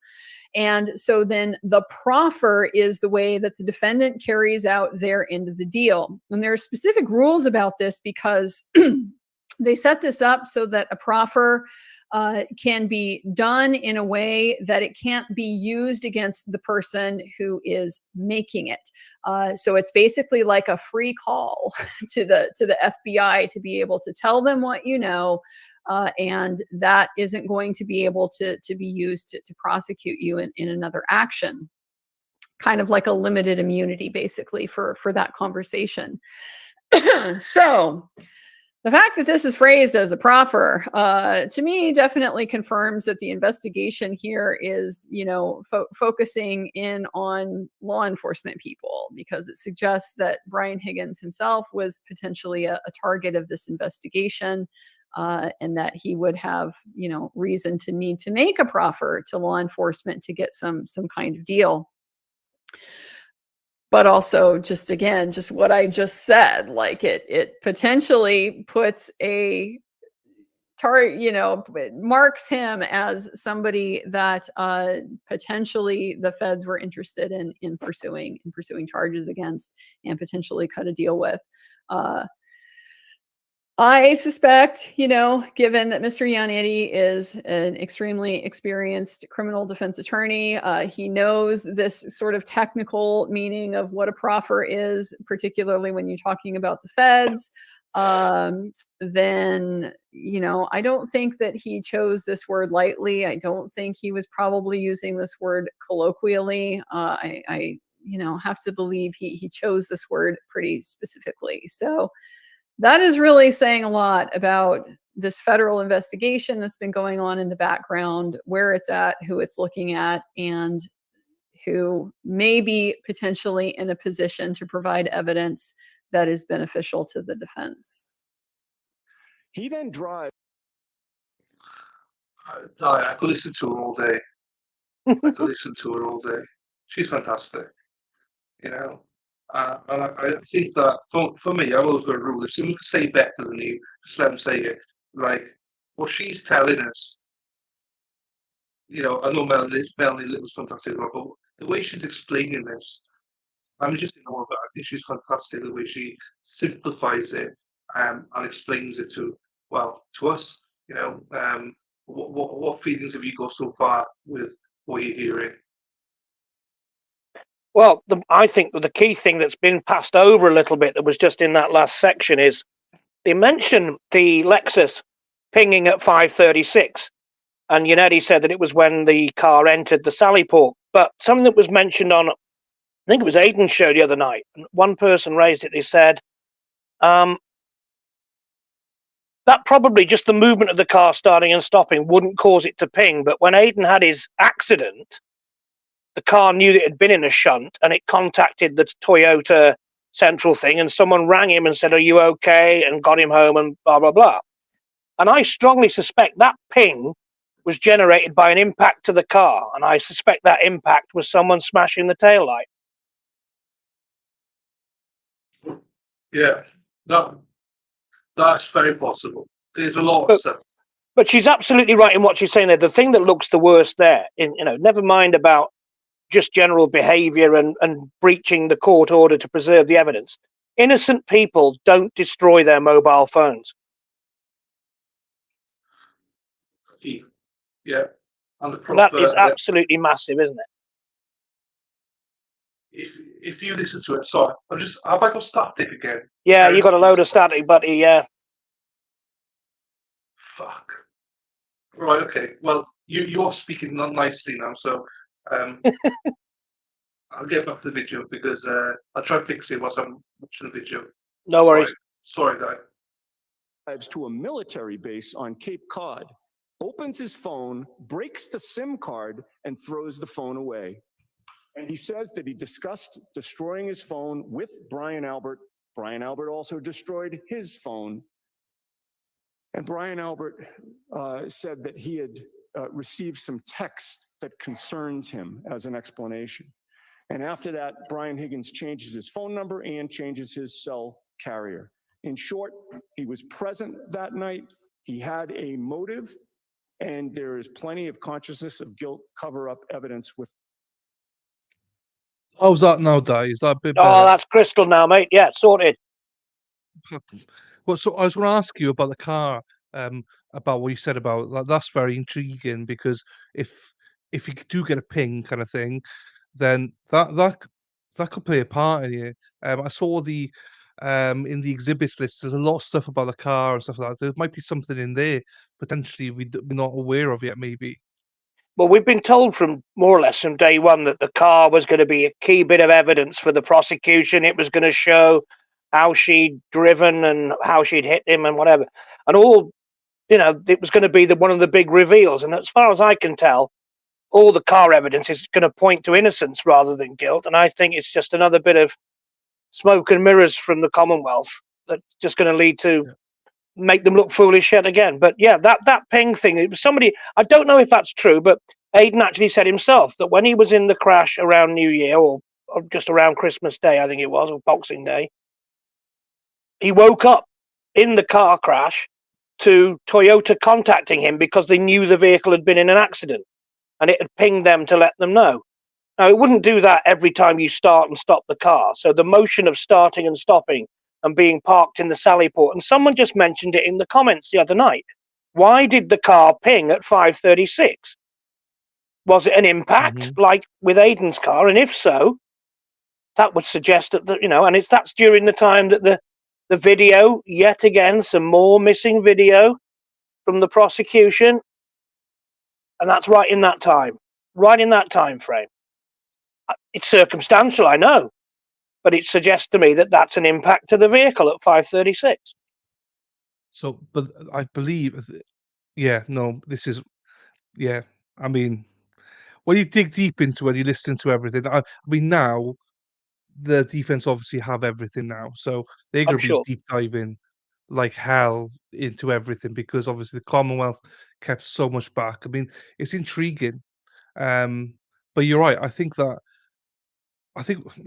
mean, we'll see what they come up. We can't predict what the Commonwealth are going to bring in. We can't predict that. They may decide that it is just circumstantial and they can't prove that it's an impact or anything. It doesn't help their case, so they may leave it alone. But it'd be interesting to see what would cause Alexis to send that ping signal. Yeah, no, that's true. I hadn't thought about that. You see, Di, you're a car man, you see. Hang on, listening to this is like having tea and biscuits with a queen. What? Listening to me and you, Di. We do not sound anything like the royal family. No, we do not. Sorry. Hear David talking, and I keep looking for my Scottish pal JJ. And let me just tell you, Mexi, Di does not, or David does not sound anything remotely like a Scottish. Scottish person. No, not at all. But I still love it though. Erin loves it, and the Candy says, "I think that is exactly what happened." Yeah, I mean, I think you've brought up some new stuff here. That it's a shame Sean's not here because this is his bag as well. Yeah, Do I'm you know sure what I he'd be able to mean? shed some light on that. Yeah. Steph said, hopefully they can go more into what carpings means. My car is enough fancy love. Exactly. Neither is mine. If my car crashes, the only noise you get is whoever's inside groaning. But Jonathan, he is actually a car expert, so the Royals sound like a slow horse is about to neigh. Jonathan. Ronnie says, I feels like I'm listening to a documentary. I mean, just two Welsh guys. Can you imagine us two? It is rather Like, bizarre. Two Welshmen discussing a criminal case in Massachusetts I can't for a even say largely American audience as well. I know. Well, most of my audience are women and Americans. So yes, It's it because you're is. such a sexy beast, that is, Dylan. There. I wish, bud. That's why I'm single. You It'll see. be drenched for Dylan. It'll be next. Can you imagine? Jesus Christ, that'll be the day, man. There's a No, I'm thought. getting Yeah. red now. Right. Oh, you blush too easily, but I loved it when they said that about me. No, I don't blush too easy. It's one of those things, you know. No one's told me that. Well, a man's never told me that live on TV before. No, I'm suggesting that the ladies will say that. I'm not drenched for you. Don't worry, pal. Oh, Christ. Right, let's get back into Andrea for a little bit. Sweet. Here we With go. regard to Mr. Higgins. There. Moving on. So just going to pause here to say, yeah, I mean, this is pretty good stuff that there is more than meets the eye going on with this particular individual. And not just that, you know, he's suspicious or he's weird or he's, you know, otherwise behaving inconsistently with innocence in ways that are specific to this crime. Remember, that's the whole problem with all of this, is making sure that it's specific to this crime and not just, well, but it could have been, or, you know, that guy seems like a weird one. Maybe it was him. Specific actions to cover up specific involvements relating to this specific killing. Yeah, that's pretty strong stuff. On to Colin Albert.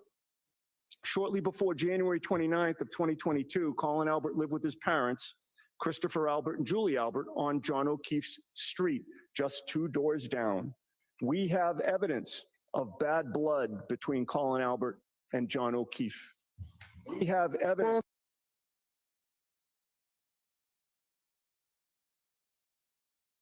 How old was Colin Albert at that time? I believe he was 16 at that time. I was wrong. He's 17. Just so people know, he was 17 at the time. I believe he's only a few weeks away from having his 18th birthday, I believe, from what I've understood afterwards. That one I can't help you with. I don't know exactly what. Yeah, I believe he was 17 at the time of it. But this is obviously just before. This is just before, or in the months before, leading up to the Officer O'Keefe being killed.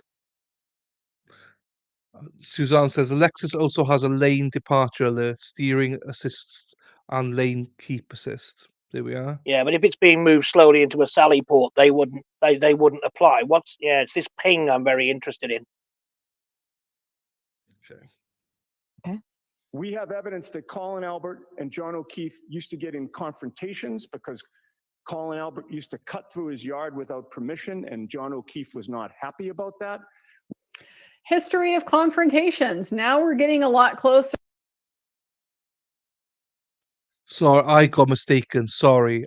Candy is correct. I think the judge was referring to the beer can incident with John and not actually the night of the murder. So yeah, that's what I meant. Yeah. Yes. Yeah. Sorry. I'm wrong. So I'm wrong. Sorry. Yeah. That's all right, mate. You held your hand up. Yeah. You got to hold your hand up sometimes. Absolutely. You know what I mean? Yeah. Right. To why would one of these 3 people potentially want to beat up John O'Keefe? We have evidence that Colin Albert used to throw beer cans intentionally into John O'Keefe's bushes, and John O'Keefe was not happy about that. We have evidence that Christopher and Julie Albert knew of this conflict. We have evidence that they referred to John O'Keefe as Nebercracker. That's a character from I think a kid's movie, who was known as the get off my lawn guy. When John O'Keefe and Karen Reed were vacationing in Aruba over New Year's Eve 2022, the Alberts, Christopher and Julie, taunted him. They went to his porch and they had photos taken of themselves drinking on John's property when he wasn't there to do anything about it, evidencing they knew how upset he was at what Colin Albert had been doing. Now, the investigators in this case, Your Honor, including Michael Proctor, kept Colin Albert's name completely out of the police report. When this case began, I had no idea who Colin Albert was. I received a tip right from the jump that Brian Albert and his nephew had beaten up John O'Keefe. I didn't even know Brian Albert had a nephew at that time. I just want to pause here to point out, I find it interesting. He says, I got a tip from the jump. And of course, we don't know who that is. We don't know who that's coming from. But yeah, we do. That was Steve Scanlon. That there is. The tip right from the jump was Steve Scanlon, wasn't it? Okay. Yeah, he wouldn't say any more after the initial when he first went to Yannetti and said, "Oh, I hear it wasn't a car accident. I hear there was a fight." And then when pressed on it, he went, "Oh," and he wouldn't say any more. Yeah. Typical of all these people, I think. And I don't believe he's on the witness list either, so I guess he's determined not to say any more. Yeah, that's the thing, isn't it? Hello, Maureen, as well. And Candy agrees with you, yes. It's a weird one. And back, was it back after this? Yes, he was Scanlon. I'm good. People sometimes that yeah, you are good guy. Sometimes some people think that you know, you can force somebody. Well, you technically can force people to testify, No, you but can't. sometimes you know it's not in your benefit to do that because it can backfire. So you know, for whatever reason, he's not on there. I don't know, but there's a reason for it.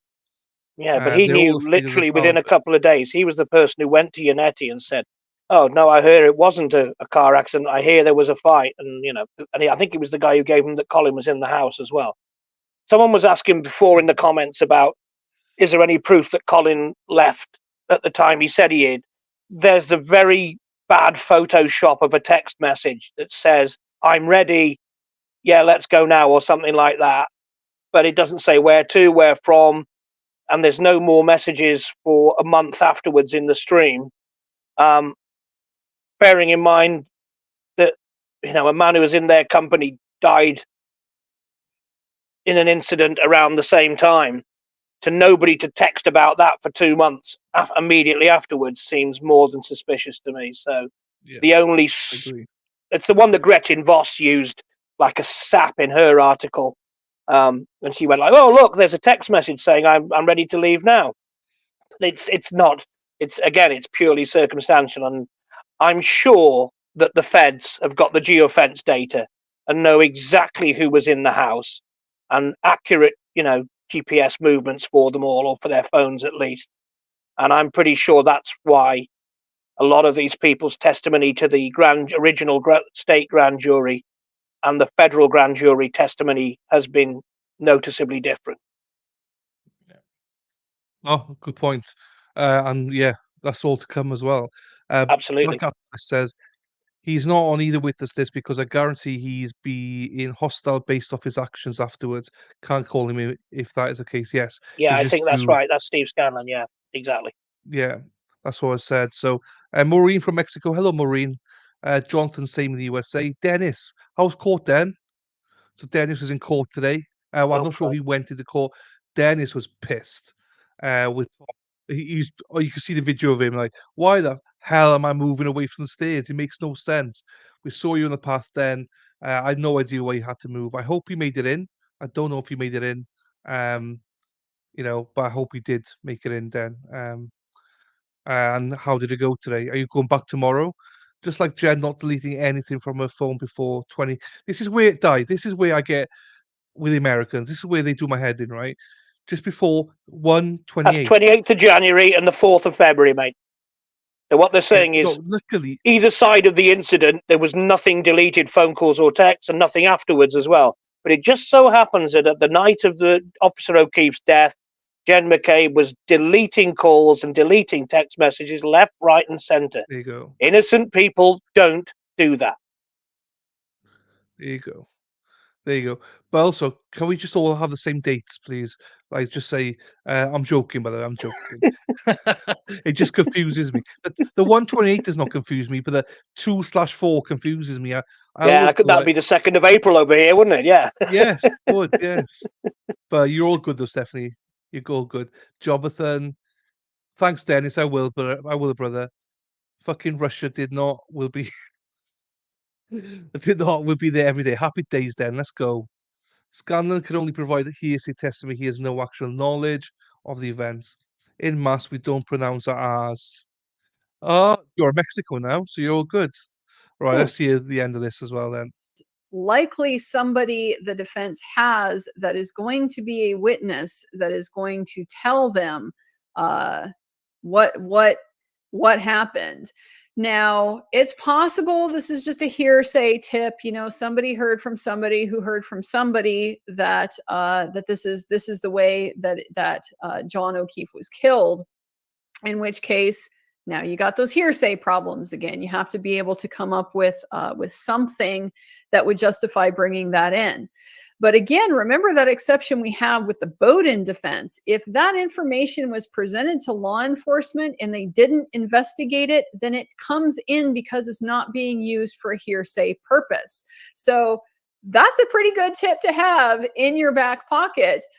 If you don't, in fact, you know, if it's not like an eyewitness who was there, who has given him this information and is going to testify for the defense, he might still be able to get it in as this tip, simply because if he got the tip, you know, one of the things I would be thinking strategically is, well, I'm going to be telling the state this stuff because they need to know it. They need to follow up on it. And then you see what they do. And if it turns out what they do is nothing, then you've got a pretty solid Bowden defense right there. But after that's a great point she makes, actually. That's where her legal mind comes in. That's a great point. That the fact, you know, the tip may be hearsay, but if the police haven't investigated it, and they're duty bound to investigate all avenues, that's her legal training showing itself, because it never crossed my mind.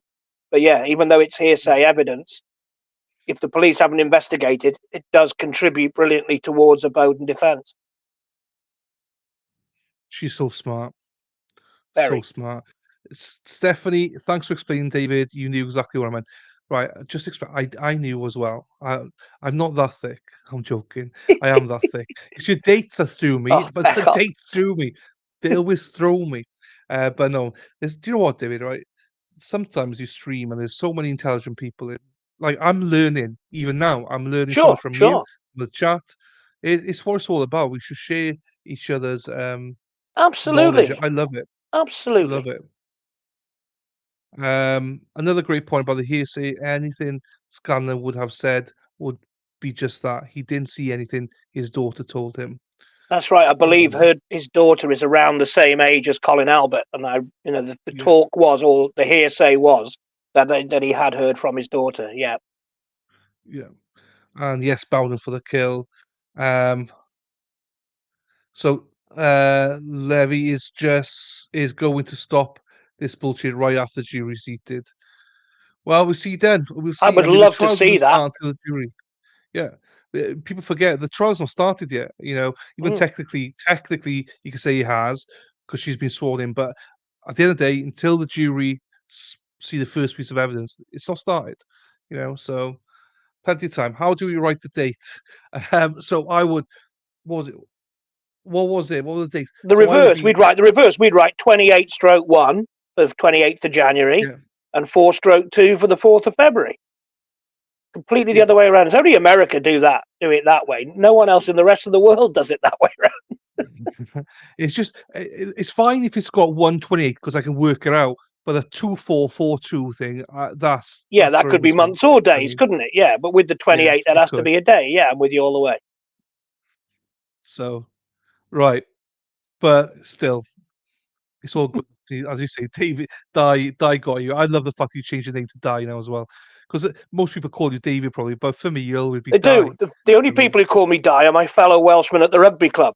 I'm Die to them, There you go. and some of my relatives back down in the South Wales. But yeah, I'm rarely called. Do you know what? I love it. I prefer to be called that than anything. Because I can't go David. It has to be Die. Do you know what I mean? Die's Mine good for me, mate. was I love called it. David. Love being called Die. In Mexico's day, month, year. Today is 16th of the 4th, exactly 24. Bingo. Yes, Maureen. Got it. Everywhere in the Maureen. world is like that, except the USA. And also, with just teases, Stephanie, you write it as you want. We'll figure it out. Right, let's hear a bit more. O'Keefe. So I sent a letter to Mr. Lally, I believe by certified mail. Shit. I knew that the DA's office was planning to present evidence or witnesses to a grand jury, and at that early juncture, before anybody had asked them to. Cuddly Pips from the UK. Oh, right, whereabouts? I think she's London now, but I'm not 100%.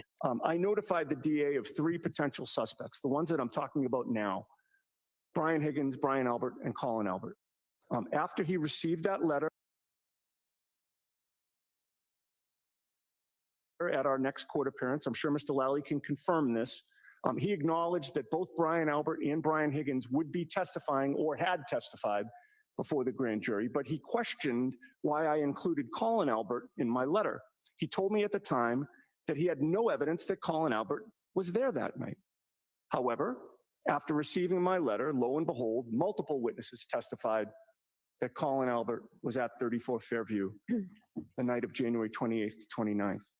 And now the DA will argue, I'm sure, at trial that he left before Joan O'Keefe arrived.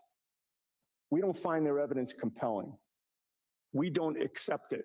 We are not required to accept their theory of the case. We're entitled to present a defense.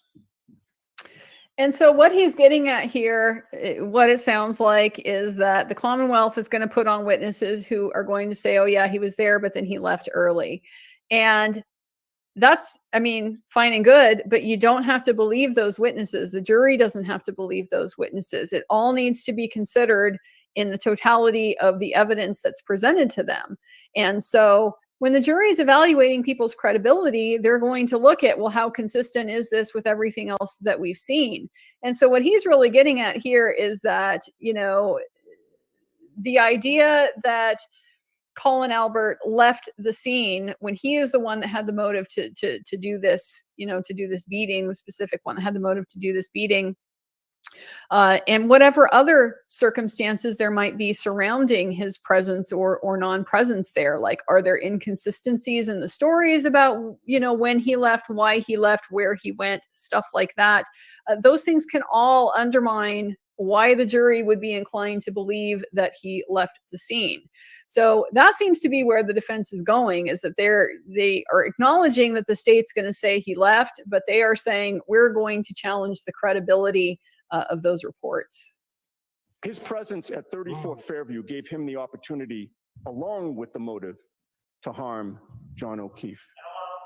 With regard to Brian Albert, Your Honor, this is a well-connected, well-known, powerful family in the town of Canton, Massachusetts.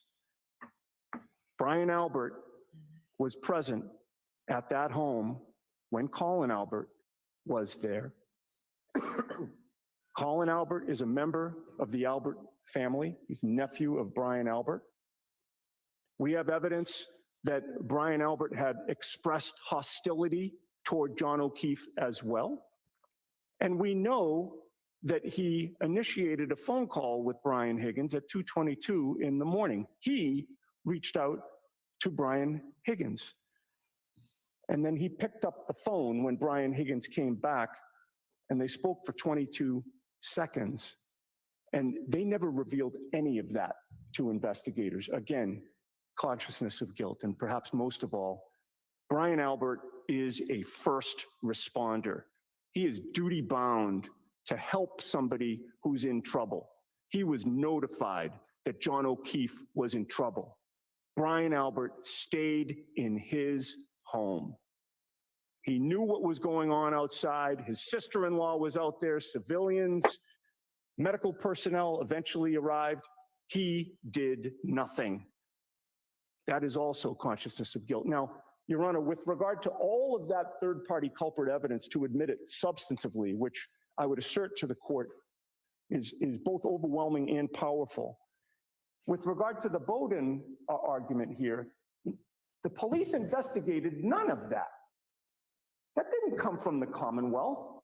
They had a complete lack of curiosity as to what was going on in that house that night.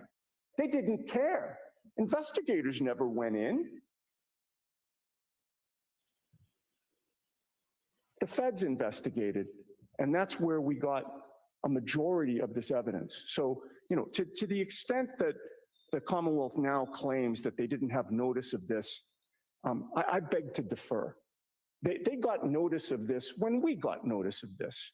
The Finney case, Your Honor, again, I'm well familiar with it. It stood for the proposition that, if you want to point the finger at a third-party culprit, you've got a constitutional right to do that. And if you want to point out inadequacies in a police investigation, you have a constitutional right to do that. Right? It's for those reasons that I ask you to deny the Commonwealth's motions. Okay, thank you. Any response, Mr. Lally? So yeah, there's quite a lot there. This is now his proffer, and so given what we have seen so far about the standard, where do you guys think we're at? You think they've cleared that bar? You think they've not cleared that bar?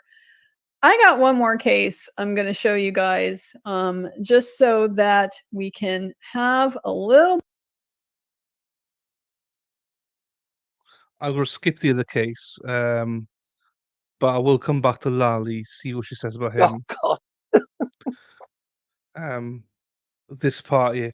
But, I just think she reiterated how impressive he was there. Do you know what I He mean? was, to be honest, especially that final bit there. I mean, he's quite right about, if Judge Cannoni had tried to, well, she could have denied, or rather, she could have allowed the Commonwealth motion to not allow a Bowden defence or a third-party culprit defence, but it would have been unconstitutional. However, Ms. Cannoni is not a friend to the Constitution because, the ban on free speech around the court while the trial's in progress is completely unconstitutional, but it didn't seem to worry her. So, I was distinctly concerned that she might try and not allow the third-party culprit defence, but, she has allowed it with conditions. I don't trust her as far as I could spit her. I suspect the feds are looking at her personally, but that's just my view. No, I totally agree with you. Hello, Chrissy. Hope you're doing well. Nice to see you, Chrissy. Angela, Andrea explains things so well. So does Man Little. This is why I go to these people. Peter Tragos as well as another one. That's why I go to these attorneys for this, because I thought he did well anyway. But when they break it down and simplify it, it's just a different world to get an even better understanding of how impactful that was. And also, like with this guy now, she'll break him down as well. Oh God! See, what she says about him as well. Here we go.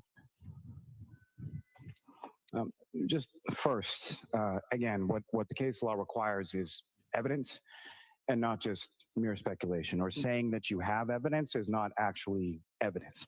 I do find it somewhat interesting that Mr. Yannetti wrote apparently 4.5 pages of notes, but didn't have time to write a motion to admit the evidence that he claims that he has. He references in regard to third-party culprit, Dr. Sheridan, who indicated that the injuries are consistent with the fight. He's the same doctor who indicated that the injuries on Mr. O'Keefe's arm were consistent with the dog bite, which was then refuted by the DNA findings from UC Davis, as well as the fact that the injuries are only on one side of the arm. And last time I checked, dogs have teeth on the top and the bottom, and there's no injuries to the bottom. This DA sure is coming across as salty. Okay. It's always a big tell when an attorney has just presented loads and loads of evidence when somebody gets up and says there's no evidence. There's obviously evidence. We just heard about it. Now, not everything that he said was a specific offer of proof of a specific item of evidence. He did generalize certain things just to sort of be able to explain his version of events. But no evidence. He talked specifically about prior grand jury testimony, about stuff that's on video, about stuff that's in text messages, about stuff that was extracted from cell phones, about, you know, even this thing that he first goes to, which is a medical examiner's report.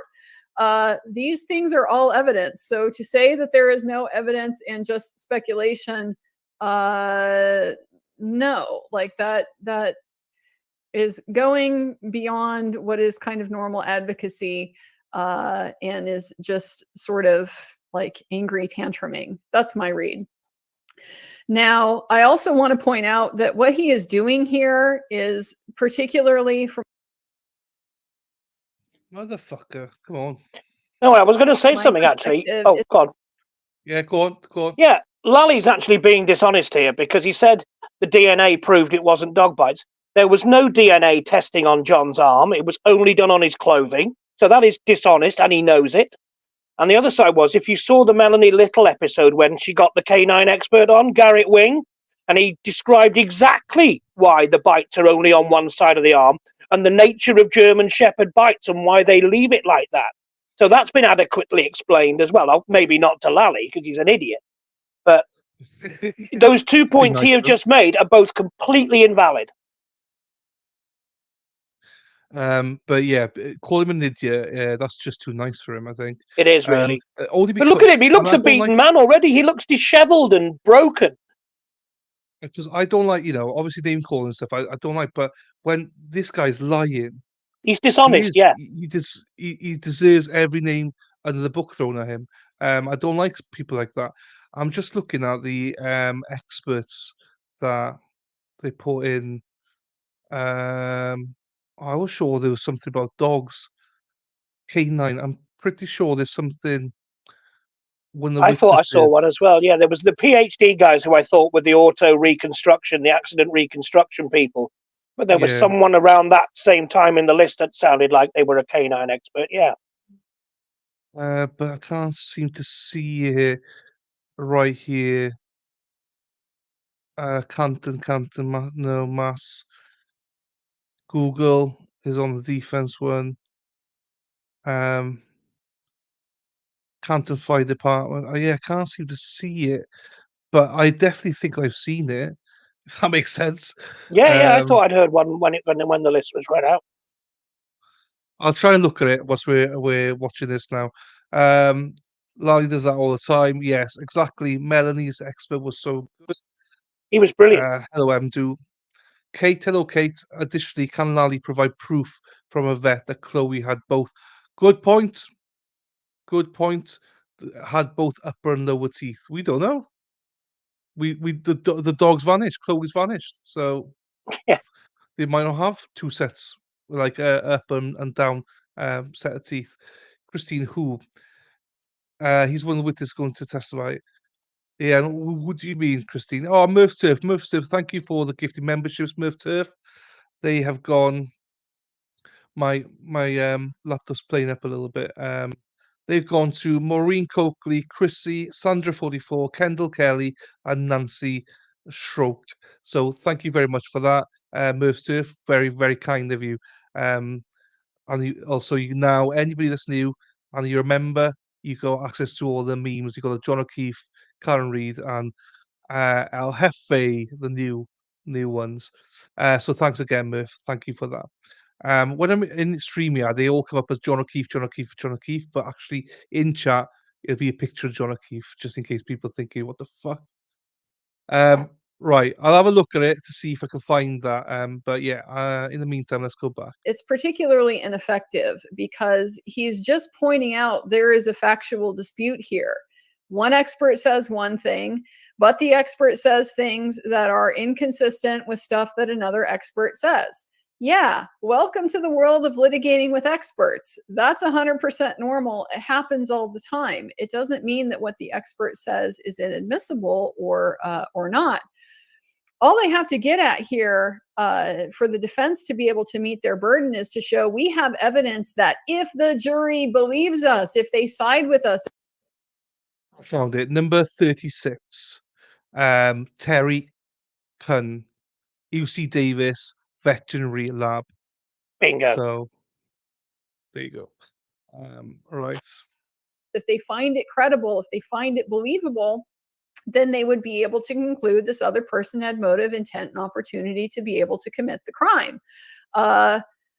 They don't have to, disprove every possible state counter argument to their evidence in order to be able to present a defense. That is not the requirement to be able to, pre-qualify this type of evidence. So we're kind of back in that situation where I'm getting the impression that a lot of this is just for the cameras. This is not legally significant. This doesn't matter to the ruling. He's just trying to deal with the massive bomb that Mr. Yannetti has just dropped in his courtroom with this extended recitation of facts and information that he tends to think is going to prove that Karen Read is innocent. This man wants to prove Karen Read is not innocent. So yeah, he's gonna take issue with all that stuff that Mr. Yannetti just said. But this is not the trial. This is really not the opportunity to be doing that. Nevertheless, it's not objected to. He's gonna have a chance to be able to say his piece. I just point out that I think this is performative.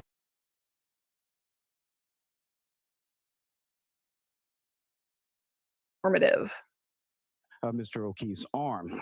Furthermore, the counsel references the federal grand jury materials in which I would say, as has been done numerous times previously, is severely mischaracterized as to what they actually contain. And it's not a crash reconstructionist as it's been alleged here before, it's a biomechanical engineer. I just got to point out, he did say biomechanics and kinesthetics. That's what Yannetti said. He didn't say crash reconstruction, or if he did, he specified exactly what he was talking about. So again, this is just kind of nitpicky in a weird way. Another lie, basically. Yeah, exactly. None of that. A biomechanicist is exactly what you want. They will tell you how a human body behaves on impact, and he's exactly the guy to tell you what happened to cause that damage to the human body. Yeah, right. Lally's What flapping. they did was take painstaking lengths to go to determine that the defendant's vehicle did not strike Mr. O'Keefe in the back of the head, which is simply something that no one has ever said, intimated at any point ever. There is also a medical examiner in the federal materials who concurs completely with Dr. Scortibello's findings as it pertains to the cause and manner of death. So with regard to each of these, the other thing that I would point out is counsel record with the Finney case. The Finney case relates to third-party culprit under the Bowden event. So it's not applicable to what counsel was arguing. It is a low standard, but it's also one that the defendant here has not met. It's not one without limits.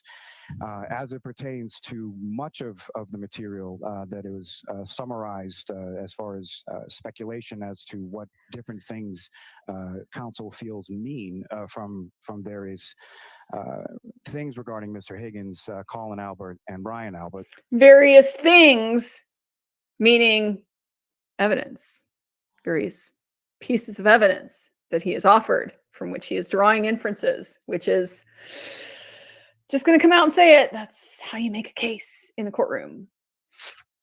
Lally was also deflecting again there. He said that someone had agreed completely with Scortibello's verdict on the manner and cause of death. Well, the manner and the cause of death was blunt trauma and hypothermia. The cause of death was undetermined. So he shot himself in the foot there. He's saying, yes, The federal medical examiner agrees blunt trauma, hypothermia, and undetermined. He's not helping his own cause here. It just infuriates me that DAs think they can go up there and just no, even if I don't use the word lie, stretch the truth to the maximum. Yeah, absolutely. And it's so so much annoying. deflection and smoke and mirrors, away from genuine evidence and facts. And he should be dealing in facts in a court of law. I see it so many times that DAs, prosecutors, Commonwealth, whatever you want to call them, they go in front of a jury, go in front of a judge. All they care about is the verdict, and they'll get the guilty vote and to get a tick, move on. They So don't care about. it's no longer about justice anymore, do you think? It's 100% not. I've seen so many cases. Just about the result. Like the result. I'm not even kidding you. And I do this for a living now. I watch trials for a living, and the amount of some guilty verdicts absolutely slam dunk. You can just tell it. Some, okay, you might be on the fence, but some, there's literally no evidence. Some of them, no body, no weapons, all circumstantial. And even the circumstantial evidence doesn't make sense. I just had a case recently where an investigator put in as a piece of crucial evidence a two-way radio that they said was what the three defendants used to correspond with each other to murder this family. They put that into evidence. The defense found out from the manufacturers that that exact radio was made 2 years after the murders. But she used that as a way of putting these guys up in court and say that they killed this family. So that's the kind of stuff that they do allow in to trials, and that was allowed in, because the jury can make their own minds up. Do you know what I mean? It's like this is diabolical stuff, and that's not even the tip of it. So no. Yeah, so yeah, I don't know. I'm not going to go off my soapbox now, but I do worry that when we're playing games on someone's freedom. Oh, feel free to get on your soapbox. Sometimes you've got to let that explain where you're coming from. So for me, this is not a case of like for some people, this is a game. People say, "Oh, we'll see after." What do you call? Sean posted something on Twitter about Kevin and his guests going, whatever their verdict, we don't care. Our life goes on. Oh, I saw that. Yeah. At the end of the day, that's not the right attitude. At the end of the day, this is not a game.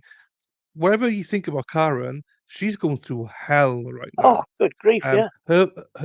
Her mental health, the way whatever we think, we're passionate about it. She has to live with this every single day with a thought in the back of her head, even though she knows she's innocent and not guilty. Her life is in the hands of 12 jurors. And when you've got prosecution or Commonwealth like this, lying, making things up. They have no morals, do they? Zero morals. This is her freedom.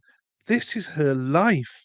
She could end up going to prison. And people say, oh, she can appeal it.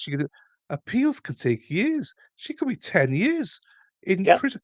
Like it's a saying of, I'd rather have 10 guilty people walk on the streets than have one innocent person in prison.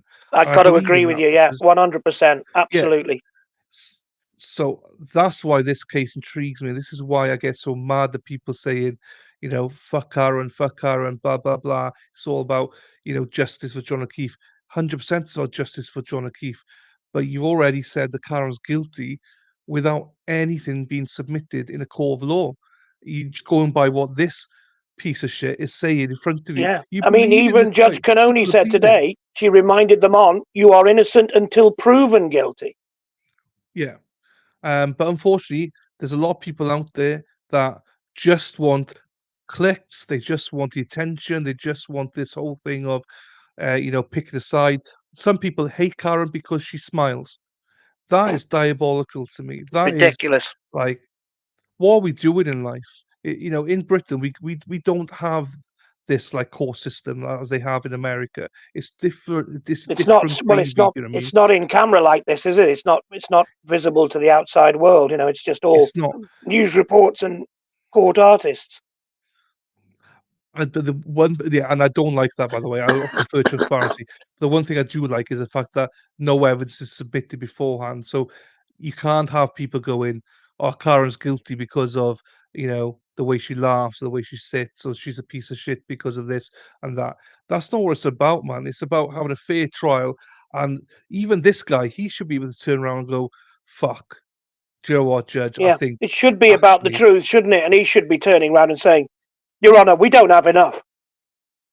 we don't have enough." They actually, Your Honour, there's more against Brian Albert, Higgins, and Colin. So Absolutely. actually, let's go investigate that a bit more. But they don't. It's a tick. It's they know as well they're at an advantage in a trial. It doesn't matter what you think in the trial. The state always have the advantage because they go first and they go last, and in Yeah. between, And they've a got lot the of grand people jury where only they speak as well. So the indictment is a one-sided argument, isn't they, it? they got all that, and also they got the majority of people that believe, and rightly so, they believe in the judicial system. They believe that most people don't know stuff like this. No one in their right minds would put an innocent woman in front of a jury. That's what people believe. But let me tell you, it happens all the time. And don't get me wrong, not all the time, because I'm not saying every case the defendant's innocent, not at all. I'm just saying there are people out there that before we even go to court, there's enough reasonable doubt for the prosecution slash Commonwealth to say, we don't have enough, Your Honour. Yeah. We'll concentrate on another case instead. But they don't do that. They just go with the wins, and they don't want a loss, so they will fight And tooth and it nail seems just that to they win a don't case. care how they get the win. They don't mind corrupting justice just to get the win, which is despicable. Unfortunately, it happens a lot more than people, I think, realize. This is why I did not want this to Mm. go to court, because of this gamemanship, the risk of all this, and obviously she's got great attorneys, and I know there's a GoFundMe for her and stuff like that, but this has ruined her. I've got a guy that I do, a trial with every Saturday, Matthew Moore. He was acquitted of killing his wife. He was found innocent. Fine, brilliant. But he's now bankrupt. He was a millionaire. He's now bankrupt. He lost 15 months of his life in jail, sorry. He's homeless. He's got nowhere to live. He's wiped out, lost everything because he had to pay for lawyers. He had to pay for experts. He had to do all that just to defend himself. And there was no evidence, man. There was no evidence. And Unbelievable. and the jury found him not in 25 minutes. So that's the lack of evidence that was in his trial, but he lost millions because of it. So anyway, that Oh, again, I'm on soapbox there, but that's why I do not want this to go to trial. This is not a game. This is her freedom, and well, I'd this say is that it. about And like anybody you in say, it's the probably cost her a small situation. fortune already. Never mind, the Yeah, ongoing one. yeah. Her father, family, they got supporting her. I know people donating. That's great. And hopefully she doesn't get bankrupt through this. But as I say, on the other side of this, I can guarantee you she's not slept a wink properly since this happened. Dylan, you know Um, more about this than me, or certainly about the American legal system. I've come to this through my knowledge of Aiden. It wasn't really a crime blog prior to this case. yeah. So you're far more experienced, particularly with the American side of things.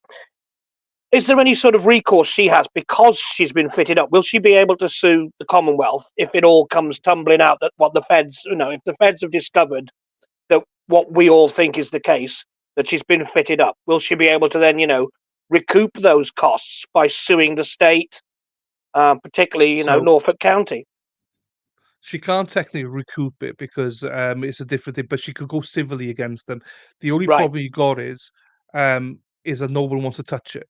A lot of lawyers don't want to touch the civil aspect of the Commonwealth and stuff like that. right, And that's what Matt lost all his money. He has asked over 20 lawyers to take on his case to sue the police department, the DA, and everything. No one wants to touch it.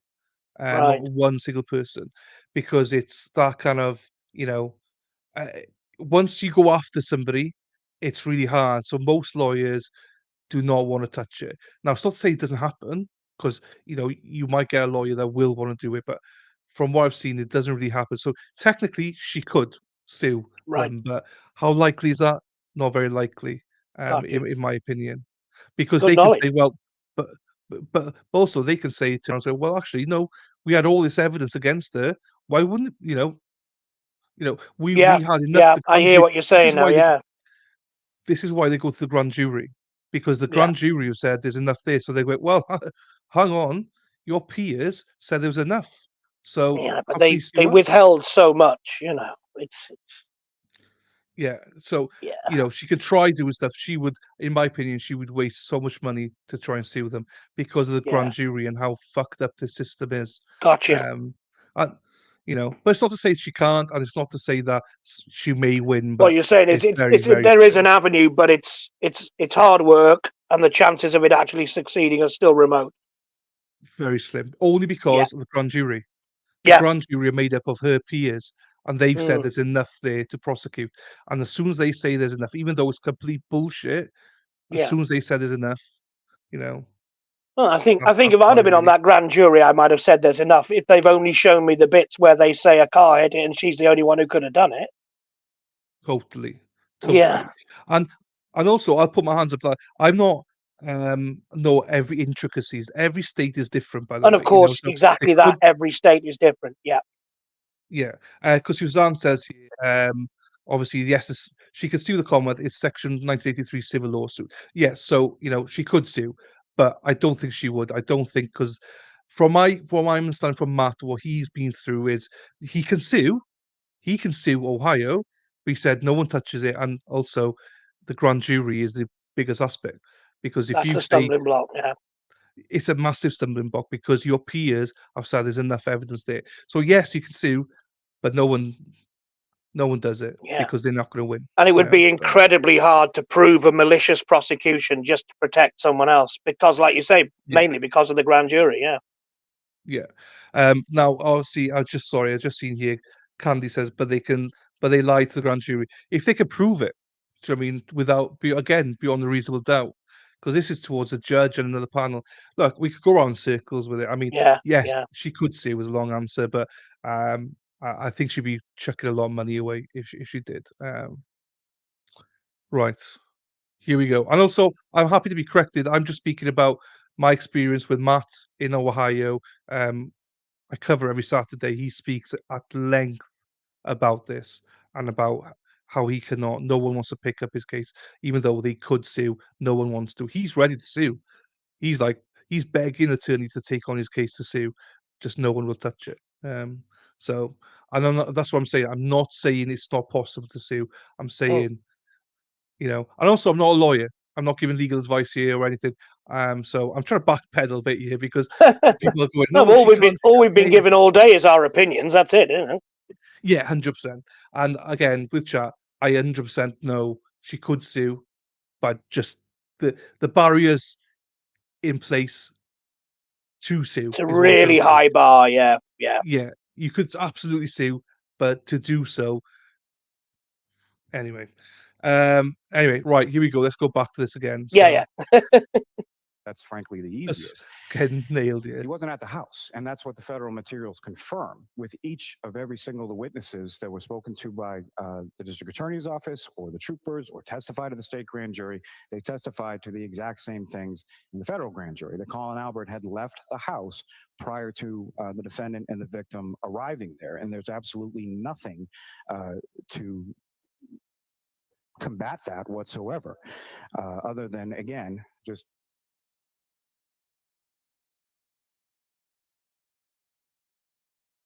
rank speculation. So opportunity. Well, nothing to combat that except rank speculation. Again, this is going too far. The fact that they said it does not mean the jury has to believe it. It's not definitively established simply because a state's witness said so. Particularly, excuse me for a second. Particularly if the defense can point to reasons why they should not believe it. You don't have to. You can just say you shouldn't believe this information. It's not credible for any variety of reasons. But that's going to be a weak position. The state's going to be able to come back and say, oh, well, but this was sworn testimony under oath and they were under penalty of perjury and very impressed with the seriousness of it and had every incentive to tell the truth. So you got to assume the defense is going to be able to have something. They're going to be able to point to inconsistencies in the grand jury testimony, inconsistencies between the witness accounts, other facts and circumstances to call into question the complicity of those witnesses in this cover-up that they're alleging. And if they can point to any of those things, really, then yes, they will have a fairly decent argument to a jury that this is not credible. Therefore, you don't have to buy it. Therefore, it's not established. So that's why, even though it's not a formal standard, that in this context, you kind of take the defendant's word for it. That's, as a practical matter, ultimately how it works out. We understand all of these things are going to be disputed, and you know that's why you have a jury. That's their job, is to sort out who do we believe, who do we not believe, what's the ultimate fact that we think can actually be established in light of all this evidence that we're given. If they buy the defense version, is there enough? That's really what they have to get at. And so, you know, him continuing to poke holes in the defense version here is all fine and good, but really this is an undertaking for trial. This is not an undertaking for a motion in limine. Opportunity would be a little bit amiss if he's not even there at the same time as Mr. O'Keefe, regardless of the invalidity of any sort of ill feelings or ongoing feud that's reported from whatever unknown evidence counsel claims to have. In regard to Mr. Higgins, that was a fanciful story, but again, there's actually no actual evidence. That was a fancy story, but there's actually no actual evidence. Well, actually, you can almost see him like just struggling to come up with words to contest this massive flood of very specific things that we just got from Mr. Yannetti. The proffer, the destroying the cell phone with the SIM card, the doing your own extraction with your FBI friend, the testimony about, you know, not having any contact with anybody, then being impeached with your own phone record showing that you had a 2:22 a.m. call with Brian Albert. I mean, yeah, it's just not credible. Such a tell when they say no evidence. That probably means there's actually quite a bit of evidence. Of most of those things, or at least the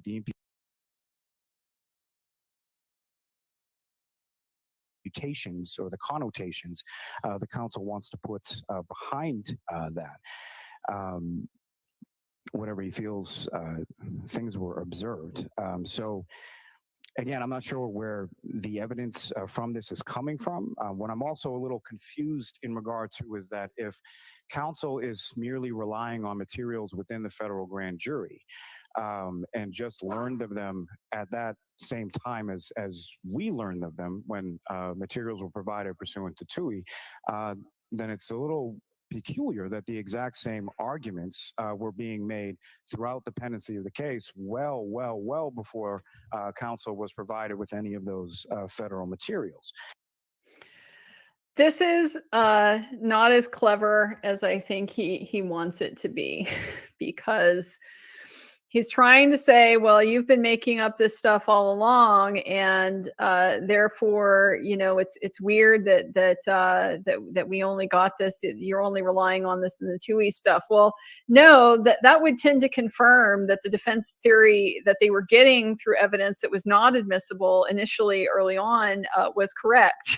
And so I want to pause real quickly here too, just to emphasize what a big deal this TUI stuff is. So we haven't talked about this at all so far, but this was actually one of the very first things that grabbed my attention with this case, that told me, oh wow, this is something huge that's going on here. So like we've been talking about, there has been a federal investigation going on, according to Mr. Yannetti, targeting Michael Morrissey, but at the very least, we know it's involving these same sorts of facts and circumstances surrounding the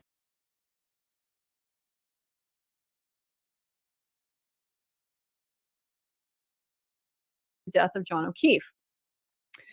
So when a defense attorney or a prosecuting attorney wants to get access to, for example, you want to subpoena something that they obtained in their investigation, or you want one of the FBI agents to testify about information that they got, or anything along those lines, the feds don't have to comply with the state court. And the reason why is because the federal agencies have sovereign immunity to suit from the states or from state court participants.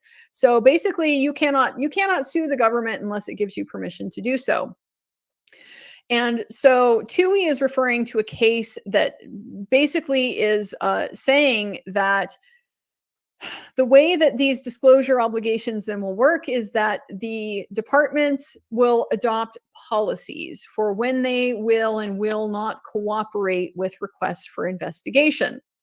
And so then as long as they follow their policies, you don't have, that's the only mechanism that you really have to be able to enforce a request for information, is saying under the Administrative Procedures Act, you have these specific requirements that you have to follow. You didn't follow them, therefore, you made the wrong decision and you should give me the information. And that's basically, these processes are known as the TUI process. And so what happens is, say I'm the defense attorney, I want some DNA evidence that the FBI collected. I send them a subpoena for the DNA evidence. If I just send them that subpoena, they're going to ignore it, and they can ignore it, and I can't do anything to enforce it. If I try to sue them in state court to enforce it, they're going to remove it to federal court, say, hey, federal court, we have sovereign immunity, throw this suit out, and the court is going to do that.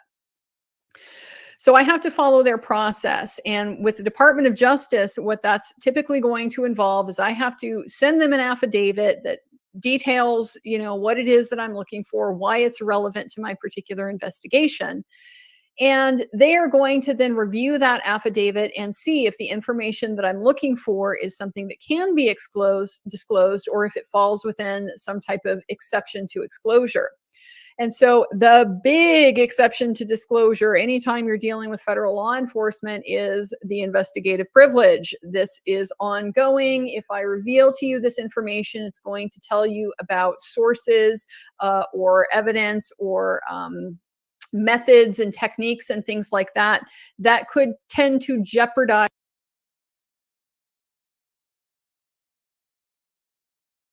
our own investigation. So extremely uncommon in a law enforcement investigation for anything at all to be released.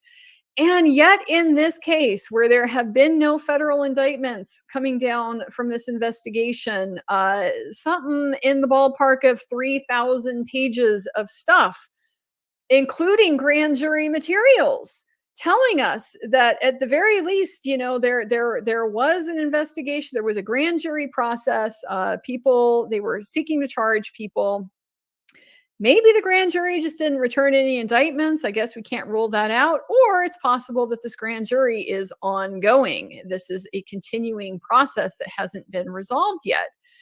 And nevertheless, the feds turned over 3,000 some pages of their own investigative materials without really apparently any objection at all. This is big. Okay, just to me as a defense attorney, this is like unprecedented, unheard of. They always object because they can. And so, why wouldn't they? That's the first thing that really got my attention, that there is a lot more here that meets the eye, especially with all of this stuff that is going on behind the scenes with the federal investigation that's going on. So big tell for me, this TUI things. Let's go ahead and conclude Mr. Lally's presentation. What council just went through is essentially a list of rank speculation and not actual evidence. As far as the mysterious portion that's missing from the Sally port, there's a number of different, it's a motion activated camera for the most part. The other thing that I would direct the court's attention to, as it was contained within the state grand jury proceedings, is there is cruiser camera video from the Canton Police cruisers. Specifically, there is cruiser camera video from Cruiser 682. Specifically, there is cruiser camera video from Cruiser 682 at 8:22 in the morning when a lieutenant and sergeant from the Canton Police on their own go over to One Meadows Ave, which is the residence of Mr. O'Keefe, to do a well-being check because they had not received any information as to how the children were or if they were there being attended to.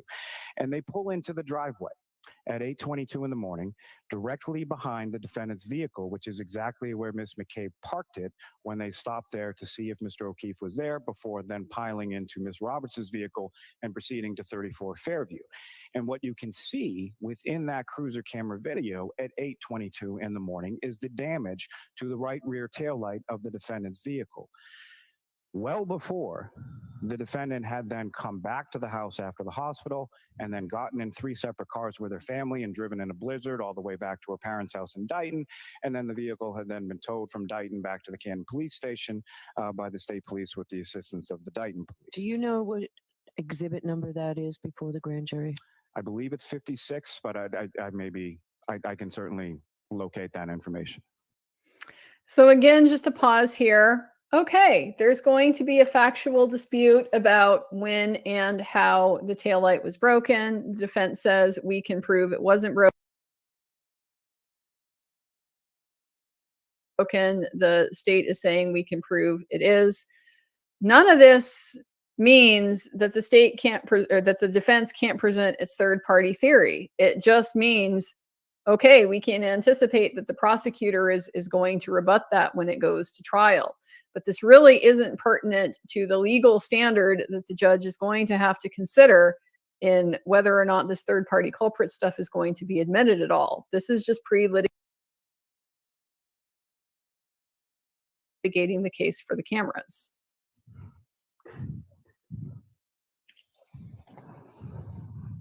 And again, as far as Brian Albert is concerned, I heard nothing other than he's apparently in a well-connected family in Canton, and Colin is his nephew who wasn't present at the house when Mr. O'Keefe and Miss Reed were present at the house. So again, I think it's a stronger argument, certainly, if we're trying to bootstrap onto a Bowdoin defense, and counsel will probably likely be allowed to at least investigate that as far as impeachment, cross-examination, things of that nature. But there is absolutely nothing beyond just a fertile imagination and rank speculation as it applies to a third-party culprit defense. And for that reason, the Commonwealth's motion to exclude it should be allowed. So there it is. That's the conclusion. Rank speculation is the Commonwealth's takeaway after we heard. I think we've heard enough there now. I thought she analysed that very good. Yeah, Overall, absolutely. I still can't believe Lally at the end there just saying, Your Honour, I just don't want them to say the things they're saying in court. I only want my narrative. I don't want the defence to defend their client at all. That's literally what he's saying, isn't it? Yeah. This is what they do. Hang on. Let me play this, Di. 2 seconds. Let me play this.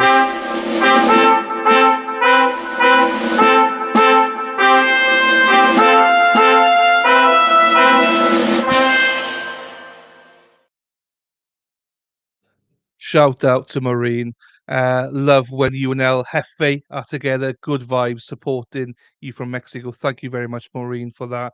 That was earlier. Obviously, El Jefe has left us, but Di came in. And we've not missed beat with Di here. So thank you, Maureen, for the coffee. Appreciate you for that. Thanks to Mexi Texi as well for that little spinny 10-second thing as well. And once I get the screen up. So, yeah, I mean, if you're unbiased and you really want to look at this case and speak to someone like listen to Andrew, I think that you could see from her body language and the language, the actual verbal language that she used, she clearly found Yannetti far more credible than she did Lally. That's just you could just see that it was such a clear thing. Yeah, but here we are on the I don't know. I enjoy watching that game.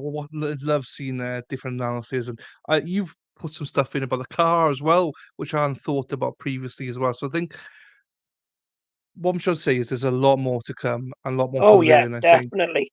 And I think there'll be other things that haven't been in the public domain at all yet. I think there'll be some other bombshells that have literally not been made remotely public yet. I think. I mean, I know a lot of people have said it's going to be like a trial of a century or whatever. There's a little bit of hyperbole in there, but I really think it is going to become national or even international news in America, around the globe. Yeah. And I think the corruption will be rooted out eventually. It's going to have a huge impact. But let's put it like Oh that. yeah. Oh yeah. It's I think the last trial that was anything like as toxic as this, as divided as this, was Alex Murdoch. Yeah. I don't think there's been anything since then. But that was about a year, well, over a year ago now. But yeah, the next trial is going to be as toxic. It's going to be Brian Goldberger. So I think you're probably right. This is going to be the big trial. It seems to be one a year. So this is Karen Reed's going to be this year's. Goldberger's going to be next year probably. Brian yeah. Walsh will be interesting because obviously there are certain characters whose credibility is on the line as a result of this case in terms of the Massachusetts State Police. So yeah, I wonder if that's a reason why they're so desperate to persist with the prosecution, because they're going to lose a slam dunk there. Because I think Walsh is patently guilty. But it's amazing, isn't it, how his Google searches were all time stamped and they're all fine. The prosecution isn't querying them there, is it? It's funny, isn't it? It's funny how Yeah. that works. Yeah, It's funny bizarre. in some trials that cover GPS is so important. In other cases, like GPS is not reliable. It's it's to fit the It narrative, depends isn't who it? it's helping, obviously.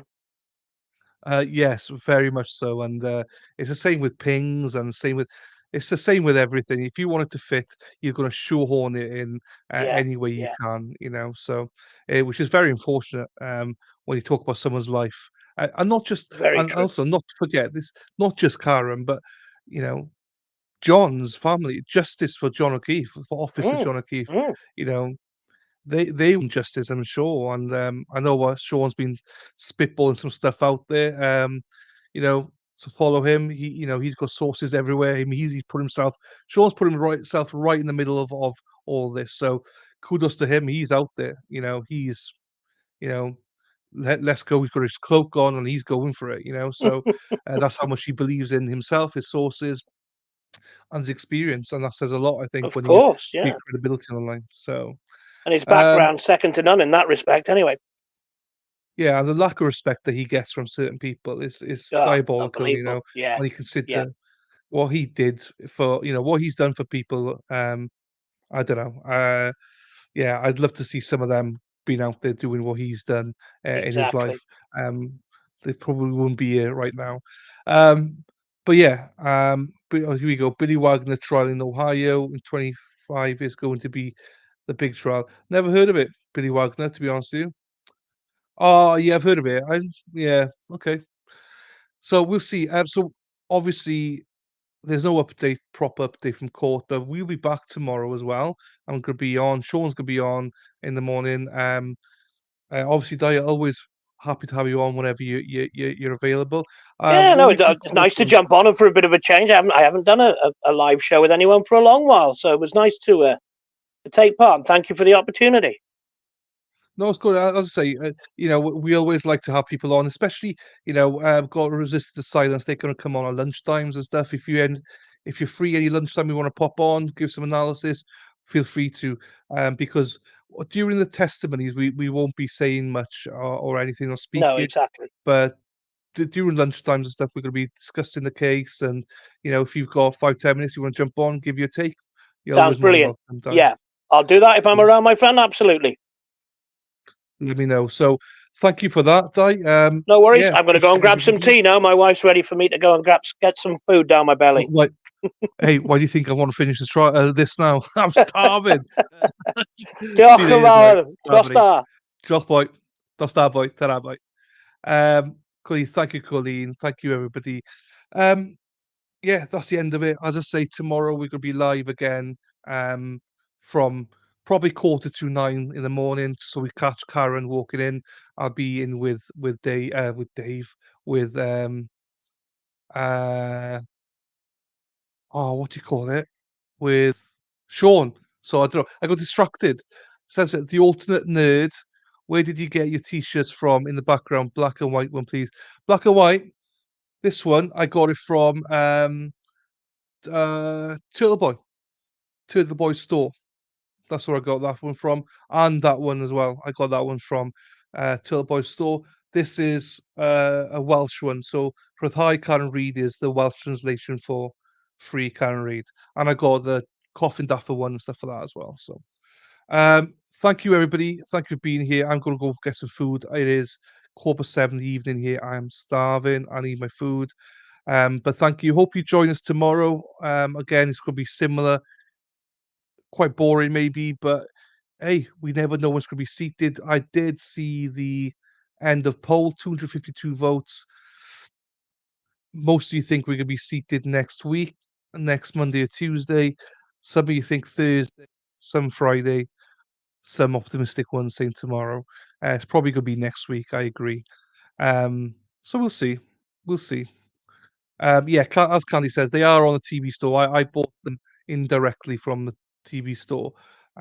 So yeah, shout out to the Turtle Boy staff that sorted me out with them because I'm in the UK. Shipping and stuff was difficult, so they helped me out with all that. So yeah, again, thank you everybody. This is without doubt one of the biggest trials I will ever cover. So any support, and as I say, I know there was some debate just now about some of the laws in mass. I'm not a lawyer. Don't take what I say as gospel. I go by past experiences. That's all I can do. So there's a lot of intelligent people in chat. I appreciate you for that. I appreciate you sharing your wisdoms. Never be frightened to say anything in chat. I love everyone speaking. And mods, we've not blocked anybody, I don't believe. So thank you. Shout out to all the mods as well for that. All your coverage, guest mods, etc. Thank you, Gojo. Thanks, Nancy.